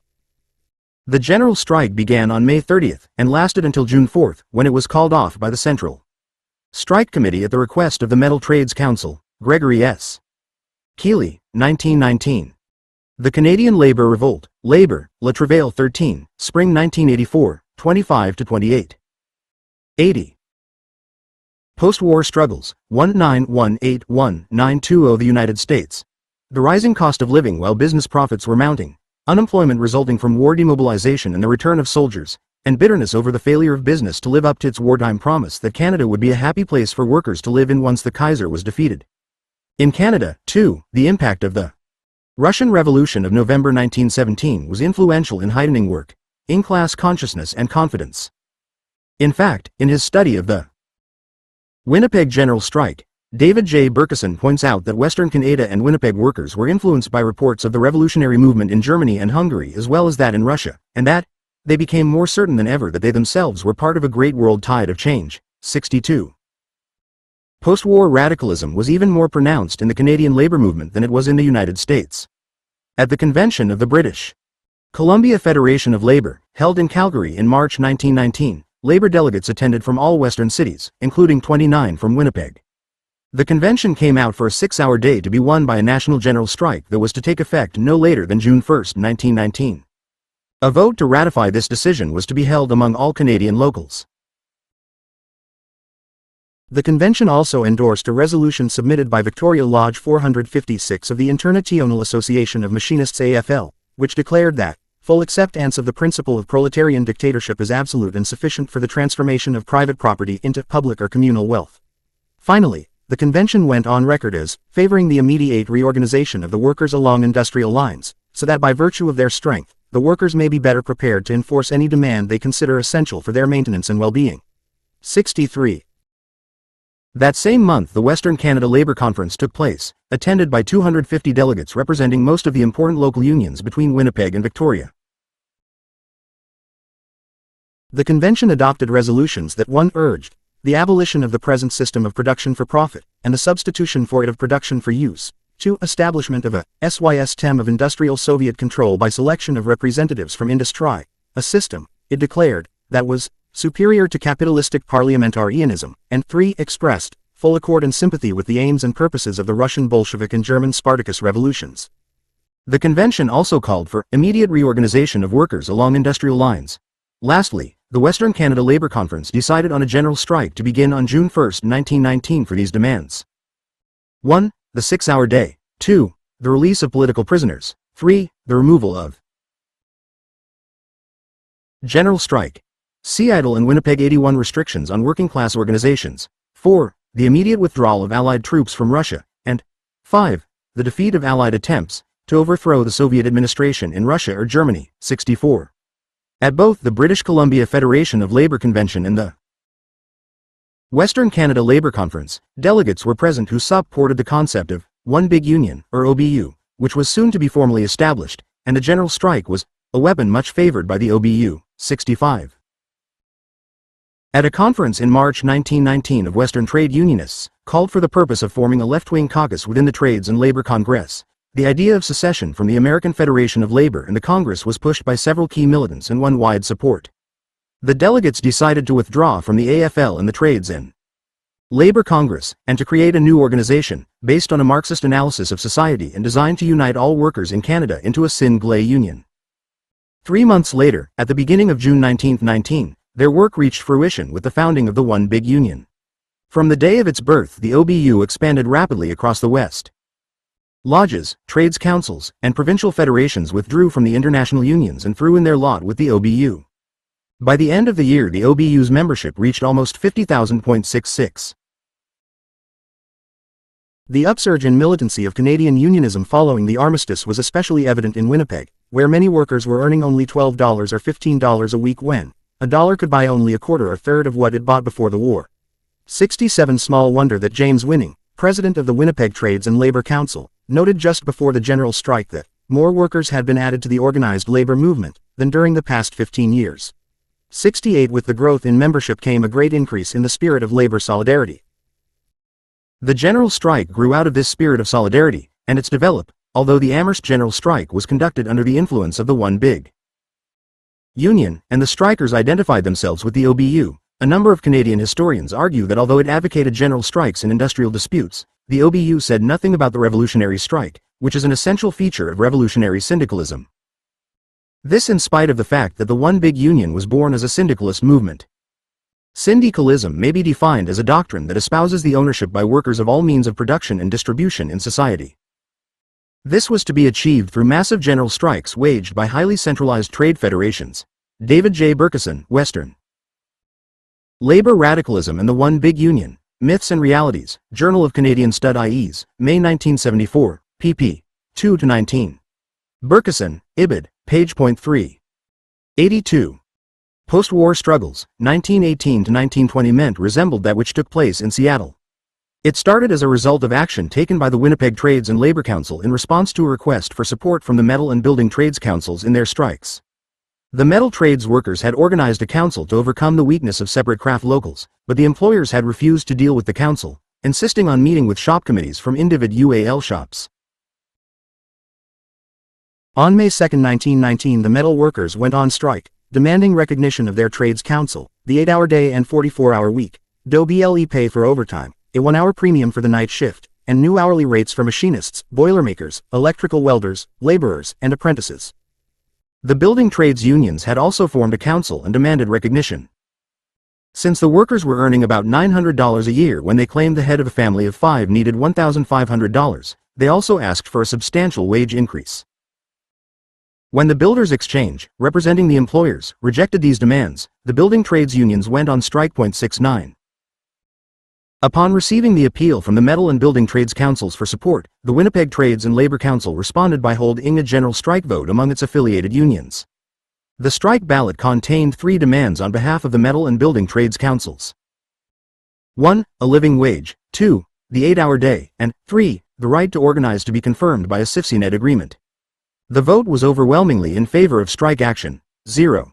The strike begins. The general strike began on Tuesday morning, May 15, at 11 a.m. 12,000 organized workers walked out, followed by an equal number of unorganized men and women.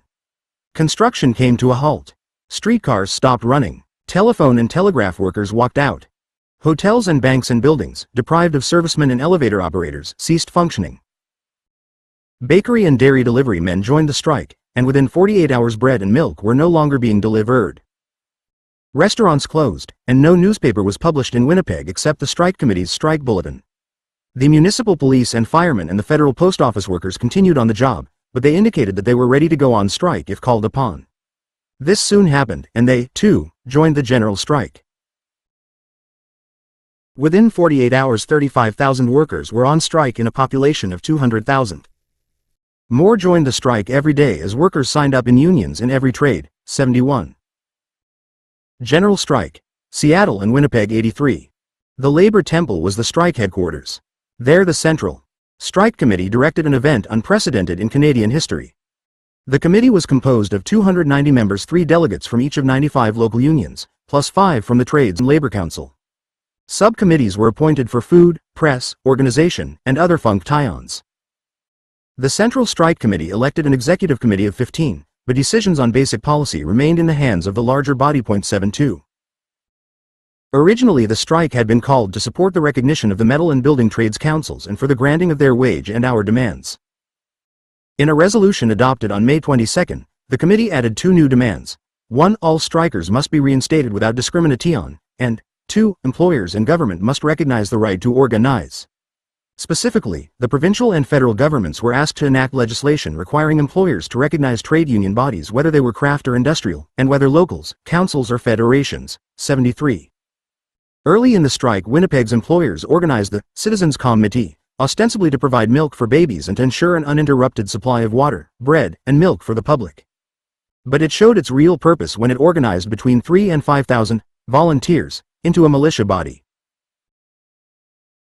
Another purpose of the Citizens' Committee was to promote the view that the strike was a revolution, that a Soviet regime had been installed in the labor temple, and that Winnipeg was zero under Red rule. The general strike was said to have been organized by agents of the One Big Union, which, the Citizens' Committee declared, was Bolshevism pure and simple. The Canadian press also charged that Winnipeg was the second phase of the general strike begun in Seattle, that radical leaders, having failed in Seattle, had come to Canada to try their luck, and that the strike in Winnipeg had been financed and led by radical groups from the United States. 74. No proof was offered to substantiate these charges, since there was none. Early in the strike, the Canadian government sent the Royal Canadian Mounted Police to Winnipeg, and on May 2, when General Ketchum, the general officer commanding the Winnipeg Military District, wired Ottawa for help, the government immediately sent in a battalion of troops and 2 Lewis machine guns. 84. Postwar Struggles, 1918 to 1920. Peg Trades and Labor Council. The provincial government issued a similar ultimatum to the telephone workers. The Winnipeg City Council then informed the firemen and policemen that they must either return to work or be fired. The policemen were also ordered to sign the following agreement. I further agree that I will not join or remain a member of any union or association with whose orders, directives or recommendations we as members are obliged to agree. I will not take part in or support or favor what is known as a sympathetic strike. Upon a breach of the above conditions, I shall be liable to instant dismissal from the force. 75. The Central Strike Committee rejected the federal provincial municipal ultimatums to the government employees. The committee also announced, not a single worker goes back until all are reinstated. 76. Bloody Saturday. A major feature of the strike was the support it received from the returned soldiers. Delegates from the Great War Veterans Association sat on the strike committee, along with 20 other returned soldiers who were delegates from local unions. On May 3, 10,000 ex-servicemen demonstrated before the legislature, demanding an immediate settlement of the strike, withdrawal of the ultimatum to the police, and the enactment of legislation to compel employers to bargain collectively with unions. A delegation met with Premier Norris of Manitoba and asked him to promise that he would settle the strike and bring in legislation for collective bargaining. The answer was, "Call the strike off first." 77. Dissatisfied, the soldiers returned on June 2, and this time they were told by Premier Norris that he was not sure the government had the authority to call a special session of the legislature to enact collective bargaining legislation. The soldiers then demanded that the government resign, and challenged Norris to take the issue to the people in a referendum. 78. On June 9, after the striking police to a man had rejected the ultimatum, the municipal authorities dismissed the regular police force and replaced it with specials, a private force recruited by the Citizens Committee. 2,000 of these strikebreakers were sworn in. 79. On June 17, the top strike leaders were arrested. The Labor Temple and the office of the UE Greater Than STEM Labor News were raided, as was the Ukrainian Labor Temple. The offices were wrecked and files and records were strewn on the floors. A silent parade to protest the arrests and raids was arranged for Saturday, June 2. 1. General strike. Seattle and Winnipeg. 85. That afternoon a large crowd of men, women, and children assembled at the City Hall on Winnipeg's Main Street, preparing to parade behind a large contingent of ex-servicemen. Then the Royal Canadian Mounted Police opened fire on the unarmed strikers and their sympathizers. The officer in command of the RCMP later described Bloody Saturday. About 120 bullets in all were fired into the crowd of men, women and children. They were not marching round the streets, but standing in front of the City Hall. Many were running away when we fired on them. I didn't wait to see if they would run on our charge, but fired. 2 were killed and 30 injured. 81. Winnipeg was immediately placed under military control and 100 strikers were arrested. Public meetings within the city were abandoned. The strike committee explained that because of military control, meetings would be held outside city limits. 82. End of the strike. The strikers had more than the employers and the government opposing them. The presidents of AFL affiliates and officials of the Federation were assisting the anti-strike forces. Gideon Robertson, International Vice President of the Commercial Telegraphers Union, AFL, had been appointed Minister of Labor in 1917. On May 29, 1919, he wrote to Samuel Gompers. In my opinion, the prestige and authority of the international unions whose local membership is participating in the strike should receive the rather serious consideration of the executives of the various organizations concerned. The motives are undoubtedly support of the One Big Union movement. 83. This was all that Gompers had to hear. Soon after he received the mise sage, officers of the international unions with locals in Canada began to oppose the general strike movement. When the Canadian locals that were not on strike asked their international headquarters what they could do to help the strikers, they were informed that their constitutions forbade sympathy strikes, and that in any case the locals could not strike without permission from international headquarters. Some international officers in the United States even recommended strike-breaking. The Brotherhood of Railway Trainmen sent TE following order from its Cleveland headquarters to its Canadian members. In view of a legal strike of members of the Winnipeg Lodge, resulting in terminals in that city being tied up, it is deemed necessary that our organization use every effort to furnish members of the Brotherhood willing to accept positions. 86. Postwar Struggles, 1918-1920 made vacant by the illegal strikers, and that members of the organization be called upon to furnish such assistance to handle business of the road affected. Members of the Brotherhood striking in defiance of international leaders were taken off the membership rolls, and locals defying headquarters had their charters revoked. 84. Fred Tipping, a member of the strike committee, later summed up the attitude of the international unions based in the United States as unsympathetic to the strike. I spent some time in Chicago during the strike, trying to raise some money for the relief of the men who were in need. We were looked upon as a bunch of rebels by the union headquarters. Their attitude was what I should have expected. The strike should never have taken place because they were not officiel. I got no help from them. As it turned out, I met Bill Haywood of the IWW and he gave me the contacts I needed. 85. All serious students of the Winnipeg General Strike dismiss the upper-class fears of revolution as groundless. The strikers, they agree, were not revolutionaries. But the repressive measures of the municipal and national governments, in response to the charges of a revolutionary strike to establish a Soviet Winnipeg, doomed the strike to defeat. As David J. Berkuson puts it, when the federal government decided to involve itself in countering a revolution which never existed, the workers were lost. 86 or as D. C. Master writes, intervention by the Dominion government smashed the strike. 87.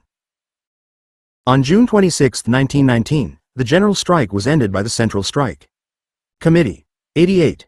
The metal trades and building trades workers returned to their jobs. The former gained a partial victory. In the metal trades, hours were reduced from 55 to 50 per week, with the same pay, and the companies committed themselves to deal with the shop committees instead of only the top local committees. Building trades workers, however, had to content themselves with the understanding that a wage increase would be left for settlement by negotiation. 89. But not one of the major demands of the workers who joined in the general strike was neither recognition of the building and metal trades councils, nor recognition of all Winnipeg unions by the employers, nor a guarantee that all strikers would get their jobs back. On the contrary, thousands of the strikers were locked out, blacklisted, dismissed, or otherwise discriminated against. Members of the Municipal Firemen's Union. General strike. Seattle and Winnipeg 87 were locked out, and some firemen and policemen lost their jobs. Raids on union halls and offices by the Dominion government military police took place in Winnipeg and in other Canadian cities where strikes also had broken out. George S. Keeley lists general strikes in sympathy with Winnipeg in 31 Canadian cities in May to June 1919. The strike in Brandon, May 20 to July 2, was the longest of all the sympathy strikes. 90. Years later, strike committee member Tipping told interviewers, "I wouldn't say that the strike failed. I would say that the direct objectives of the strike were not reached at the time." 91. Reorganization got underway immediately. The Trades and Labor Council set up a committee on July 8 to visit unions. Assistance was organized for unemployed workers, and a program of mass meetings was arranged. The Western Labor News, the council's official organ, declared on July 10, 1919, "The spirit of labor was in no way crushed, it has been but a setback." The setback on the economic front was to be followed by victories in the political arena. All the men who had been imprisoned and others active in the strike received some public recognition.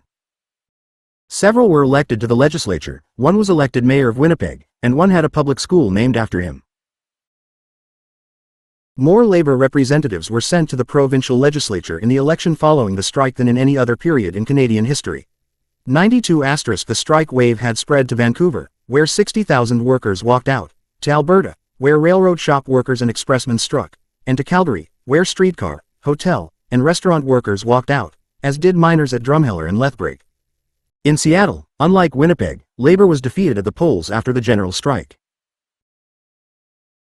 In 1920, James Duncan ran for mayor as candidate of the Triple Alliance, in which labor was the major participant, and defended the general strike.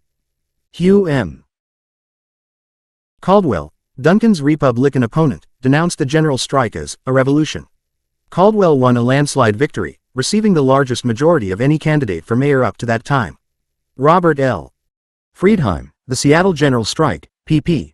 166-69. Chapter 5. The Boston Telephone and Police Strikes. Grievances of telephone operators. One of the most important strikes in 1919 involved Boston's telephone operators. This was hardly surprising, since of all the workers seriously affected by the rising cost of living, probably none felt it more than the telephone operators. The average annual earnings of an operator amounted to about half that of the government clerk and about 65% of the average for a female worker in manufacturing. In fact, with the exception of those areas where operators had raised their wages by strikes, the 1919 earnings of telephone operators, alone of all the workers under government control during the war, remained at their pre-war level. On the other hand, telephone rates had been increased repeatedly. Several months before the Boston telephone operators' union agreement expired on December 3, 1918, Union President Julia O'Connor had proposed a new wage scale to William E. Driver, general manager of the New England Telephone Company. The union's demands illustrate the low level of wages paid the operators. 2.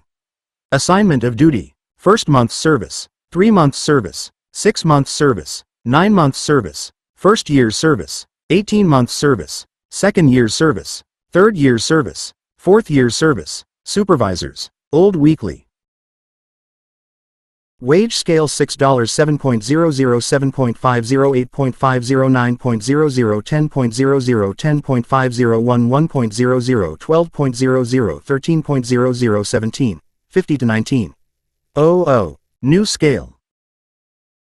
Demands $10 11.00 12.00 13.00 14.00 15.00 17.00 18.00 20.00 22.00 22.50 to 25.00.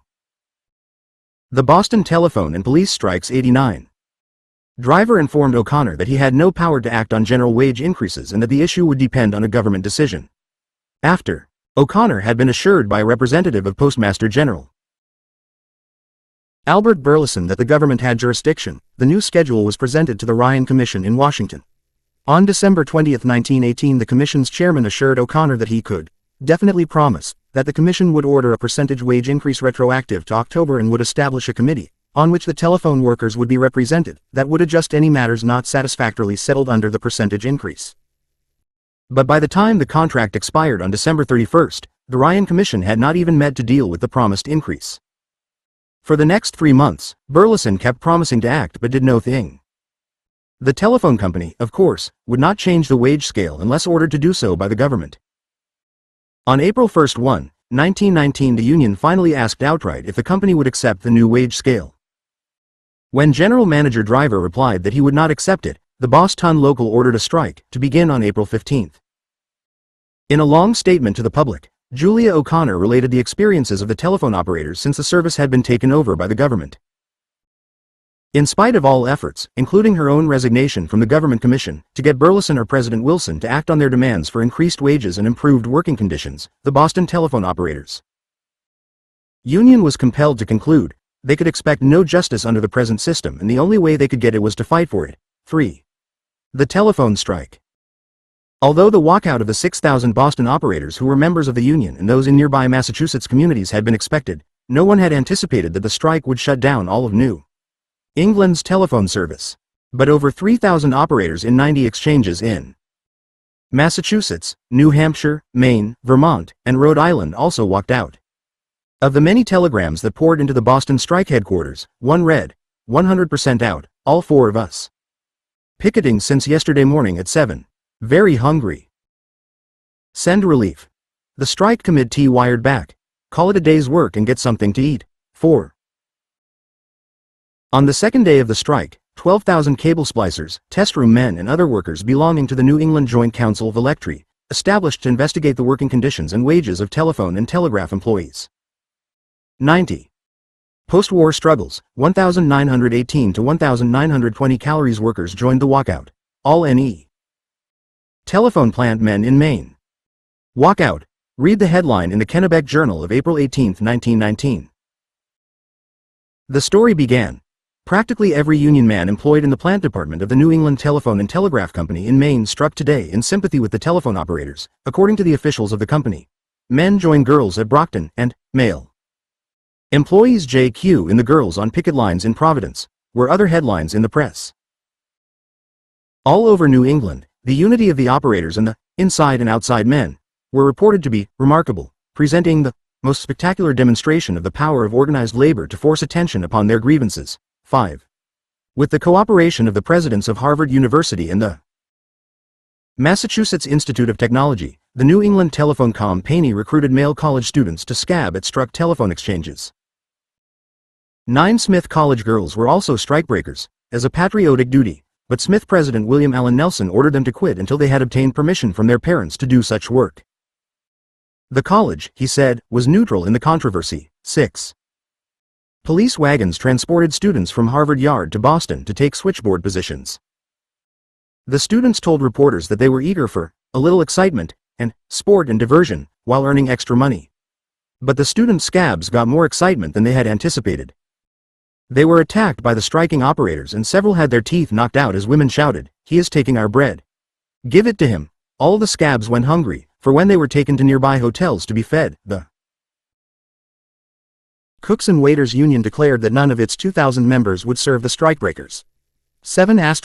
The Chinese were wonderful during the strike, Rose Norwood, a striker, recalled later. They put a long table against the door so that the company could not bring strikebreakers in through the back entrance. They said, "We keep scabs out." 8. In several cities the central labor unions endorsed the strike, praised the operators for their militancy, and publicly announced moral support and financial assistance. The International Brotherhood of Electrical Workers (IBEW) threatened a nationwide walkout if Burleson delayed in recognizing the telephone employees' union and their demands. Only the National AFL refused to come out in favor of the striking telephone workers. Several months before the strike began, AFL Secretary Frank Morrison had announced support of the telephone operators in their dispute with Burl*. The same union also pledged $28,000, its total funds, for use in winning the strike, if necessary. The Boston Telephone and Police strikes 91 Sun and called on organized labor to give these telephone girls every aid. 9. But on the eve of the strike, Samuel Gompers, while conceding that the operators had patiently endured their grievances, urged them not to walk out but to maintain self-control and let the issues be settled by arbitration. "You're only girls," he reminded the operators, "and such strikes have an awful record." 10. Burleson, however, seemed to have more respect for the record of women's strikes, for he reacted swiftly to the strike. To the amazement even of the commercial press, he declared that both the company and the government had been willing to receive the operators' demands, but, for some reason, they have refused to submit their matters and have gone on strike without any cause existing. But he agreed to forgive all past errors and to act, as he put it, for the telephone girls myself. 1. End of the strike. At a conference of strikers and company officials held on April 20, the wage scales demanded by the operators were accepted, with details to be worked out after the women went back to work. Although the men had walked out without any demands of their own and solely out of sympathy with the striking operators, they were to receive an increase of 30 cents a day. Julia O'Connor told the press, "It is the best agreement ever reached by the telephone operators." 12. When we went back to work, Rose Norwood recalled, "We got back pay, better wages and better hours. After that, they put cafeterias in some of the exchanges and we got food at cost." 13. On June 14, 1919, Burleson issued a directive recognizing the right of employees of telephone companies to organize or to affiliate_E with organizations that seem to them best calculated to serve their interests, and no employee shall be discharged, demoted, or otherwise discriminated against because of membership in any such organization. Where requests or demands are now pending, the telephone companies shall immediately proceed to negotiate a settlement. 4. On the heels of this announcement, Julia O'Connor began a nationwide organizing tour. Wherever she spoke, she told the story of the New England strike and how the girls back there won their fight for real recognition of their union and better wages. However, she was quick to add, no thanks to Burleson, and she warned against relying on the postmaster general's June 14 directive to secure union recognition. Autocrat Burleson, she pointed out, had clearly demonstrated himself to be a friend of the telephone companies and an enemy of union recognition. Her message. 92. Post-war struggles, 1918 to 1920. In each of the cities she visited was, the operators must organize to the last girl, if there were to gain an agreement similar to what was won in New England. 1. On the Pacific Coast, in the South, and in the Midwest, O'Connor's organizing tour was followed by settlements in which the telephone workers won wage increases modeled after the New England Agreement and including union recognition. 16. Background of the Boston police strike. In 1919, the Boston police force numbered 1,544 officers and patrolmen. In a year of massive, militant strikes, the walkout by fewer than 2,000 Boston policemen drew as much attention as the more extensive struggles of the nation's working class. As it had done with the other labor struggles of the period, the press rushed to characterize the desire of Boston's police to redress their grievances as part of a Bolshevik plot. The grievances were primarily a pay scale that lagged behind wartime inflation, excessively long working hours, and filthy, antiquated facilities. In 1885, the predominantly Protestant Massachusetts legislature took control of the Boston police away from the city's first Irish mayor and created a police commission whose members would be appointed by the governor. In 1906, the commission was replaced by a single commissioner and the governor was given the authority to appoint the Boston police commissioner to a term of 5 years, as well as the power to remove him.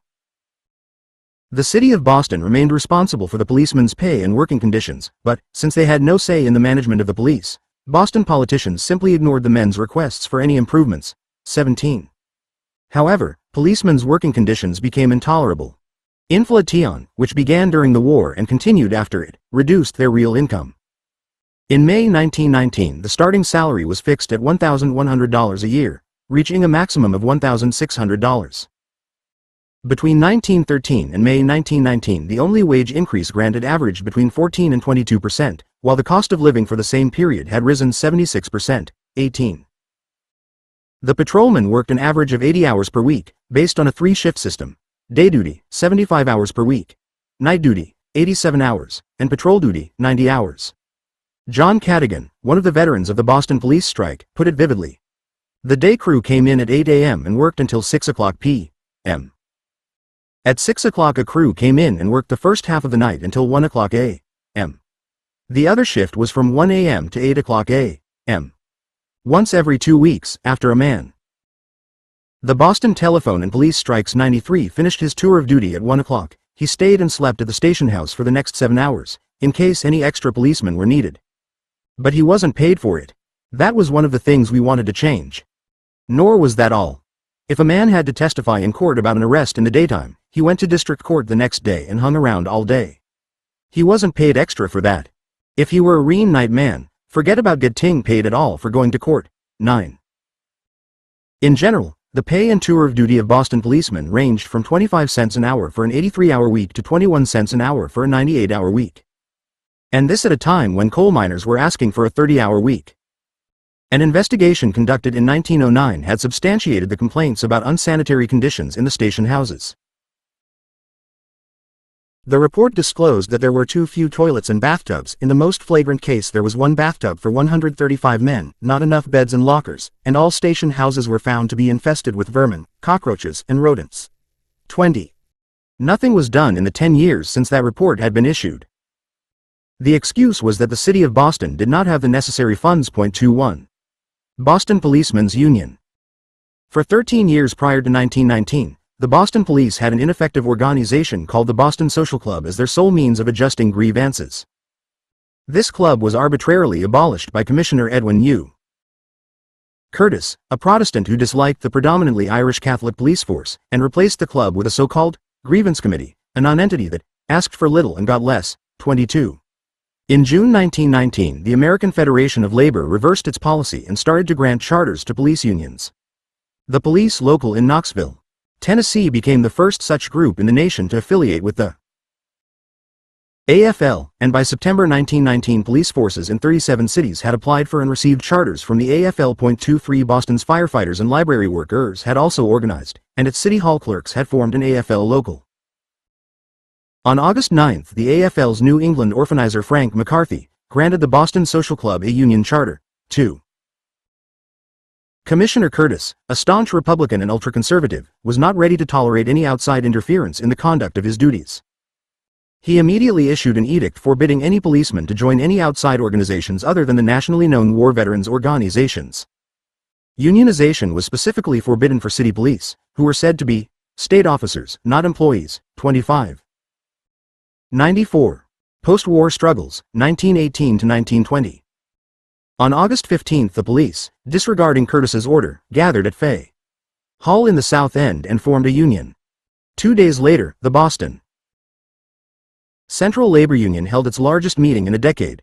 The mood was militant, writes Francis Russell in his History of the Police Strike. A delegate introduced a carefully prepared resolution denouncing Curtis's actions as a tyrannical assumption of autocratic authority, foreign to the principle of government under which we live. The delegate congratulated the police for their courage in asserting their rights, promised every atom of support that labor can bring to bear, and bade a hearty welcome to the policemen's union to the ranks of organized labor. 26. Commissioner Curtis was unmoved. He refused to meet with a committee of the new union, and late in August he suspended 8 members of the committee and 11 other union officials. A trial was scheduled to determine if they were guilty of violating the commissioner's anti-union rule.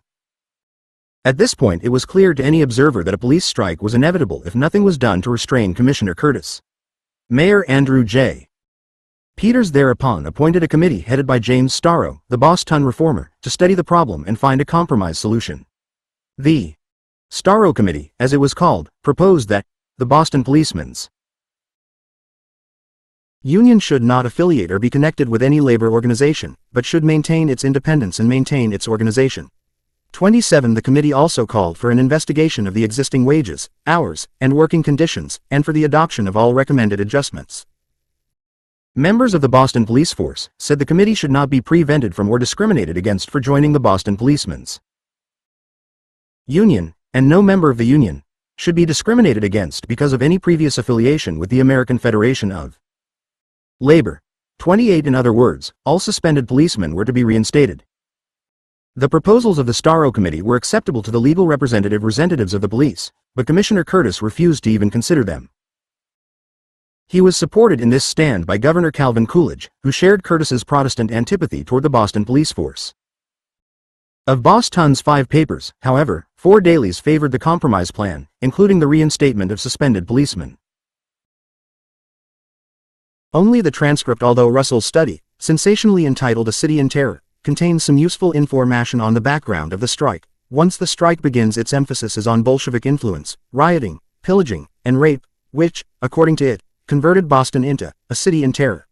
But there is no documentation for these charges, without citing a single source. Russell writes about smuggled Tsarist crown jewels being used to finance subversion. His indiscriminate use of the word mob shows a total unfamiliarity with the work of recent scholars on this subject, such as that of George Rood. The Boston telephone and police strikes supported Curtis's rejection of the Starro Committee's proposals. 29. The strike begins 95. On September 8, the 19 union officials who had been suspended were found guilty of union activism, but instead of being summarily discharged, they were again suspended. The policemen, however, were furious over the rejection of the Starro Committee's proposals, and late that very evening a strike vote was taken by the aroused union members. By the overwhelming majority of 1,134 to 2, the police voted to strike. The strike date was set for the following evening, September 9, 1919.30. On September 9, at 5:45 p.m., 117 policemen left their posts. 427 did not join the walkout. Of these, a number were either ill or on vacation. 31. Governor Coolidge's initial reaction to the strike was to place at Curtis's disposal 100 of the 183 state-controlled Metropolitan Park Police in the Boston area. They gathered immediately in the Chamber of Commerce building. They were told to hold themselves in readiness. They were also reminded that under Massachusetts law they could, when on duty, ask bystanders for help if needed. Anyone who refused to assist them was liable to a month's imprisonment or a $50 fine. 32. But 58 of these volunteers refused to do Boston police street duty as scabs and were immediately suspended. A number of policemen from other Massachusetts towns and cities showed their solidarity by appearing at the strike headquarters. 33. Throughout these developments, Commissioner Curtis kept assuring Governor Coolidge and Mayor Peters that every precaution had been taken to ensure the city's safety in the face of the strike, since he had many volunteers on reserve, among them approximately 250 Harvard students. 34 *. But in reality, the city of Boston was without any police protection on the night of September 9 when the strike began, because Curtis had instructed the volunteer force to report the following morning. A city in terror. On the night of September 9, South Boston was the scene of a Harvard emergency committee of 3 acting deans and 2 seniors opened an all-night recruiting office for strikebreakers at University Hall. When one alumnus protested, the committee replied, "We want it understood that the Harvard students are not going into this matter merely for the sake of defeating the policemen. It is not as strikebreakers that the undergraduates are offering their services. They are enrolling only to protect life and property." Harvard Men in the Boston Police Strike, School and Society 10. October 1, 1919. 425-26. 96. Postwar Struggles, 1918-1920. Able amount of rioting and looting. The next morning the first volunteer policemen reported to their stations and drew badges, revolvers, and nightsticks. Other citizens flocked to police headquarters for pistol permits, and several thousand were issued in one day. One group declared that what was now at stake was, whether any element, no matter what, shall assume control of the destinies not merely of our city, but inevitably of the Republic itself. To the nation's press, that element was the Bolsheviks. 35. On the second day of the strike, Mayor Peters asked for 3,000 additional troops. While the strike was brewing, Coolidge had avoided involvement and had hesitated to call out the State Guard until he was certain that public opinion had turned against the strikers because of the rioting and looting. Now he called up the 11th, 12th, and 15th regiments, plus a machine gun company. These guard companies converged on Boston from across Massachusetts.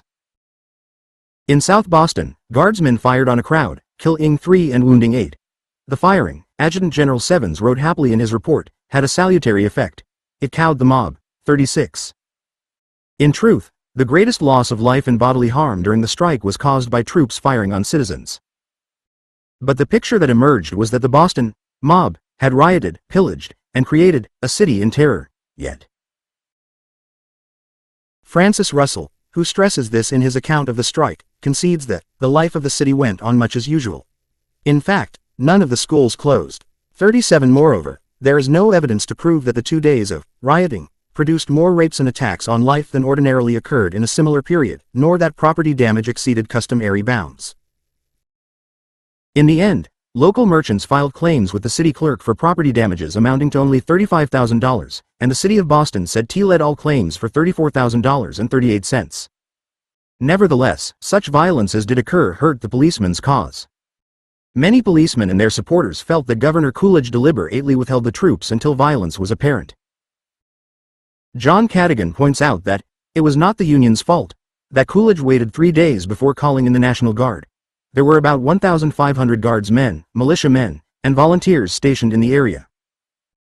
Now, that isn't leaving a city helpless. He concedes, however, that public opinion did turn against the policemen because of the rioting. 39.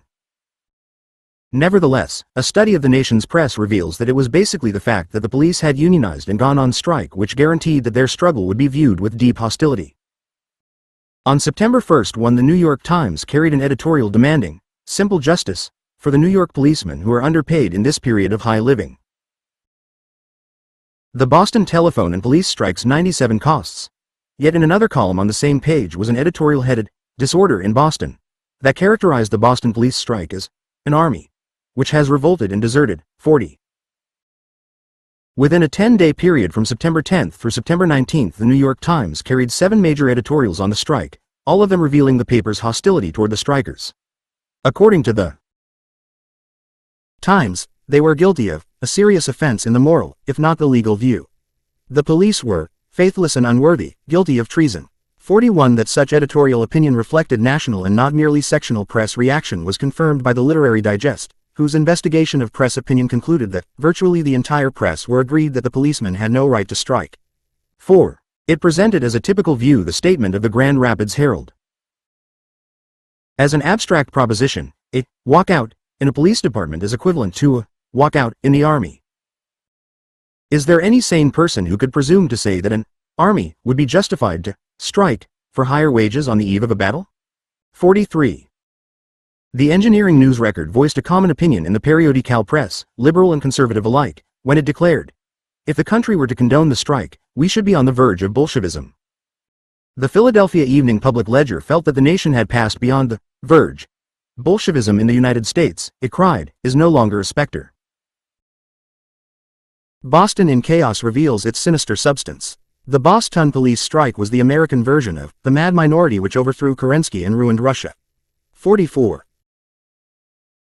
All over the country, newspapers, periodicals, arid political figures denounced the strike in similar language, at the same time ignoring the fact that policemen's unions were established in such cities as Oklahoma City, Knoxville, Washington, D.C., Jersey City, Los Angeles, and Miami. Portland, Oregon, St. Paul, Minnesota, Lynn, Massachusetts, Vicksburg, Mississippi, and Topeka, Kansas. It is a tremendous issue, wrote Massachusetts Senator Henry Cabot Lodge, and if the American Federation of Labor succeeds in getting hold of the police in Boston, it will go all over the country, and we shall be in measurable distance of Soviet government by labor unions. Elihu Root, Wall Street lawyer and former Secretary of War and State, declared that the strike raises distinctly the question whether our system of government represented in the Constitution is to be abandoned or not. If the strike succeeded, it would mean the end of the American government. 98. Postwar Struggles, 1918 to 1920 into the strike as evidence of the poison of unrest that is spreading to America from Europe. 45. We followed the flag and faced death in 2 wars. Won't you tell the people of Massachusetts in which war you served? This question was asked Governor Coolidge in resolutions adopted at a mass meeting of members of the Boston Policemen's Union after they had been stigmatized by the governor as traitors to their country when they struck for improved working conditions. The resolutions said in part, "When we were honorably discharged from the United States Army, we were hailed as heroes and as saviors of our country. We returned to our duties on the police force of Boston. Now, though only a few months have passed, we are denounced as deserters, as traitors to our city and as violators of our oath of office." The first men to raise the cry were those who have always been opposed to giving to labor a living wage. It was taken up by newspapers, who cared little for the real facts. You finally added your word of condemnation. It had great weight, because you were governor of this commonwealth. Among us are men who have gone against spitting machine guns single-handed, and captured them, volunteering for the job. Among us are men who have ridden with dispatches through shellfire so dense that 4 men fell and only the 5th got through. Not one man of us ever disgraced the flag or his service. It is bitter to come home and to be called deserters and traitors. We are the same men that were on the French front. Some of us fought in the Spanish War of 1898. Won't you tell the people of Massachusetts in which war you served? 46. Role of the Central Labor Union. In the end, the key to victory or defeat for the Boston Policemen's Union was the degree of support it received from other AFL workers in the city. At the outset of the strike, prospects for wide and deep backing were bright. Several unions supported the police union's strike despite the fact that their members had suffered at the hands of the men in blue in their own struggles. Even though the tailors in 1913 and the garment workers in 1916 had been beaten and arrested by police, the 3,000 members of the United Garment Workers were fully behind the police strikers. The telephone operators also overlooked the fact that only recently police wagons had transported students from Harvard Yard to Boston to take over their switchboard positions. The Boston Telephone and Police Strikes 99 Seri, to help them win. Several other unions, including the firefighters and the streetcar operators, also expressed a willingness to engage in a general strike. Daniel Looney, president of the Firemen's Union, told reporters, "We are in the hands of the American Federation of Labor. It is for the Central Labor Union to take some action, and what labor demands of us we will deliver." 46. Organized labor in Boston, especially the most militant unions, garment workers, carmen, firemen, telephone operators, and electrical linemen, waited for a signal from the Central Labor Union. At a CLU meeting on the second day of the strike, President O'Donnell polled the delegates of each local secretly on the question of a sympathy strike. 80% of the delegates went on record in favor of striking at once. But O'Donnell and the executive committee, nearly all of whom were conservatives, decided to keep the results secret. Instead, they announced that the issue of a general strike would be decided at the next CLU meeting. While stalling for time in the hope that the strike would be over by then, the Central Labor Union leaders hypocritically announced that the body would continue to work in conjunction with the police union, to the end that justice be given the members of the police union. 47. At the same time, AFL President Gompers worked behind the scenes to prevent a general strike in Boston. Regretting now that the Federation had granted the police a charter, and frightened by the upsurge of labor militancy that had already expressed itself in the Seattle general strike, Gompers announced that he had appealed to the Boston Policemen's Union to cooperate and return to their posts. 48. 85% of the firemen were reported to be in favor of a general strike. The figure reached 100% among the 30,000 members of the United Hebrew Trades, and the same percentage applied to the bartenders. But soon even these unions backed down, while several of the unions that had initially supported the police, such as the telephone operators and the streetcar operators, indicated unwillingness to engage in a sympathy strike. 49. The Boston Central Labor Union, which represented over 100,000 workers in 1919, could still have turned the tide in the policemen's favor. But when the BCLU met, in the largest gathering in the organization's history, it was the conservative leadership that dominated the meeting. President O'Donnell informed the delegates that he and the executive committee had decided that the time was not opportune for ordering a general strike. He reminded the delegates that the eyes of the nation are upon this meeting today. For this and other reasons we are not to act in a manner that will give 100. Post-war struggles. 1918 to 1920, the prejudiced press and autocratic employers a chance to criticize us. We don't intend to give anybody a chance to say we have not used good judgment, as has been said of the police. The delegates voted to accept the committee's recommendation.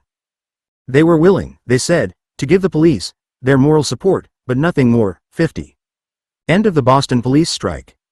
The failure of the Boston Police Union's strike was now a virtual certainty. All of the strikers' some 1,000 men were fired, and the rush of candidates for the new police force began. Soon the new replacements numbered 1,574 more than had been on the force when the strike began. 51. Thus, after the Boston trade unions had withdrawn their support, Commissioner Curtis recruited an entirely new police force to replace the defeated strikers. The strikebreakers were hired from the ranks of unemployed war veterans. The United Garment Workers refused to make uniforms for the new policemen, so many recruits had to go on duty in civilian clothes. 52. In December 1919, the Boston Policemen's Union became the Association of Former Police of the City of Boston. The new policemen were granted a starting salary of $1,400 and a pension plan, and the initial costs of uniforms and equipment were paid for.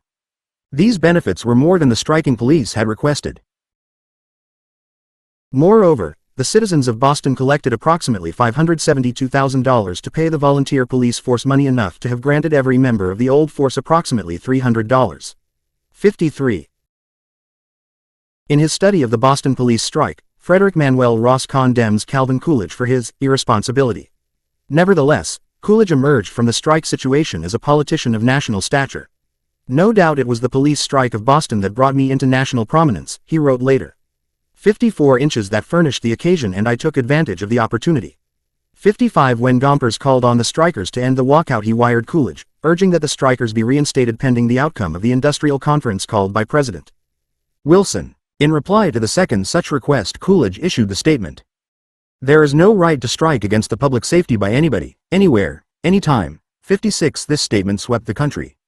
Not even President Wilson's denunciation of the Boston police strike as a crime against civilization, 57 made as deep an impression on the panic-stricken middle and upper classes.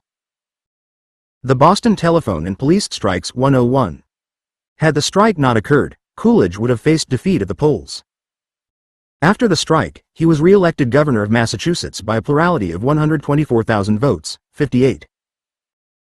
In 1931, 12 years later, the Massachusetts state legislature authorized the reinstatement of the police strikers, but the then police commissioner refused to take any of them back. In any case, 12 years after the event, most of the men no longer expected to return to the force. They were asking only for something approaching vindication. 59. During the streetcar strike of October 1919 in Knoxville, Tennessee, which we will discuss later, police of the city, who were the first to affiliate with the AFL, were reported in the Anti-Labor press to have either stood idly by or actually assisted the strike sympathizers. The press charged that it was because the police were unionized and detested KRL's, Knoxville Railway and Light Company's, strike-breaking efforts.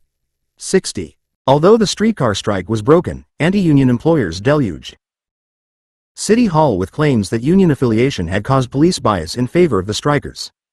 Police Chief Ed M. Haynes promptly suspended several police officers for neglect of duty, but the employers demanded more punitive measures. Under tremendous pressure, the police were forced to meet on November 2 and voted 42-7 in favor of surrendering their union charter. To make sure that the police force remained non-union, the City Commission in mid-November passed an ordinance prohibiting either the police or the firemen from belonging to organizations having the power to order strikes. 61.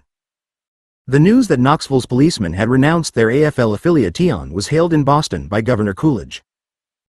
Coolidge exclaimed that the citizens of Knoxville, including members of their police force, are to be congratulated that the issue so vital to their interests has been settled in a clear and decisive manner. 62. The failure of the Boston police strike decided the fate of police unions throughout the nation almost to the present day. After the defeat, police unions, when permitted, were purely local organizations and had no right to strike. In exchange for giving up their union charters, local officials in some places agreed to correct the policemen's grievances. 63 On August 3, 1918, the world-famous Bobbies, the police of London, went on strike and won union recognition after the soldiers made it clear they supported the strikers. In July 1919, the police union called another strike, but this time failed to hold its own against the government, and a bill prohibiting trade unionism in the police forces of England became law. Gerald W. Reynolds and Anthony Judge, The Night the Police Went on Strike, London, 1924, R&E. Fran and Michael Katunta, Sarikes, A Documentary History, London. I-97 1, 169-71.